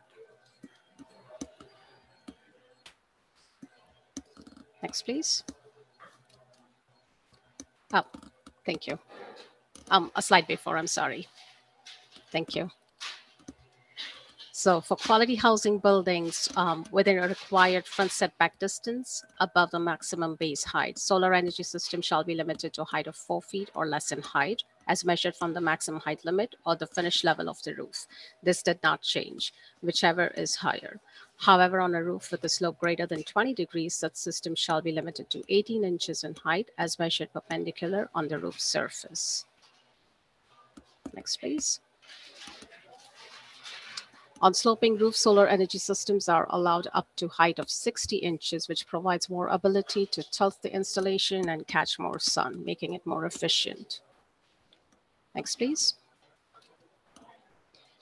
When locating such equipment on the rooftop of a building that is non-complying, the equipment shall comply with the height and area regulations for such permitted obstructions as applied to the level of the rooftop, which means the existing rooftop gets substituted as a maximum height limit, and you can measure the 15 feet from thereof, as illustrated in this diagram. Local Law 92 and 94 of 2019 require all new buildings and alterations of existing buildings where the entire existing roof deck or roof assembly is being replaced to have sustainable roofing zone covering 100% of the roof. The sustainable roofing zone must include solar photovoltaic system generating at least 4 kilowatts, a green roof system, or a combination of the two. Building Bulletin 10 of 2019 and the code citations on this slide can be referred to for more details. Projects with solar roof installations that choose to pursue the New York State property tax abatement shall comply with the qualifying requirements as defined by their respective PTA programs. Next, please. This slide outlines the flood zone requirements in terms of documents and inspections, Form P from map panels, calculations, the BFE and the DFE on the elevations, site surveys, if there is anything that requires to comply with being installed above the DFE, or compliance with either of the options based on the design. Next, please. With respect to the equipment locations in a flood zone, the utility meter can be located anywhere the utility company requests, that is above or below the DFE. Any meter from the solar company and any other new equipment must be located above the DFE, which is design flood elevation. The AC disconnect switch must be located below the DFE, may be located below the DFE, and must be readily accessible. Next, please. Ballast projects. Ballasted systems are prohibited for installations 100 feet or higher above the grade. Ballast must be fully contained and must comply with the requirements for aggregate in Chapter 15 of the New York City Building Code. Next, please. Specialized projects.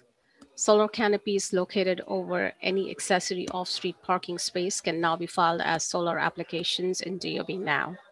We'll go further into the detail of that in the next coming slides. Next, please.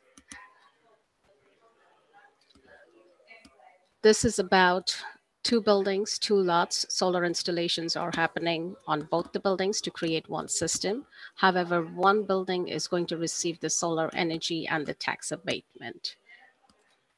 Next, please.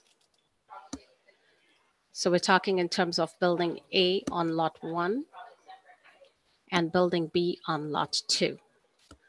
And building A is where the primary building's meter is and is going to receive the abatement. Next slide, please. The application for building A is to be filed as solar tax application, as it is for the building where the energy system is being tied to the building's meter and will receive the tax abatement. Application for building B is supposed to be filed as a solar non-PTA application.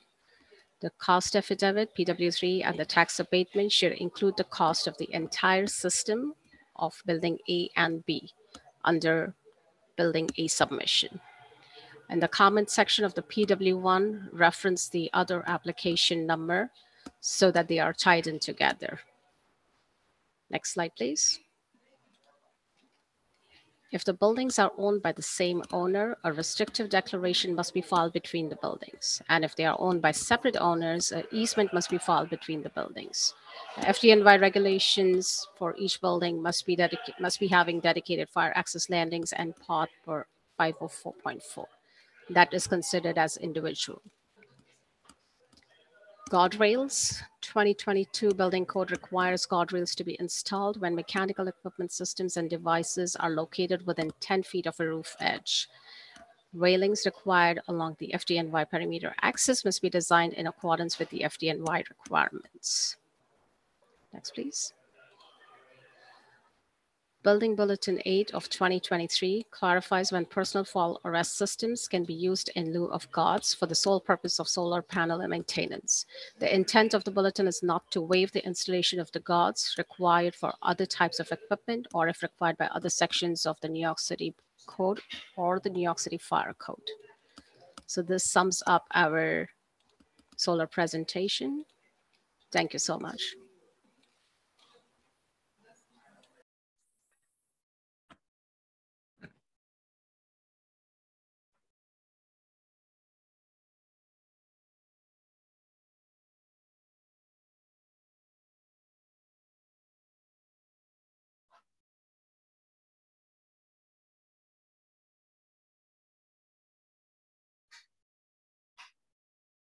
All right, I believe next that we are going on to Alan.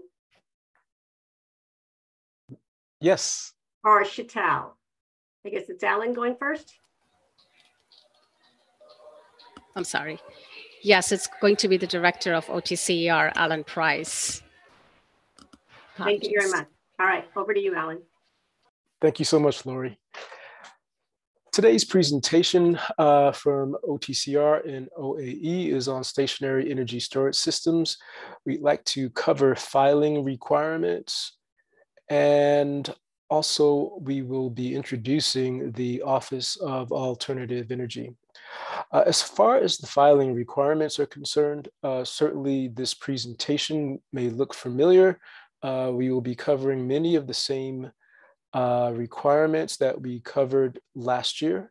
However, there are a number of different changes, and we certainly would like to highlight these new developments regarding filing for energy storage systems. Again, as I mentioned, we will also be introducing the Office of Alternative Energy. Your presenters today, myself, Alan Price, I'm the director of OTCR, Office of Technical Certification and Research, and OAE, Office of Alternative Energy. Stephen Hong will also be presenting with me. He is the Deputy Director for the Office of Alternative Energy. Next, please. Okay, this slide may look familiar. If anyone remembers all of the presentation that we did last year.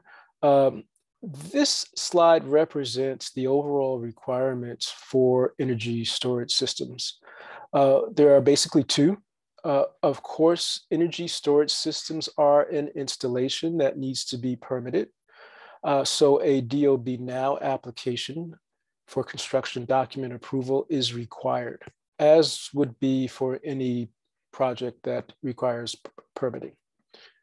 However, the energy storage systems are considered to be an alternative material, meaning they are not covered in the code. Therefore, an OTCR2 application would be required. And that is following code requirements for alternative materials. The code basically says that alternative materials must be approved before they can be used on a project. So the OTCR2 application allows us to look at the alternative material, the material not covered in the code. In this case, it's the ESS. And we will make sure that the ESS would be acceptable for use by the Department of Buildings. Okay, next slide, please. Okay, so again, looking at the two requirements, we're going to look at the first one in a little more detail, and that is the DOB Now application for construction document approval. There are a couple of things that I did want to highlight here, and these are all new developments. So when filing in DOB Now for any electric energy storage system, you would need to file as a GC, General Construction Work Type. This did not exist last year, and it was introduced back in October of 2023. So we are able to track energy storage system applications under the GC Work Type. And I apologize, let me go back and clarify something. These projects will be filed as a GC work type with the electric energy storage equipment as a subcategory. So it's going to be GC work type, EESE as the subcategory. Again, this will allow us to track these applications. The applications will also become intuitive if filed this way. There will be many things in DOB Now that will be auto-generated, auto-populated when filed in this manner. Also, what is new? All of the applications filed for ESS installations will be reviewed under Central Plan Examination Unit. So these are our colleagues that just presented, Shital and many of her colleagues in Central Plan Exam will be looking at these applications. They will be reviewing these applications. This is a dedicated team in the Central Plan Exam Unit that, of course, will be very familiar with many of the applications with ESS submissions. And this will make for a smoother review process with this dedicated team. So again, one of the other things that is new with energy storage systems. Lastly, this is just a reminder, it's not new. I just wanted to make sure everyone understood that filing under Pro Cert is not permitted for energy storage systems. Okay, so for the alternative material application, this is the second application. I don't really have much else to say on the first, so I would like to see if we could jump to the second application for OTCR2 application forms. So OTCR2 is an application that OTCR has been using for quite some time for site-specific installations for alternative materials. So in the case of energy storage systems, they will be submitted on a site-specific basis. This is important because this is the approach that DOB has taken for now. It's been in place for a number of years, and perhaps maybe one day we no longer will review under a site-specific basis, but such is the case until further notice. The OTCR2 application can be found on our website. and it will initiate the process for our site-specific review. Next slide. There's a number of things that I did want to highlight, though, on the OTCR2 review process. So the OTCR application is the first step that one should take in filing for approval of this technology. Once the application is received, there will be a requirement to submit the application package under this site-specific review. We have defined the submittal package, and I'll show you exactly where this resides shortly. But it is a very defined process, and the requirements are on this slide, outlined on this slide. Of course, the very first thing, and I already covered this under A on this slide, would be the application form. And what I did not mention is that there is a $600 processing fee associated with all OTCR2 applications. So that will be done initially. That's the first step. After the application is received and we perform the intake on the application, we will send out a request for the applicant to submit what is called the battery application checklist and a number of other things. But let's start with the battery application checklist. This is somewhat familiar if you've ever submitted before. We've been using battery application checklists for quite some time. However, we do have a redesigned checklist. I think there are a number of improvements that applicants have already expressed their appreciation for the new redesign. This will make submission of applications a lot easier and faster. One of the other things that would be required, or a couple of things here, I wanted to kind of identify the next three as product specific requirements. So these are things that are going to be related to the product. They probably already exist, and you can get them from the manufacturer. The manufacturer of the battery system that has been chosen should have all three of these documents. And so these can certainly be included in your package. The applicant doesn't have to do a lot of work. They're product specific. Manufacturers should have this information. So the first one is the ESS listing. We have a requirement for all ESS systems to be listed to UL 9540. Listing is extremely common for any type of equipment that is used on a project that has to be permitted. Our code is full of requirements for listing. For instance, a boiler has to be listed, HVAC equipment has to be listed, number of different things, number of different equipment must be listed per code. Although energy storage systems are not in the code, our site-specific process requires that they be listed. So we are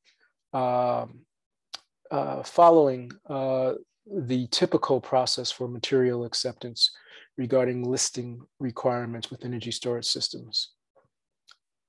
In addition to the listing, though, there is what is called the full-scale testing requirements.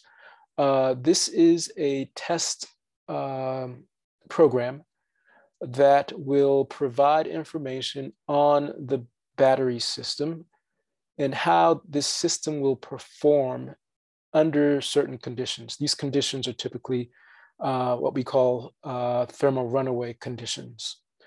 What we are interested in learning under this test is how the battery performs in a number of different ways. One is just to see how the battery, if there is a fire, how the fire will propagate or will not propagate from one area of the battery to another. Perhaps it could be propagation from cell to cell or module to module. We're looking again to gain that information from this full scale testing.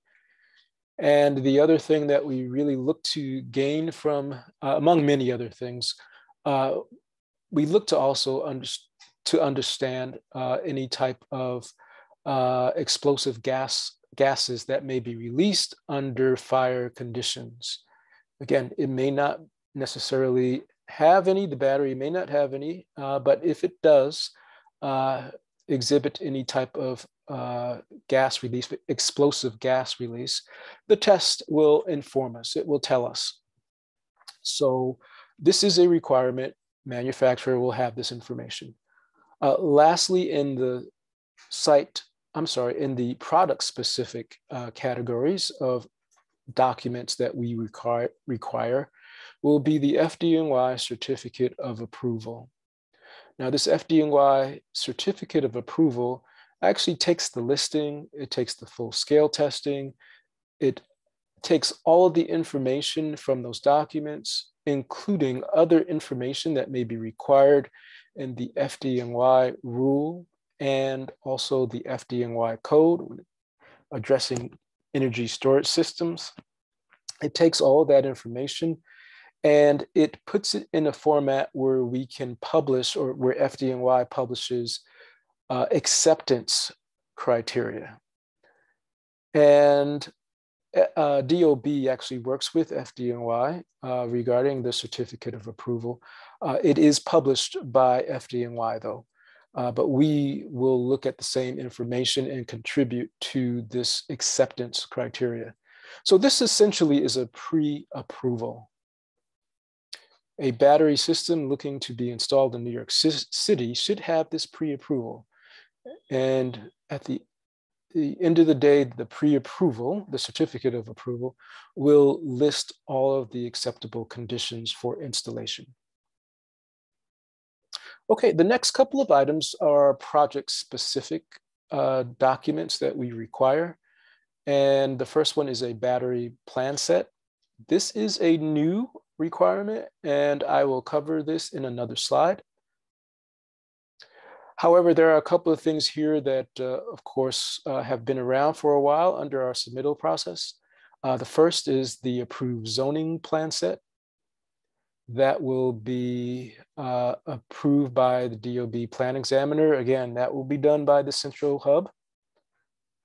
And also the approved flood, and not food zone plan set, but the flood zone plan set. I apologize for the mistake. Again, that will be approved by the DOB plan examiner. Lastly, what is detailed on this slide is the FDNY letter of conditional acceptance. This letter is only required on some applications, the large applications. For the small and medium applications, the FDNY letter of conditional acceptance would not be required. Now, what we mean by small, medium, and large, we have included this distinction in batteries in New York City for quite some time now. We have defined small batteries. This isn't a small project. The distinctions are regarding the equipment and not the project. But a small battery is one that has a capacity up to 20 kilowatt hours. The medium batteries would have a capacity between 20 all the way up to 250 kilowatt hours, and the large battery installations exceed 250 kilowatt hours. So anything exceeding 250 kilowatt hours would require FDNY to perform a joint, maybe I shouldn't call it joint because it is separate from us, but they will perform a parallel review for the battery storage system, the energy storage system. And at the end of their process, they will issue what is called a letter of conditional acceptance. We being OTCR and OAE, we require that letter before we can issue our approval. our acceptance. So there is one last thing that is not covered on this slide, and I apologize again. It is covered on an upcoming slide, and that would be commissioning information. All batteries would require some type of commissioning documentation, a commissioning plan to be specific. So that would be part of the submittal process. Okay. Let's go to the next slide. So as I mentioned, we now have a new checklist.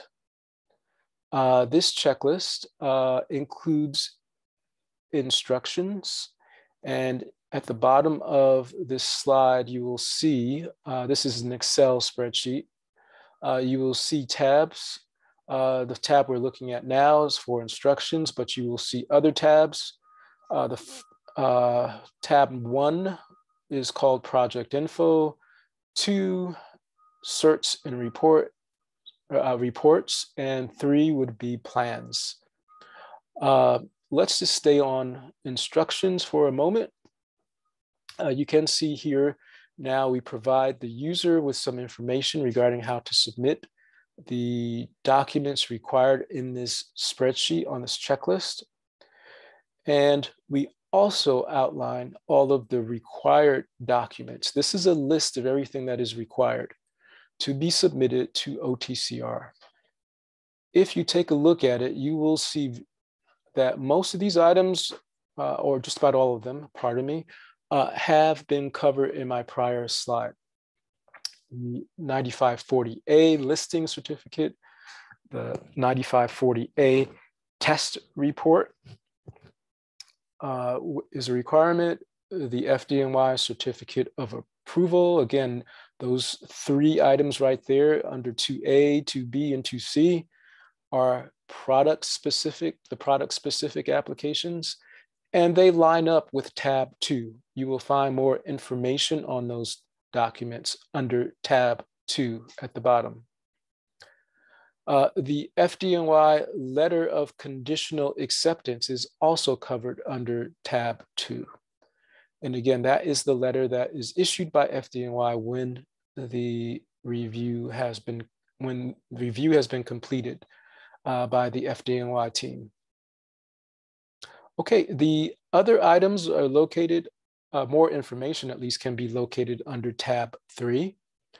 And you will find that we will cover under tab 3 the battery plan set, the zoning plan set, which has been approved by the DOB plan examiner, and the flood zone plan set, also approved by the borough office, or in this case, the central hub. So those are the items covered under tab 3. I'm sorry, and I forgot this one as well. Again, the commissioning plan also would be collected under tab 3. So this summary on the instruction sheet allows for an applicant to quickly see what is required. They can use it as a guide for submitting the documents that we require, but more information would be found on the other tabs. Now, what I did not include in this presentation is a peek at tab 1. Tab 1 is just basic project information. So we're looking for the address, we're looking for the capacity of the battery. It's basic information. The registered design professional of record information for the owner. Again, basic information. This format that we're using now is a format that is much easier and faster for applicants to submit a new project for our review. So we have received good feedback. If you haven't used it before and you have an upcoming job, please, you will find this spreadsheet on our website. We have an Office of Alternative Energy website. You will find that on the DOB webpage. website and our web page, sorry, I got that wrong, is where you will find the spreadsheet. Please obtain access the spreadsheet when submitting any type of new project for energy storage systems. Okay, next slide. Okay, so we have a requirement for, as I mentioned before, the ESS listing. Just wanted to go into just a little more detail on this listings certificate.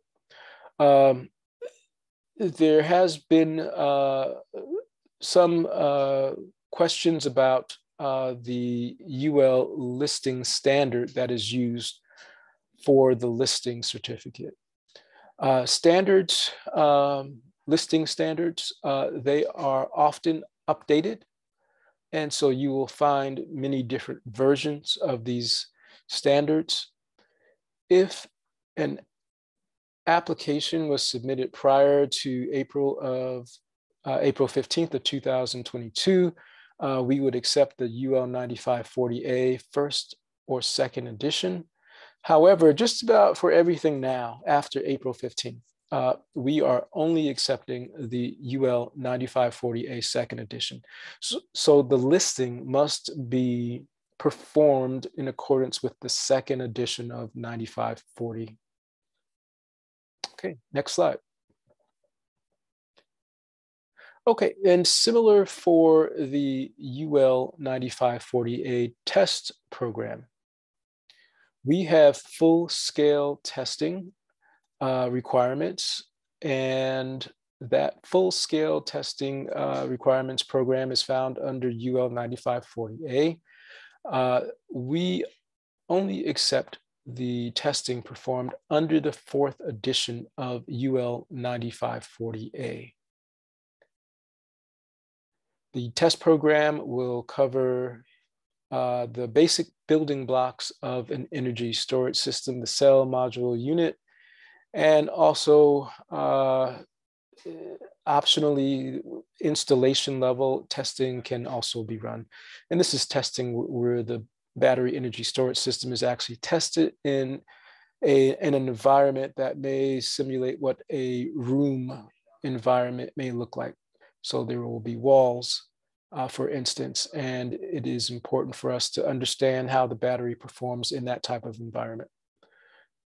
Okay, next slide, please. So again, what I would hope that you take away from this presentation would be a lot of the information that we are presenting as new, things that have changed, that no longer are the same as last year. They have been introduced over the last year. And the battery plan set is one. And I believe this is an important change, important for us and how we are able to quickly access and review information during our review. And I think also important to the applicant as they are preparing their construction documents. A battery plan set is a new type of plan set. In addition to the site plans, the architectural plans, mechanical plans, electrical plans, we are also asking now for a battery plan set. On this battery plan set, we are looking for the applicant to identify a number of different items. Let's just quickly go over them. Of course, the design layout. So this is more or less a site plan of the battery or a plan that would identify where the battery is located on the plan. Distances to exposures are very important to our review. We have requirements, FDNY has published requirements for distances to exposures. So for instance, if the batteries are installed outside, we'd like to know the distance to property lines, to buildings, other buildings, to other ESS systems, to any other types of electrical equipment that may be on site. We need to know that information so we can compare it to the requirements that have been published in the FDNY code. and also the FDNY rule. So we are asking applicants to identify this on the battery plan set. We are also asking for security features. So security features would be fencing or any type of vehicle protection, impact protection, that should be identified on the battery plan. Manufacturer specs, product dimensions, and pictures. That is helpful for us to identify which product you are using. And it should be there just to document what has been used and will be approved for the installation. A general note box should also be present to provide a description of the system. So that would not just include the battery in the make and model of the battery, but also the rest of the system, which would include the inverter, include fire suppression systems, anything that is part of the system for the ESS should be included in a description for the general note box. The certification by the registered design professional of record should also be placed on the battery plan set. Now, this is a requirement, and you will find it actually on the spreadsheet that I highlighted before. The certification is one where it's just a statement. It's a quick statement, and the registered design professional will just say that to the best of his or her ability, they have designed a system that complies not only with FDNY code and rule, but also is being used in accordance with its listing and the test data that has been produced from the 9540A test has been incorporated into the design. So that is, again, a quick statement from the registered design professional. We have wording that can be used for this certification statement, and we'd like to see that on the battery plan as well. Okay, if there is any type of fire rated assemblies associated with the installation or required for the installation, we'd like that to be on the battery plans. This, of course, would be very important for indoor installations, for roof installations, not so much for outdoor installations. However, there still may be some requirements for fire ratings on assemblies. Again, this should be clearly marked on the plans. Signage locations, there are a number of different requirements for signage, for emergency signage, for information on the battery, for contact information. All of the signage that is required, that the location of those signs should be placed on the battery plans. If there are locations for ventilation and exhaust devices, again, that should be identified. And the application numbers of all pertinent fire protection systems. So if there is a fire suppression system, we'd like to see what those application numbers are on the plans. Structurally, a lot of these systems do require dunnage. So that dunnage should be highlighted and identified on the battery plans. When I introduced this slide, I said it would make our review process a little more efficient. Actually, it makes it a lot more efficient. All of these things are requirements that we have in place. And if we are quickly able to see that the requirements are met through the battery plan, that makes for a better review. It makes for a quicker and more efficient review on our part. Now, I did say our part. I just wanted to just insert this really quick. This may or may not have any significance for you as an applicant, but the applications are reviewed by a consultant. They are not reviewed directly by our office. We are contracting with an agency called DNV. They are an agency that has lots of experience with energy storage systems and the testing and design of energy storage systems, and they are reviewing all of our applications.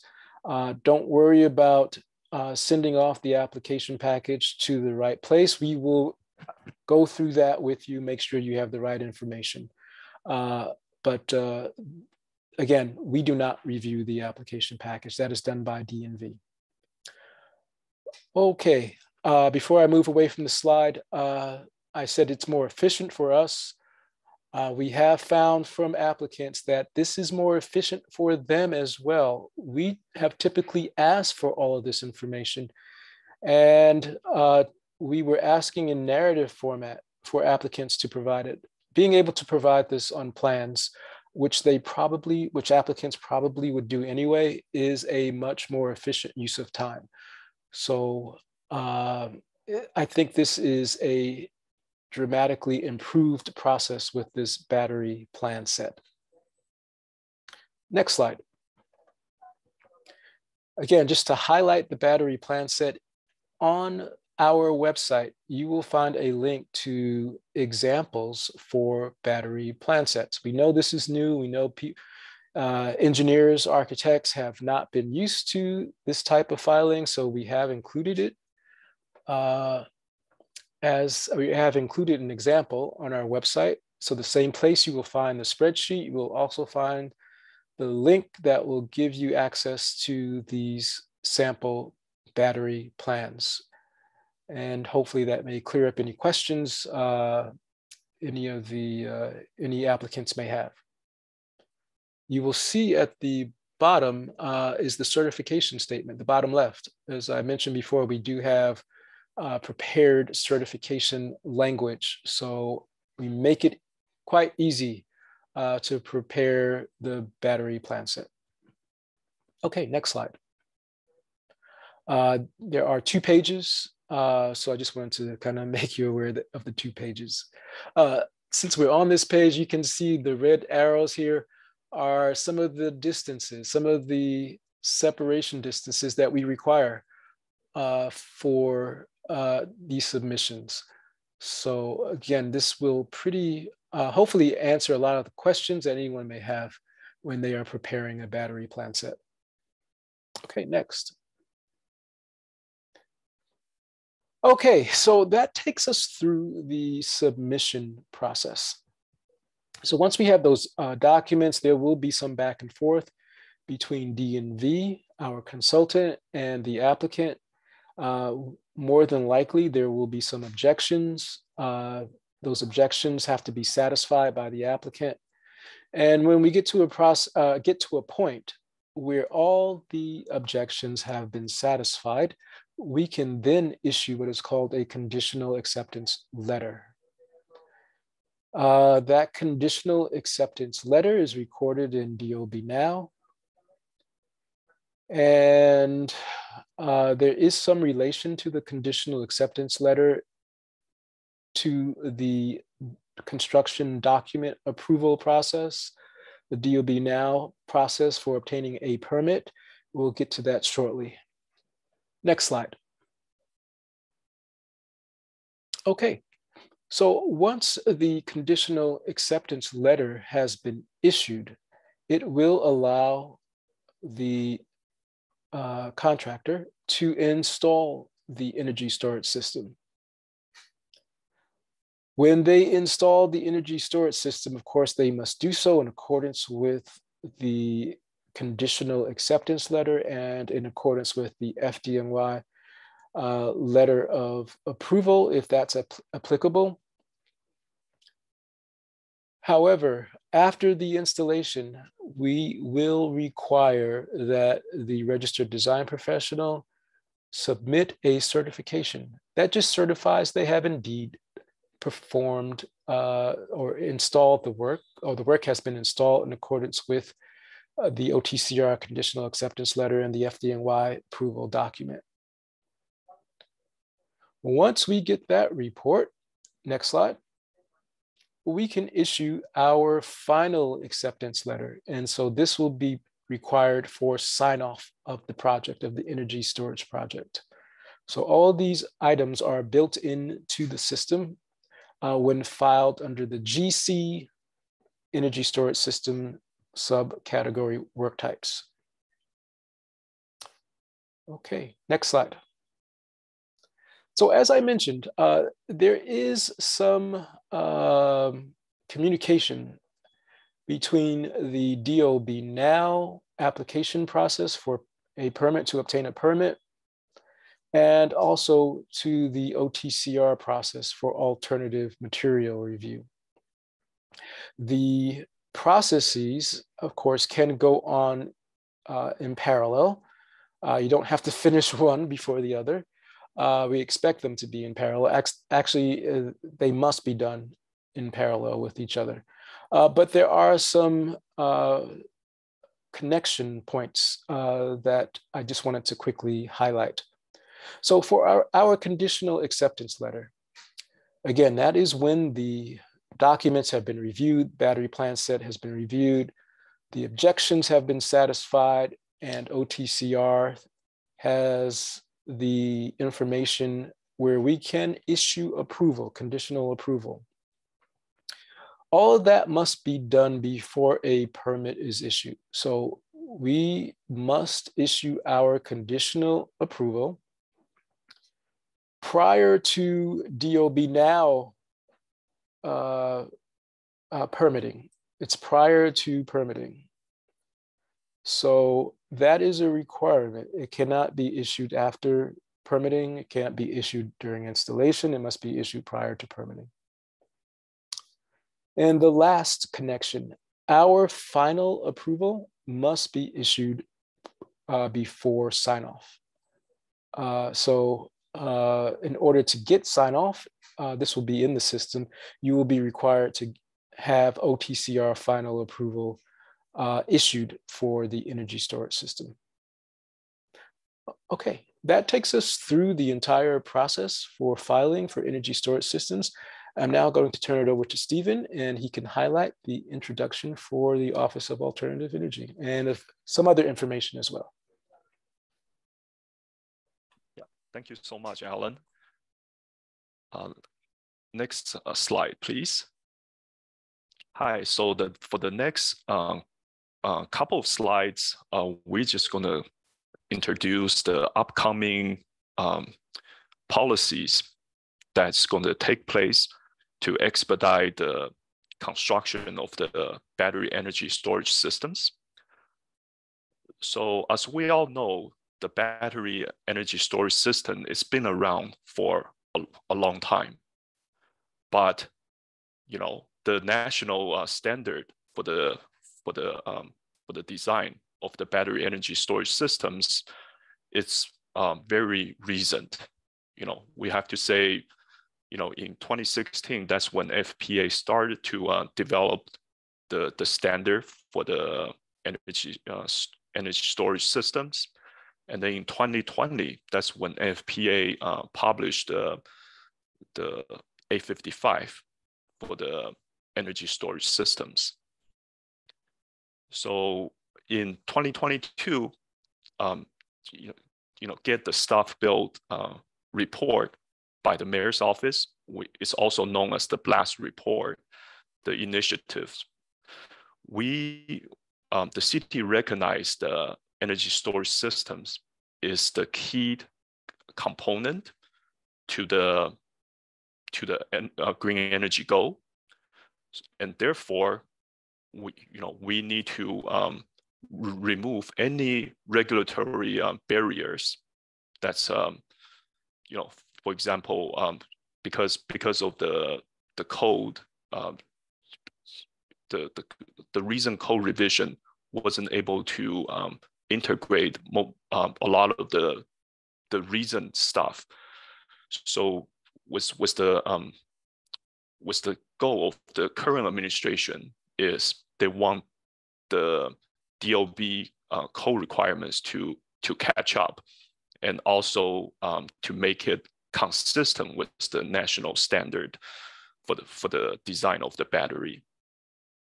Next, please. So we have a few upcoming policies in the pipeline, one of which is for 1 and 2 family dwelling. So we're talking about R3, group R3 occupancy for small batteries. So each system or each battery will not be more than 20 kilowatt hour, as what Ellen mentioned. That's considered a small battery. If they're designed and installed according to the criteria established by CUNY, FDNY, and the DOB working group, such a system doesn't have to go through the OTCR2 site-specific evaluation process. So as what Ellen previously described, and this will save a lot of time for the 1 and 2 family small battery systems. And of course, if the design follows such criteria, the professional certification will be allowed for the system. Next, please. What's also in the pipeline for energy storage system is we plan to adopt the NFPA 855. Of course, we adopted 2020 version, 2020 edition, so this will establish like this. So our rule will be consistent with the national standard. And then within the NFPA 855, you will also cover the listing as what Ellen previously mentioned, 9540 listing, and then the 9540A large-scale testing requirements. Everything will be standardized, and of course modified to the New York City needs. Next, please. And towards the end, we want to also introduce our newly established units. It's the Office of Alternative Energies. So our mission is to catalyze New York City's transition to a clean, resilient, and equitable energy future. And we also want to establish a streamlined process for applicants to obtain necessary approvals and maintain approvals to install and maintain alternative energy projects from the Department of Buildings and from other relevant agencies. And of course, the best way to streamline the processes is to establish policies for each one of the alternative energy technologies. So the alternative energy projects, they can be realized. Next, please. So those are just highlight of the policies and the technologies that's currently in the OAE's policy development pipelines. Of course, besides the ESS and to achieve the city's green energy goals, right? They are also there are many ways. Of course, we're looking to renewable natural gas and hydrogen technologies. We also looking to carbon capturing technologies, and then energy efficient systems such as heat pumps, and then wind turbine. We're developing a new rule for this, and then also charging stations, the mobile ESS, and then also all types of innovative technologies that basically that's going to support the city's mandate for electrification. Next, please. And please, if you have any question, or if you have any one of those alternative energy projects, feel free to reach out to us. We have a website. It's Department of Buildings, and then you will see Office of Alternative Energy. That's like there's a web page that's designated to that. You can also email us at oae@buildings.nyc.gov. We're very if you have any question, please reach out to us. And our address is at the headquarters, 280 Broadway, on the 7th floor. Thank you very much. All right.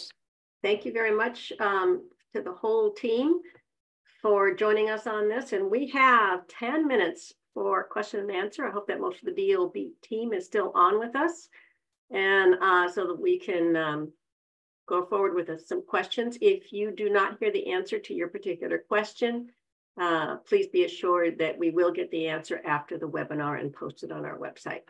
So Alan, thank you for jumping on. Question here. Central Plan Examination Unit, HUB Full Service, Central Development Program, several different names. Can you clarify who is reviewing solar and energy storage system applications, and how does this change or impact filings?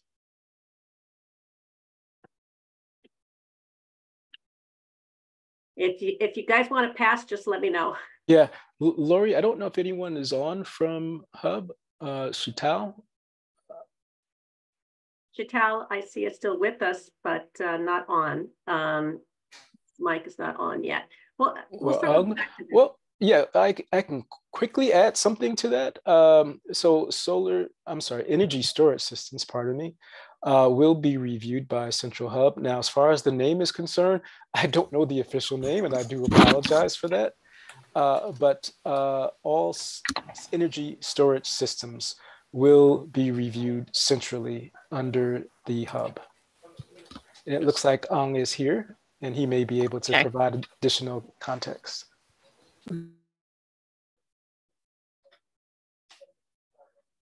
Yes. So as far as we understand, so if you file everything through, right now everything's filed through DOB now. So if you select the proper work type, you will automatically direct it to the designated team. Okay, and we can get a more lengthy answer up from the DOB afterwards. Okay, so now we've got what, a 3-part question, maybe even a 4-part question. So everybody's got to pay attention to these long questions here. Who is authorized to submit the L2 form?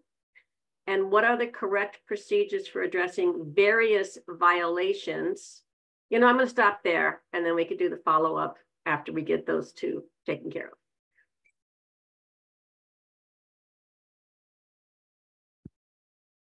Anybody? Question on the L2 forms? I believe, hi, this is Sheetal.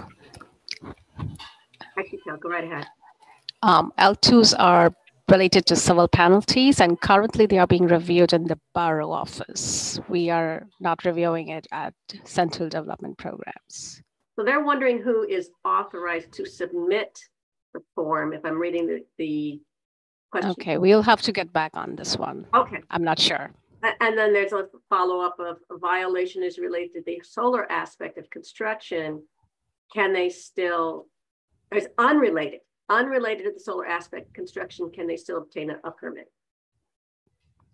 Sure, but after a waiver of civil penalty, because the system would otherwise flag it. Sure, yeah, okay. Thank you for that.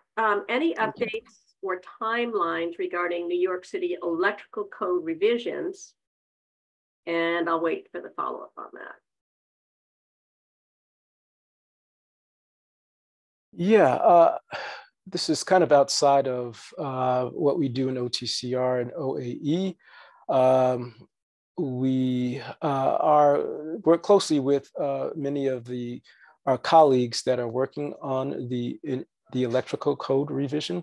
However, I don't have a date, unfortunately. So this will be something that we will have to get back to you on.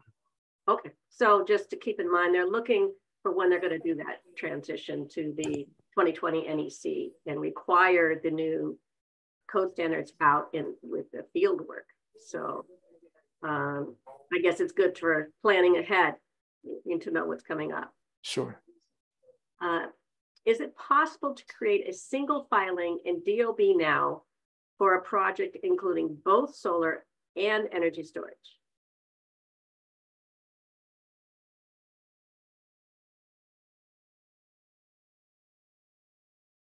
Chital, would you want to do that one? I am not 100% sure, but I do know I had seen a filing with battery energy and storage together. So there's not a standard quite yet? You're going to get back to us on that? I will, yes, please. Okay, great. Let me go on down to the requirements for electrical filings for energy storage systems. Yeah, that's something I did not highlight in my presentation. However, there is a requirement for an electrical permit for energy storage systems. As you can imagine, this is electrical equipment. Many of these installations are feeding the grid. Sometimes the energy storage systems are feeding local loads, the owner's local loads. So an electrical filing is required. This is typically done with an ED16A. Beyond that, if you're looking for any information, just let me know and I can ask our colleagues on the electrical side to provide a little more detailed information. Thank you very much, Alan, and the whole team. We really appreciate your time. And I know that the whole solar industry appreciates your expertise and the advancement of solar and storage in New York City. It certainly has come a long way since TRIA first started working with New York City back in 2006 on this. So thank you again for your time. All the questions will get answered, and we are going to move on now. Thanks again. And we're going to be talking with NYSERDA about VDER, VDER compensation for solar and storage systems. I'd like to thank you, DOB. You guys can thank you. Off camera and off mic. And we got next up, I can see him there in the batter's box, Luke Forrester. Luke, welcome. Luke is a senior business analyst at NYSERDA, supporting solar, PV, and energy storage programs. He's been very active in New York's distributed energy industry for 15 years. We really appreciate your availability, Luke, and I'll hand it over to you. Lori, thanks for having me. I'm delighted to be here, and thank you to the whole CUNY and thank you to the Con Ed team for hosting such a great event. Thanks for the great intro. I'm going to cover a lot of ground on this presentation. I'll be talking about all things VDER and touching on some of the new features of the value stack calculator. So with that in mind, let's dive in. I'll give an overview of the value stack. I know many people on the call have some level of familiarity with a value stack, so I'll be going through it in a little bit more depth than people may have received in the past. Then I'll be talking about the calculator, some of the new features, and we'll try to carve out some time for Q&A at the end. Let's move on. A bit of a history lesson here. So the value stack came out, there was an order in 2017 as a successor for net metering for certain project types. There were a series of public working groups. I know the trades and many market participants were involved in the design and the negotiations that went into that initial VDER order. And one of the principles was to gradually roll it out. So right now we've got VDER, also known as the value stack, for many project types, but we still have net metering for some as well. So we're still undergoing that slow transition away from net metering in New York State. The real guiding principle behind VDER is that the compensation for a clean kilowatt hour should reflect the time and the location of its generation. So if you've got, for instance, a solar project that's in a very congested part of the grid, like New York City, and it's producing energy during a peak load time, that project will get compensated more per kilowatt hour than a project in a less congested part of the grid that's producing during an off-peak time. So there's a lot of math and a lot of calculations that go into finding a project's overall annual compensation. Compensation is based on the energy that a project pushes to the grid. So this is really applicable to front of the meter projects, but also to behind the meter projects that sometimes have energy generation exceeding their instantaneous load. So any kilowatt hour that's pushed to the grid is going to be receiving that VETR compensation. VETR's gone through kind of a wave of reform in 2019, where there was a second order that frankly made it a little bit simpler, easier to understand, and compensation was a little bit more predictable. So if you take a look at the NYSERDA value stack calculator page, you'll see that we have a phase 1 order for those really old projects from 2017, 2018, and what we call the phase 2 order from projects 2019 through the present. No real talk of a phase 3 at this point. Phase 2 is working pretty well. So that's what we've got for the foreseeable future. And as I mentioned, we still have net metering, also known as NEM, in place for certain types of projects. And we'll talk about that a little bit on the next slide. So let's advance to that, please. Thank you. I just wanted to differentiate which projects get value stack, which get net metering. Value stack is available for basically anything front of the meter. So any type of community solar, any type of remote crediting projects.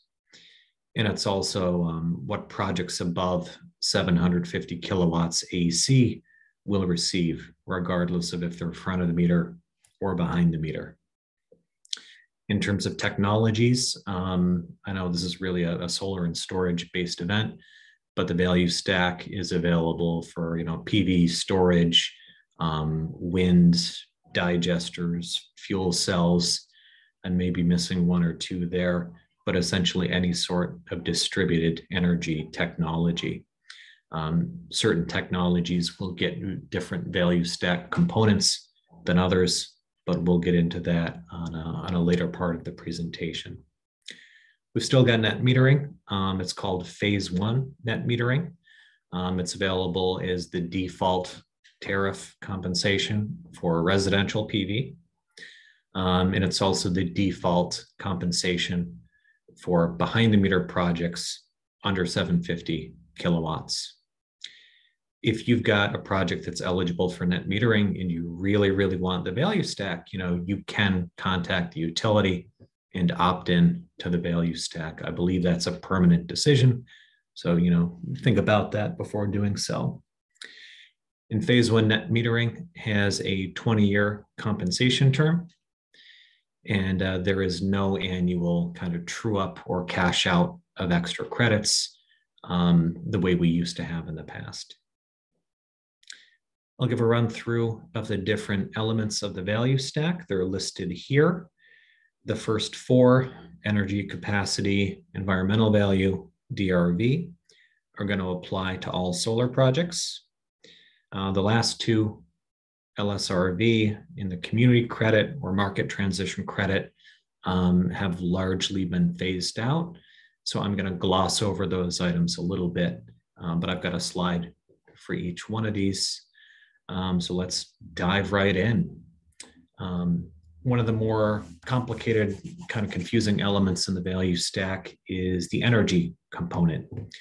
You'll also see it referred to as LBMP, or location-based marginal pricing.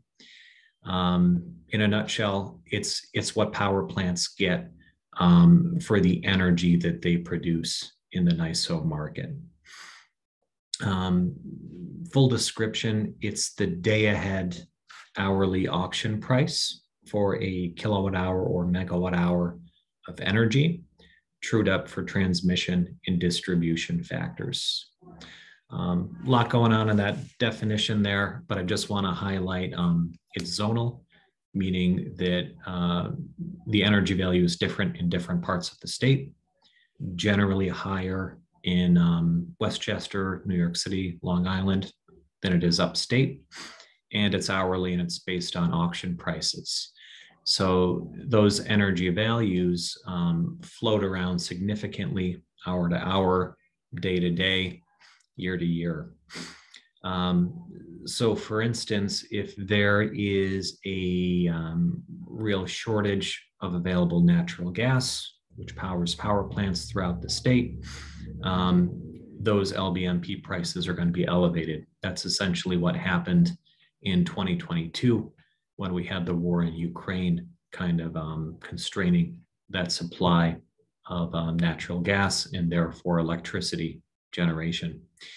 If New York State demand for electricity increases faster than new generation is coming online, supply and demand are going to push those energy prices up. If it's the flip side, if there's a lot of generation, especially during certain hours of the day, that could depress and push down those LBMP prices for those hours. So it's a bit variable. It's a little bit challenging to model. In the value stack calculator, we put 3 years of historic pricing in there. So you can sort of take that and use a straight line projection for future prices. Or if you've got a third-party forecast from Wood Mackenzie, IHS, or any other sort of energy forecasting company, you can copy paste that in the calculator as well. That's the energy component. And that of course applies to other technologies like energy storage as well. Let's talk a little bit about capacity, also known as ICAP. It's the second element in the value stack. This is also based on the New York State Independent System Operator, the NYSO's monthly auction prices. And sort of the philosophy here is a project's ICAP payment is based on how well it will reduce New York State's peak annual load. So if you've got a system that's actually or projected to produce a lot of energy during that peak hour of the year, it will receive a relatively high capacity payment. We've got, and I see we got a lot of questions in the Q&A. We'll get to those at the end, I promise, but I'm just going to keep on saying my piece in the meantime. Projects can choose from 3 different, they call them alternatives. They're sort of payout schemes for capacity. Alternative 1 is the default for solar PV. Essentially, you get a little bit of capacity payment for every kilowatt hour that the system puts out throughout the year. Alternative 2 is a higher per kilowatt hour rate, but it's only paid out during a fixed peak window. That peak window is the same throughout the state. It's 2 to 7 p.m. on weekdays in the summer. And then we have alternative 3, where compensation is based on what your system actually puts out to the grid during the single New York State peak hour of the year. If you've got a standalone battery project under VETR, it needs to take alternative 3. So I just want to highlight, a few things here. If you have the ability to control when your system generates power, maybe it's PV plus storage, maybe it's standalone storage charged from the grid, capacity can be a very potent and rich element in the value stack. Additionally, capacity rates are generally higher downstate than upstate. Let's move on to the next slide, please. Next one is the environmental value, also known as the E value. So this represents the social and environmental benefits of a clean kilowatt hour or megawatt hour of energy being pushed to the grid.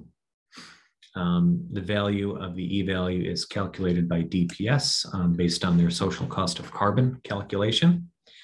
It's been holding steady at a little over 3 cents per kilowatt hour for a few years. I don't believe there's an intention to change or recalculate that in the immediate future. And projects are going to lock in their E-value for 25 years, which provides a lot of revenue certainty. And that value is locked in when a project makes their qualifying payment. That's the 25% utility upgrade payment, or if no payments required, it's when the utility signs the interconnection agreement. So the E-value it essentially represents a payment for the environmental value of a clean generation. In exchange, the utility claims the environmental attributes, or RECs, renewable energy credits, for the project. If a system owner or their customer really wants to keep RECs, renewable energy credits, for the project, they can choose to permanently opt out of that 3 cent per kilowatt hour E-value, and instead they can claim renewable energy credits per generation, which they can then retire in the NIGATS platform. Of note, there's not a way to sell or give RECs from one customer to another. The VETR order specifies that they're non-monetizable, non-transferable. I know there's a lot of interest, especially with Local Law 97, on selling RECs, but there are orders out there that sort of constrain the tradability of those items. Let's do the next slide, please. The fourth element of the value stack is the demand reduction value, also known as DRV. And the philosophy behind this is if you've got a renewable energy project and it's reliably putting renewable energy on the grid during periods of the utility's peak demand, that's going to defray or delay or defer the utility's need to upgrade transformers, substations, and other components on the distribution network. So the DRV value is calculated based on how much upgrade savings your project is generating. Projects lock in their DRV rates for 10 years. What happens after 10 years is not exactly clear. It's whatever the tariff says at that point in time. So we have some amount of revenue certainty around those rates. DRV is based on a project's generation during fixed peaking windows. Con Ed is a little bit different from the rest of the state. In the rest of the state, it's a single peaking window for the utility. Because the Con Edison network has sort of a daytime peaking area, an afternoon peaking area, an evening peaking area. It's broken out into 4 different zones or peaking windows. So in order to find out which peaking window applies to a particular project location, there's a map you can look at. It's the same map used by the CSRP program. So you can just Google Con Ed CSRP map 2024 and find it. We've also got a link to that in the value stack calculator on the documentation tab.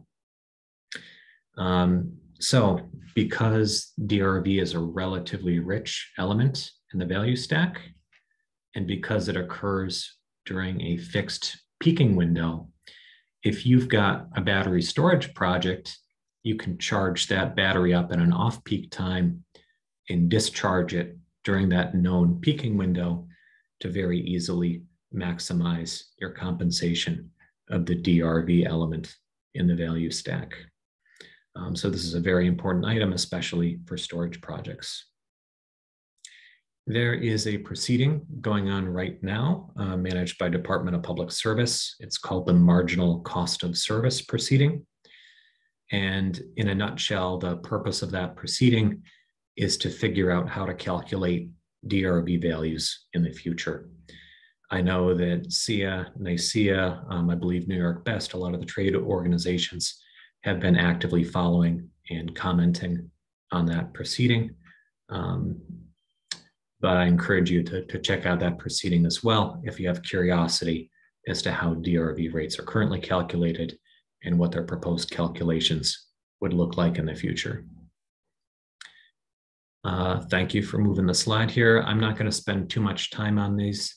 LSRV is essentially an adder in the value stack for projects located in certain utility-defined load pockets. Most of those load pockets have become fully saturated, so there are very few LSRV locations available. And at various points in time, we've had special community solar or CDG specific incentive adders in the value stack, the MTC, and then the CC, the community credit. Those have been fully allocated as of at least a year ago in Con Ed territory. The good news is they've essentially been replaced by NYCERDA incentives, namely the community adder. And let's move on. So that's a lot of info. I know I sort of gave you a big information dump with a lot of technical knowledge there, but there are resources out there to help keep it all straight. NYCERDA has a dedicated value stack page and a VEDA resources subpage. We've got some great content in there, including a 2-page document giving an overview of those value stack elements. We have some webinar recordings, both the video files and the slides, and direct links to the utility tariffs in the monthly documents as well. We've even got an Excel file that has all the historic DRV, capacity, MTC rates for each utility. So there's some good stuff out there. Con Edison has a great, relatively brief guide as well. I put a link for that in the slides. And of course, we are going to be sharing the slides after the event. So there's a lot of good content out there to help you navigate the ins and outs of the value stack. One item I'm particularly excited about is the value stack calculator. When the order came out in 2017, we said, man, this is a lot of information. It's going to be really hard for a project or a developer to really estimate what their compensation will be. So NYCERDA hired a programmer, E3 was the company, and we worked with them to put together an Excel-based model to help estimate a project's compensation under the value stack. I sort of highlighted the word estimate here since it's a modeling tool, it's a forecasting tool. The actual project revenue that you get is going to be based on the current hourly and monthly pricing for those value stack elements. And the utility, not NYCERDA, is gonna calculate those monthly bill credits based on the generation.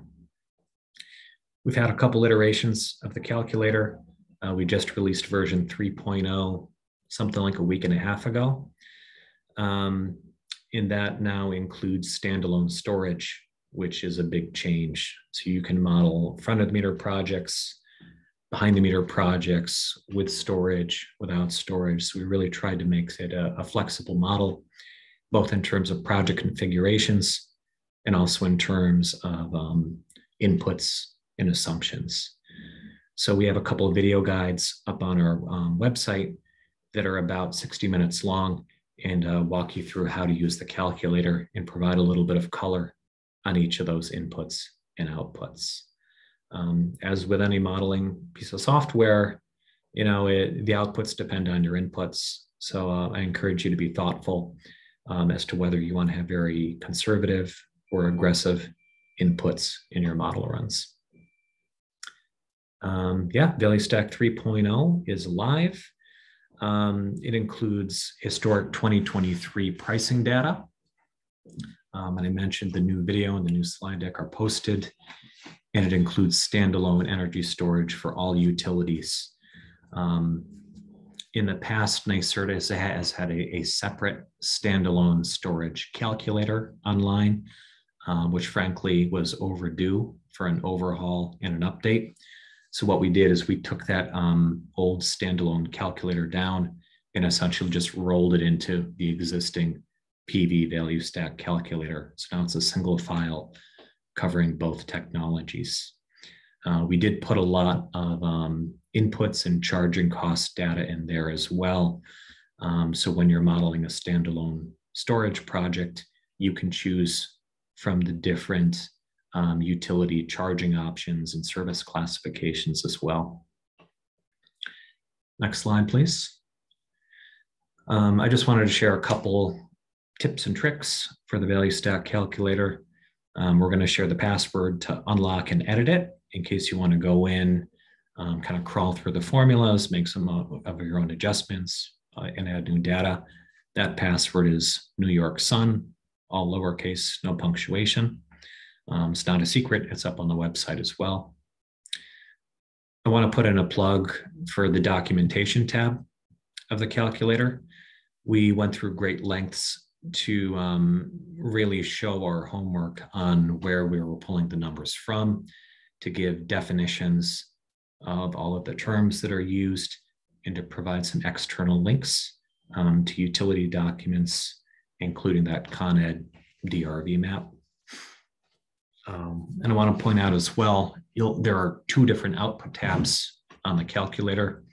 There's a summary output, which is just the simple bottom line output of the modeling, how many dollars per year, how many cents per kilowatt hour the generation is worth. And the detailed outputs tab goes into a lot more depth. We break out monthly compensation, monthly generation, and how much each individual element in the value stack is worth. We went ahead and we put a battery degradation feature in the calculator as well. I think it's pretty cool and can be useful if you're modeling a project and you want to really consider the effect of a battery degrading over time. A word of warning, there's a lot of processing power that goes into that calculation. So if you have that highlighted and selected, it may take 5 to 10 minutes for the calculator to run. If you turn off the storage degradation, it should run in just a few seconds. But I just want to give you a word of warning that the runtime is longer if that's enabled. Finally, we've got a special email address at NYCERDA where we will answer questions about value stack calculator to the best of our ability. Just veeder@nycerda.ny.gov. Finally, I'm happy to help out with questions you have about the value stack, but at the end of the day, it's being implemented by the utility. So if you bump questions to me about interconnection, how to get a service meter swap, I'm going to have to defer to the utility on those. And I think that's about my last slide. So thanks for bearing with me as I plowed through all that content. I've got my information here. And Lori, I think we have a few minutes for Q&A. We do. Thank you very much for all that information, and thank you for staying on with us. I know you're going to be joining us on the next panel as well. But our ombudsman have pushed some questions to the top of the list. So we're going to start with the question of standalone ESS required to select Alt 3, top single hour, for its ICAP compensation. So how does the project receive monthly revenues for capacity value? What is the mechanism? Okay, great question. And I'm not going to lie, this is one of the more confusing items that's related to the value stack. It took me a long time to wrap my head around it. So if you've got a standalone storage project and you're taking alternative 3 for capacity, you will get paid every month. You will get a capacity payment, and that monthly payment is based on what your system produced during the single peak hour on a statewide basis. So if the statewide peak for this year, it's normally like a summer afternoon or a summer evening. If the peak hour is on August 1st at 5 p.m., and your system produces, well, let's say it pushes 5 megawatts to the grid on that peak hour. Next year, in January, you're going to get 5 megawatts, your peak production during that hour, times January's ICAP price. And in February, you're going to get February's ICAP price times 5 megawatts In March, you get 5 megawatts times March price, et cetera. So your year's worth of payments is based on your output during the peak hour in the previous year. And then you get paid each month's auction price based on that peak output. Okay.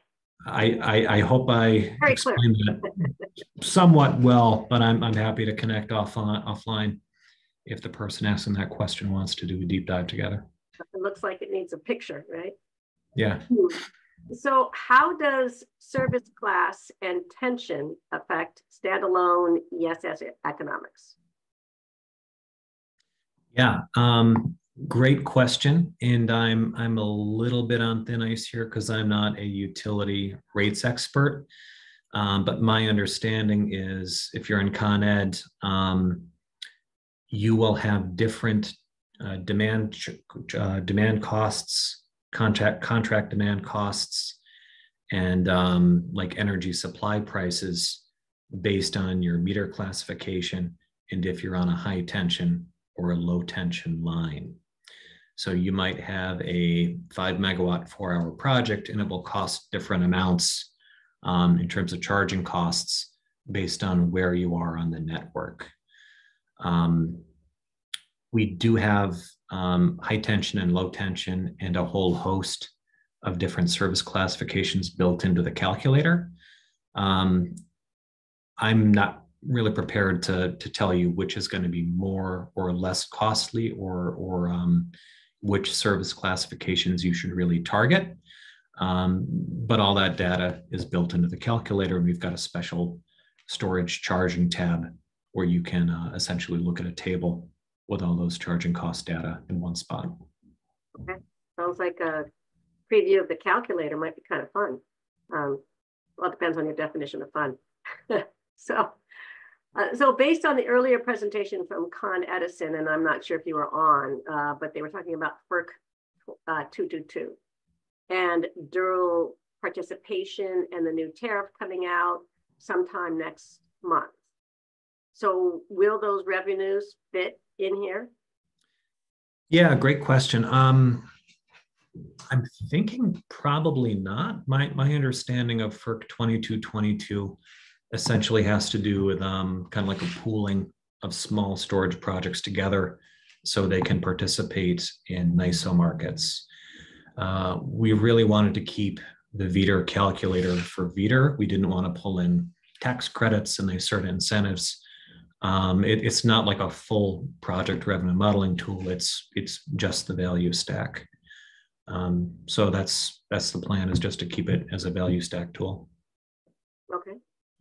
And final question before we jump into the panel. How will DRV rates be paid out after 10 years? That's a great question. It's of course locked in for 10 years, both the compensation rate, cents per kilowatt hour, and the peaking window is going to be locked in by a project for 10 years. The language in the order essentially says, and after 10 years, you get whatever the current offering is. It's possible, and I'm just speculating here, that you could lock it in for another 10 years. It's possible that the current rates could be extended, but we really don't have any firm guidance on what it's going to look like at year 11 at this point.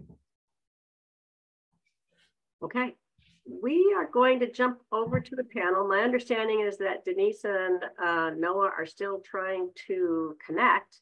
Perhaps they can join us by phone. I'm here. And Emily is here. So this next panel is a discussion on federal, state, and city support for the solar and storage industries. I see Noah joining us. Yay, Noah. And I will let you, Emily, and Denise is here now too, just in the nick of time. Emily, I'm going to hand it over to you for introductions, and thank you very much, Emily. Great, thanks so much. All right, so I guess we've really kind of covered a lot of material today, right? Thanks to everyone still hanging on at the end of the day here. I know we've covered a lot today, and we thought that it would be a good idea to kind of take a look at how all of these policies really impact the industries we're talking about, right? Solar and storage. So we're happy to have this panel conversation with our three panelists here. I'll give a brief introduction of each of them. So first, starting with Denise Sheehan, serves as a senior advisor to the New York Battery and Energy Storage Technology Consortium, New York BEST. In her role, Ms. Sheehan coordinates New York BEST policy and regulatory affairs activities. She also provides advice and oversight of New York BEST strategic direction and operational management, including member relations, communications, and program development. She has more than 35 years of management experience in government and nonprofit sectors. So thank you for joining us today, Denise. Noah Ginsberg joined NYCIA as executive director in early 2023. In this role, he is charged with advancing the solar industry in New York through policy, advocacy, public education, member capacity building, and strategic initiatives. Prior to joining the team at NYCIA, he was a program director at Solar One, a nonprofit organization that expands access to the benefits of clean energy to all New Yorkers through education, solar, technical assistance, and workforce development. And prior to that, Noah was a solar ombudsman with our team here at CUNY and is a CUNY alum with a degree from Hunter College. So always like to to wave those CUNY flags. And finally, we're here with our last panelist. Thank you for staying on. We have Luke, a senior business analyst, Luke Forrester, a senior business analyst at NYSERDA, supporting solar PV and energy storage programs. And you've been active in the DG space for 15 years, I believe. So glad to have so much expertise on the panel here today. And we might as well just jump right in. So based on a recent SIA report, for the first time in 2023, solar now accounts for more than 50% of all new generation added to the grid across the United States. That's huge, right? So I guess my question is for you, Noah. Which incentives and policies have had the greatest impact on deploying more solar and storage, and in particular in New York City? Thanks, Emily, and it's great to be on the panel, and congrats on a wonderful event today. Just so much great information. So the question, I think at the national level, the Inflation Reduction Act and the extension of the investment at 30% and the introduction of bonus credits, I think has driven the market in a really positive way. I think that 50% number can largely be attributed to that. And in New York State, we are very fortunate that we have strong leadership at the state level and some of the best solar incentives in the country. So NYSERDA's New York Sun program is, of course, a program to encourage solar adoption at all scales. It's not available in all parts of New York State, but in many parts of the state and in New York City, that's certainly an impactful piece. And then a state that's really impactful is the residential solar tax credit, which allows homeowners that install solar to claim 25% of the cost of their solar project as an income tax credit, up to $5,000. And then last but certainly not least is the New York City Solar Plus Storage Property Tax Abatement, which we were thrilled to work with colleagues at the city and at the state to get that incentive extended and expanded this last legislative session. And that's an incentive that allows basically building owners in New York to claim a property tax abatement for 30% of the cost of their system over 4 years after the system is installed. One thing I want to highlight is that these incentives are really impactful. The state incentives and the local incentives it's not a giveaway. It's not over subsidizing. What it's doing is it's accelerating deployment, and it's a smart investment for the state and the city. What the state and the city are doing is they are increasing the share of federal investment that's accruing to New York State.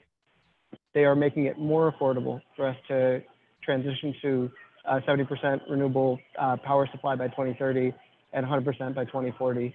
One thing that we're really passionate about at NYCIA is making sure that these clean energy incentives work for low-income New Yorkers. So that's why we this legislative session in 2 years to strengthen New York's residential solar tax credit by making it refundable for owners and residents of communities. I think we have a long to make the energy accessible to all New Yorkers. So I think that's really an important piece of what we're working on. Great. And I think that's some helpful context too, right? That's not necessarily always part of the conversation, that incentivizing or having programs to that may help support these projects bring in some of those federal dollars as well, right? So I think that that's something to really keep top of mind as we continue to discuss this. Great. So I guess a lot of the folks in the room, right, might be more familiar with solar. Certainly storage is no longer an afterthought in part of these conversations, right? But I think that solar, folks in the solar industry have been involved in these incentives for many years, right? Denise, can you speak to kind of how incentives kind of differ for the storage market? And how does the size or use of the battery impact the deployment and project economics here? Sure. So I would just say a couple of things, just maybe add a little bit to what Noah said too, in terms of talking about incentives and things that New York Best cares about. While we use the word incentive for storage, a lot of times this is really the mechanism for recognizing the value that storage brings that's not otherwise compensated through markets that just haven't really, they don't really know how to view storage. And it's not a generation, it's not a load, it's both. It's how do you actually create, put value on what storage does. So for us, the incentives are, it's a little bit of a misnomer, but for us, it really means we're actually getting recognized for the value that storage provides. So in the storage world, the incentives basically in New York State are organized by the size of the system. In New York, under the first roadmap that was approved by NYSERDA in 2018, projects that were commercial projects that were 5 megawatts or less were considered retail projects and were eligible for the Market Acceleration Bridge Incentive. And then larger projects, utility scale projects that participate in the wholesale market were eligible under the bulk program. The 2018 roadmap has been exhausted, except we have a new bright light in that NYSERDA has announced and proposed a new Block 5 of that funding from unused dollars to support New York City retail storage projects. So that program the proposal has been announced, and NYSERDA did a webinar, which we joined and let people know about, but I'll just highlight it quickly if that's okay. So it's about roughly $54 million for retail projects in New York City, retail storage projects in New York City, that would provide $125 per kW hour, capped at 20 megawatt hours. So it's New York Best is really supportive of this. It's an extremely important proposal for moving retail projects forward in the near term. And then looking beyond, we are still waiting for the new energy storage roadmap to be approved by the Public Service Commission, which we are hoping will be soon. And we anticipate that there'll be new funding in that for both residential, retail, and bulk. And for the bulk program, it will be participation in a procurement, we believe, is what's been proposed, as well as market revenues from the ISO markets. Great. So I guess let's take a look at this kind of NYSERDA, Luke. So New York is currently ranked 8th in solar deployment across the United States, with over 5,000 megawatts installed statewide, right? So, I mean, I think we've all kind of been in this industry for a while now, right? And I guess the question kind of is, what key policies and incentives is the state supporting to ensure a continuing thriving solar and storage market in New York City? And really kind of how has the approach changed over time? Yeah, great question. Thanks for sending that my way. I'm proud to say we're on year 10 of the New York Sun Megawatt Block Program. That launched in 2014, so we're a little over 10 years now. New York Sun offers a capacity-based incentive for projects installed in Con Ed territory and in other parts of the state, with different incentive rates based on the size of the project, whether they're residential or we break it out into small, medium, or large commercial projects as well. So over the years, we've really maintained that base incentive structure, you know, for transparency and simplicity. But we've also added sort of incentive adders to encourage projects that provide distinct social benefits. For example, we introduced the community adder to encourage community solar. We added a beneficial siting adder for projects built on brownfields or landfills. And since roof space and land space is tight in New York City, we rolled out an incentive adder for projects built on parking lot canopies or rooftop canopies. So we're sort of adding, more kind of targeted incentive adders as we're identifying these siting or these social needs. Additionally, the passage of the Climate Act really brought to the forefront in New York State the need to develop energy resources in disadvantaged communities. To that end, we offer special affordable solar incentives for single family or multifamily projects that serve eligible disadvantaged community or low moderate income households. Finally, we brought out the inclusive community solar adder to encourage community solar projects to include eligible LMI or DAC off-takers as well. So we're essentially kind of tweaking and adjusting the program to target these needs. Yeah, that's helpful to hear how the approach has changed. And I mean, again, kind of those of us who've been through all these roadmaps and everything over the years, right, have seen those changes. But it's helpful to hear how you guys are thinking about that and determining kind of, I guess, kind of what's next too, right? So really kind of in that same realm, I mean, we're talking about policies like the New York City property tax abatement, the federal ITC, net metering. I mean, it's clear that all three of those, as well as many others, have had significant impacts as to how, when, and why projects are installed, right? So really kind of what we wanted to talk about here, and this is going to be for all three of you, so you can decide amongst yourselves who goes first. But what are the next set of policies and incentives needed to expand solar and storage deployment in New York City, right? I mean, we've done great, but we're not done yet. So what's needed in order to accelerate that deployment and make sure that we're able to hit our goals, and what are your organizations working on that folks should be aware of in these realms? Want to go, Noah? You go first, Noah.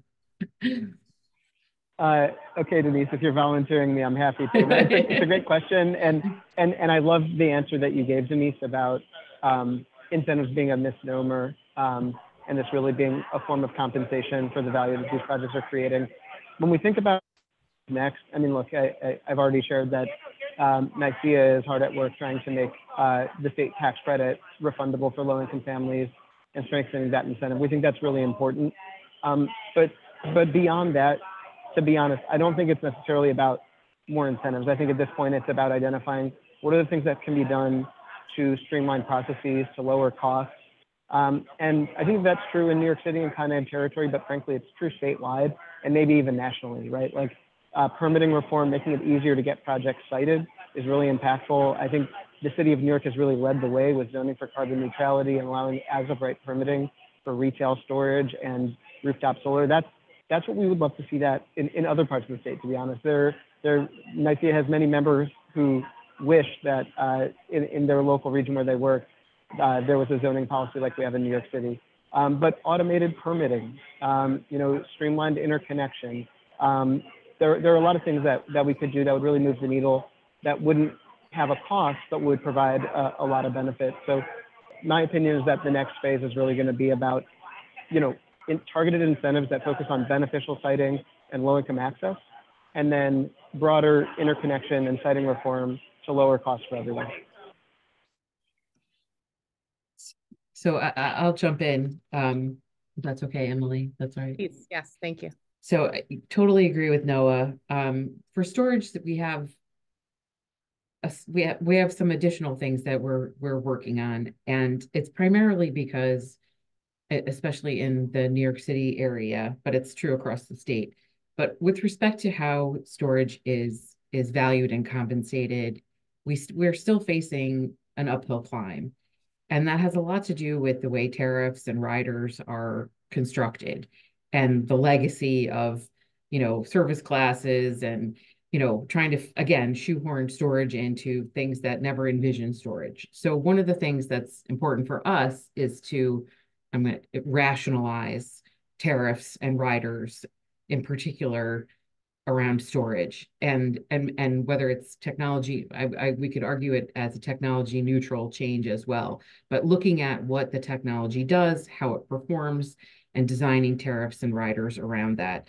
I mean, an example for us is if the system benefit charge for storage, it's paid once when you charge, and then it gets paid again by the customer. So it's for us, this leads to the uneconomic, to undermining the economics for storage. So we're looking more closely at tariff design, rider design, and trying to bring a rational approach to that. So it's not an incentive approach. It's really looking at what are the programs that are supposed to be really valuing storage and its performance at peak times and charging at the right time and discharging at the right time, and how can we really approach this in a way that makes sense. We're also, Luke had mentioned work ongoing in VEDR, particularly on the marginal cost of service and DRV, but more holistically on VEDR. It is now, VEDR is one of the reasons why projects are getting done. So we want to make sure that we don't do anything to undermine that, because it's produced financeable projects in conjunction with NYSERDA funding. So, we're very protective of that. At the same time, storage still doesn't receive all components of the value stack. We don't get an E value, for example. There's no environmental value attached to storage. So that's, more of a longer term goal. And then the other thing that we're working on that's really kind of, right now in the state legislature is the sales tax exemption for energy storage, which other technologies receive, and, energy storage does not. So that's, again, would be very helpful in economics for storage, would level the playing field for storage vis-a-vis other technologies. So those are some of the things that we're working on. All right, I'm up next then. First, I want to say I agree entirely with Noah and Denise. I think there's a lot of good that can be done with rate design and with soft cost reduction, especially regarding customer acquisition and siting. I think everyone on the call knows it's not easy to site and interconnect either a solar or a storage project, especially on the commercial scale. With all that being said, NYSERDA is still going to try to go to bat and chase down more budget for incentives. Denise, you talked a little bit about Energy Storage Roadmap 2.0. That was filed 2 Decembers ago, so 15 months ago or so.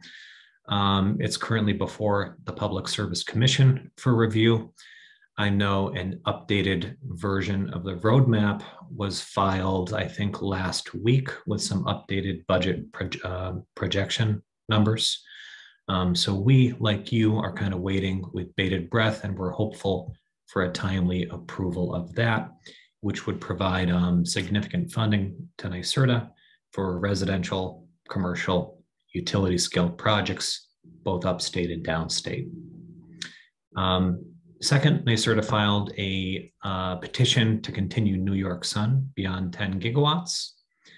Thanks to the enriched tax credits through the Inflation Reduction Act, happy to say we're on track to achieve 10 gigawatts by 2030 under budget.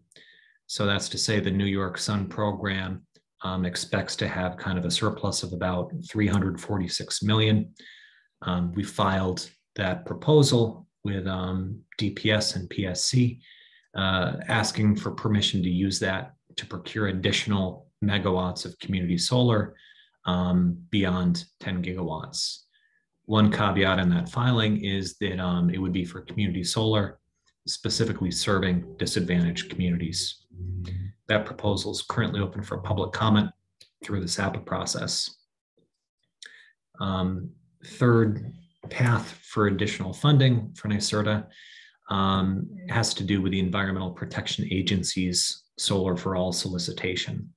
This was part of the Inflation Reduction Act And the EPA essentially has a $7 billion kind of grant competition for solar initiatives that specifically target LMI homes in disadvantaged communities. New York State put an application in.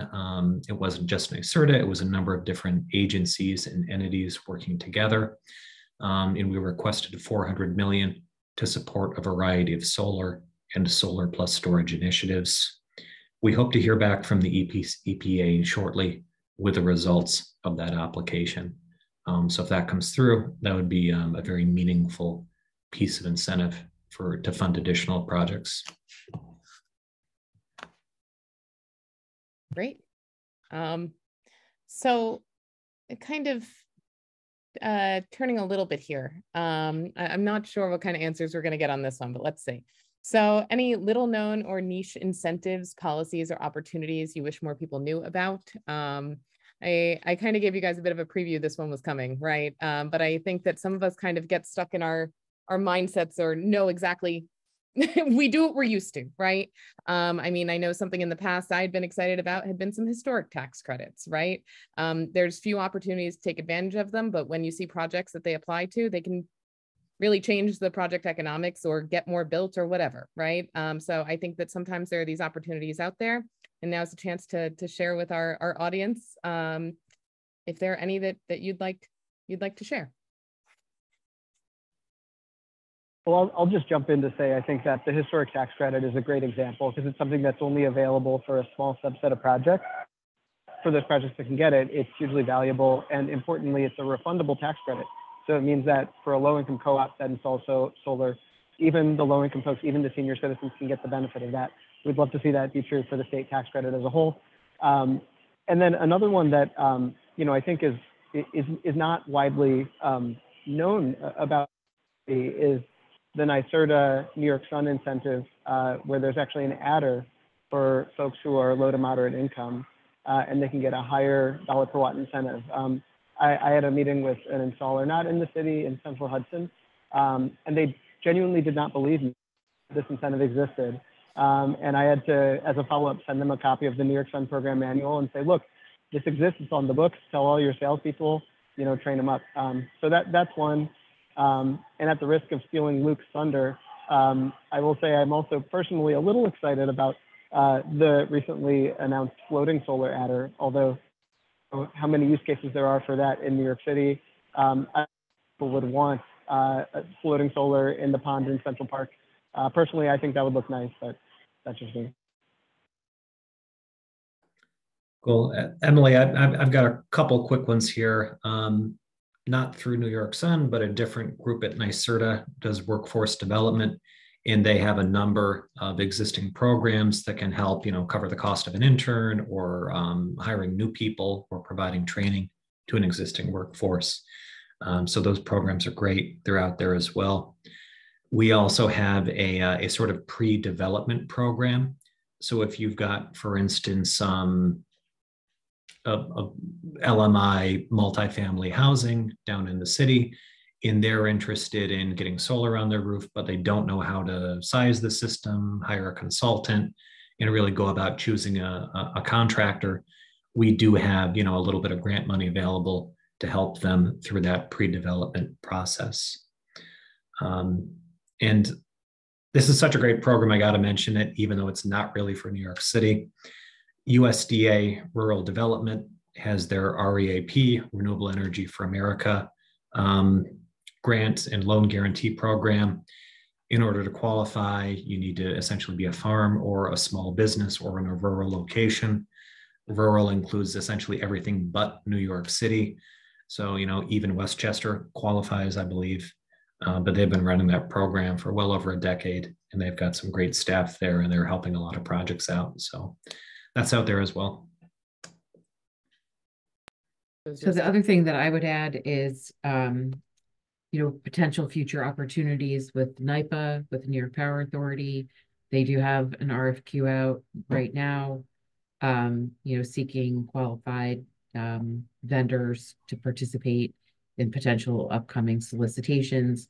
NYPA has new expanded authority under the Build Public Renewables Act that was passed last year. And, there's a lot of interest in having people, in NYPA starting to do more to help the state meet its goals. So I do think that we're going to see a lot more activity there. So I would get myself on that list and get pre-qualified as a bidder because I think they're going to be looking for all different size projects. The other thing is really, familiarize yourself with Con Ed's different types of programs that you might be eligible for, whether it's the dynamic load management or demand response. It's while I'm bringing this up as an opportunity, it's also one of the things I mentioned that needs to be rationalized. But at the same time, there are sometimes use cases that you might want to consider participating in. That's great. I'm glad we had such a robust answer there. I mean, hey, we're all kind of a little bit nerdy if we're still around at this point, right? That I'm happy to talk about all of these exciting programs, and some I've experienced with, right? I didn't expect for the USDA program to come up, but had been involved in a couple installations in prior roles. So always exciting to hear about the opportunities available there. So thank you. Why don't I think we've got time for probably one more question here. So let's go ahead and ask how installers can best leverage the different incentives and policies, right? It's not always just monetary incentives, but sometimes just policies in play to deploy these technologies together, right? Solar and storage, we know, have some natural so a natural pairing there, right? I don't need to convince this crowd. And any insight into how folks might be able to leverage a business opportunity of returning to a prior customer, right? Many folks have installed solar in the past. How can we ensure that there's some of the folks ready and willing to install energy storage? You want to try? No, you want to go first, Noah? I'll let you go again. You look ready. Okay, I'm trying to hang back and not hog the stage, but yeah, happy to jump in. No, you're not at all. You're not at all. Well, so one thing that that's really exciting about the property tax abatement extension and expansion is that the new law lifted the limitation of one property tax abatement per tax lot, and that was intentionally done to enable energy storage retrofits for existing PV projects. So I think that is a meaningful opportunity, with the caveat that there still is not a viable permitting pathway for most energy storage projects in New York City, particularly customer sited, like at businesses and homes.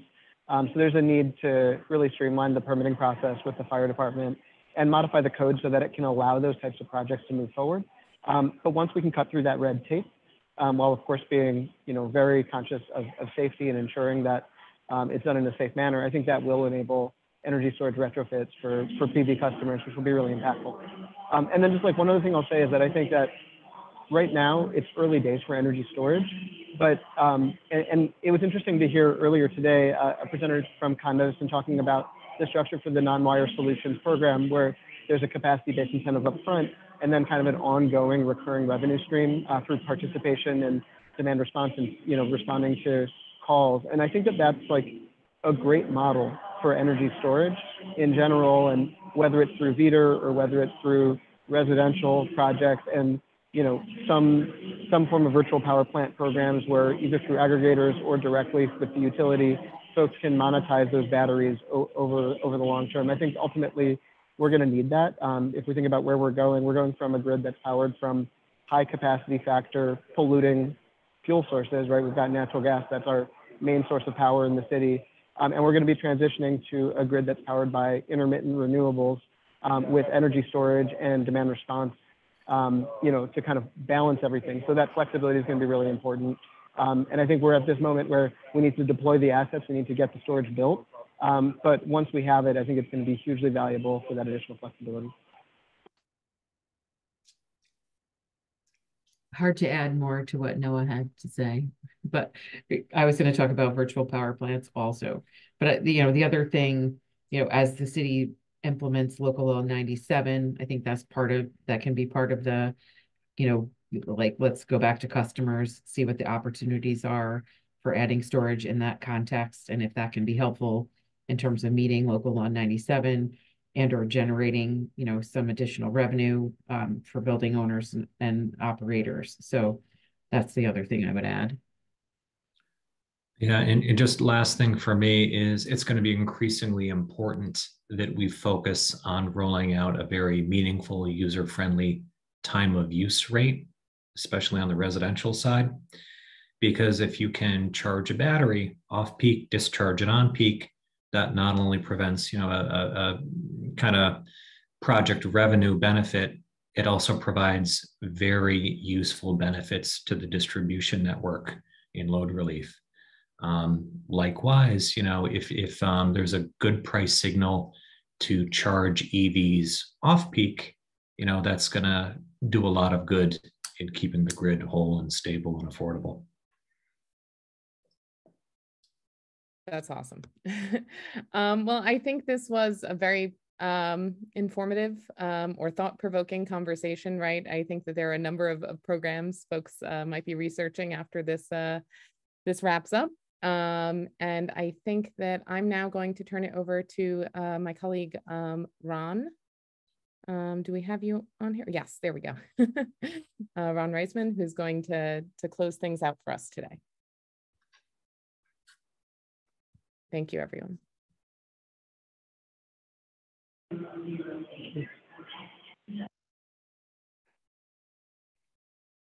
Ron, are you available? I was muted. Ah, I knew you were sitting there ready. The age-old problem with the with Zoom. Well, thank you. Here, let me just share a thank you slide, because I think thanks are in order for a lot of people. We'd certainly like to thank all of our speakers, presenters, panelists, the folks from Con Edison, from Department of City Planning, from FDNY, from Department of Buildings, from NYCEA, NYSERDA, New York Best. You have all contributed to a very valuable and informative and educational workshop, and we thank you for that. My colleagues at Sustainable CUNY, Tria, Lori, Daniela, Emily, our communications intern, Lisa Purchase, who is working here behind the scenes. It's a privilege to be working with them and just an honor to be part of the team that they're on. Also, speaking of behind the scenes, we have the team from CUNY Webinars, John Jenna, Michael Mueller, and Casey Wu. They're an awesome bunch. You don't see them, but you see what they do, which is to put this entire event on. They are the technology behind all the faces that you've seen. And our co-hosts at Con Edison, Julio Tartaguila led the team. You saw many of them in speaking roles earlier today. And we thank Con Ed for being our partners in this venture now for more than a decade and hopefully for decades to come. As Lori mentioned, all of the slide decks that you've seen will be posted on the website. A recording of the webinar itself will be posted on the website, and the questions that we were unable to answer live on this broadcast will be answered in writing and posted on the website. And just one final shameless plug before we leave. The Solar and Storage Summit, another annual event that is presented by CUNY and NYCEA, is going to be held on June 27th at the John Jay College Gerald W. Lynch Theater. I know many of you have attended in the past, and we hope you do so again this year. June 27th, mark your calendars. There are going to be announcements coming out. And as much as it's good to see everybody virtually here online, it'll be even better to see you in person there. So until the Solar Summit, thank you again and have a great rest of the day.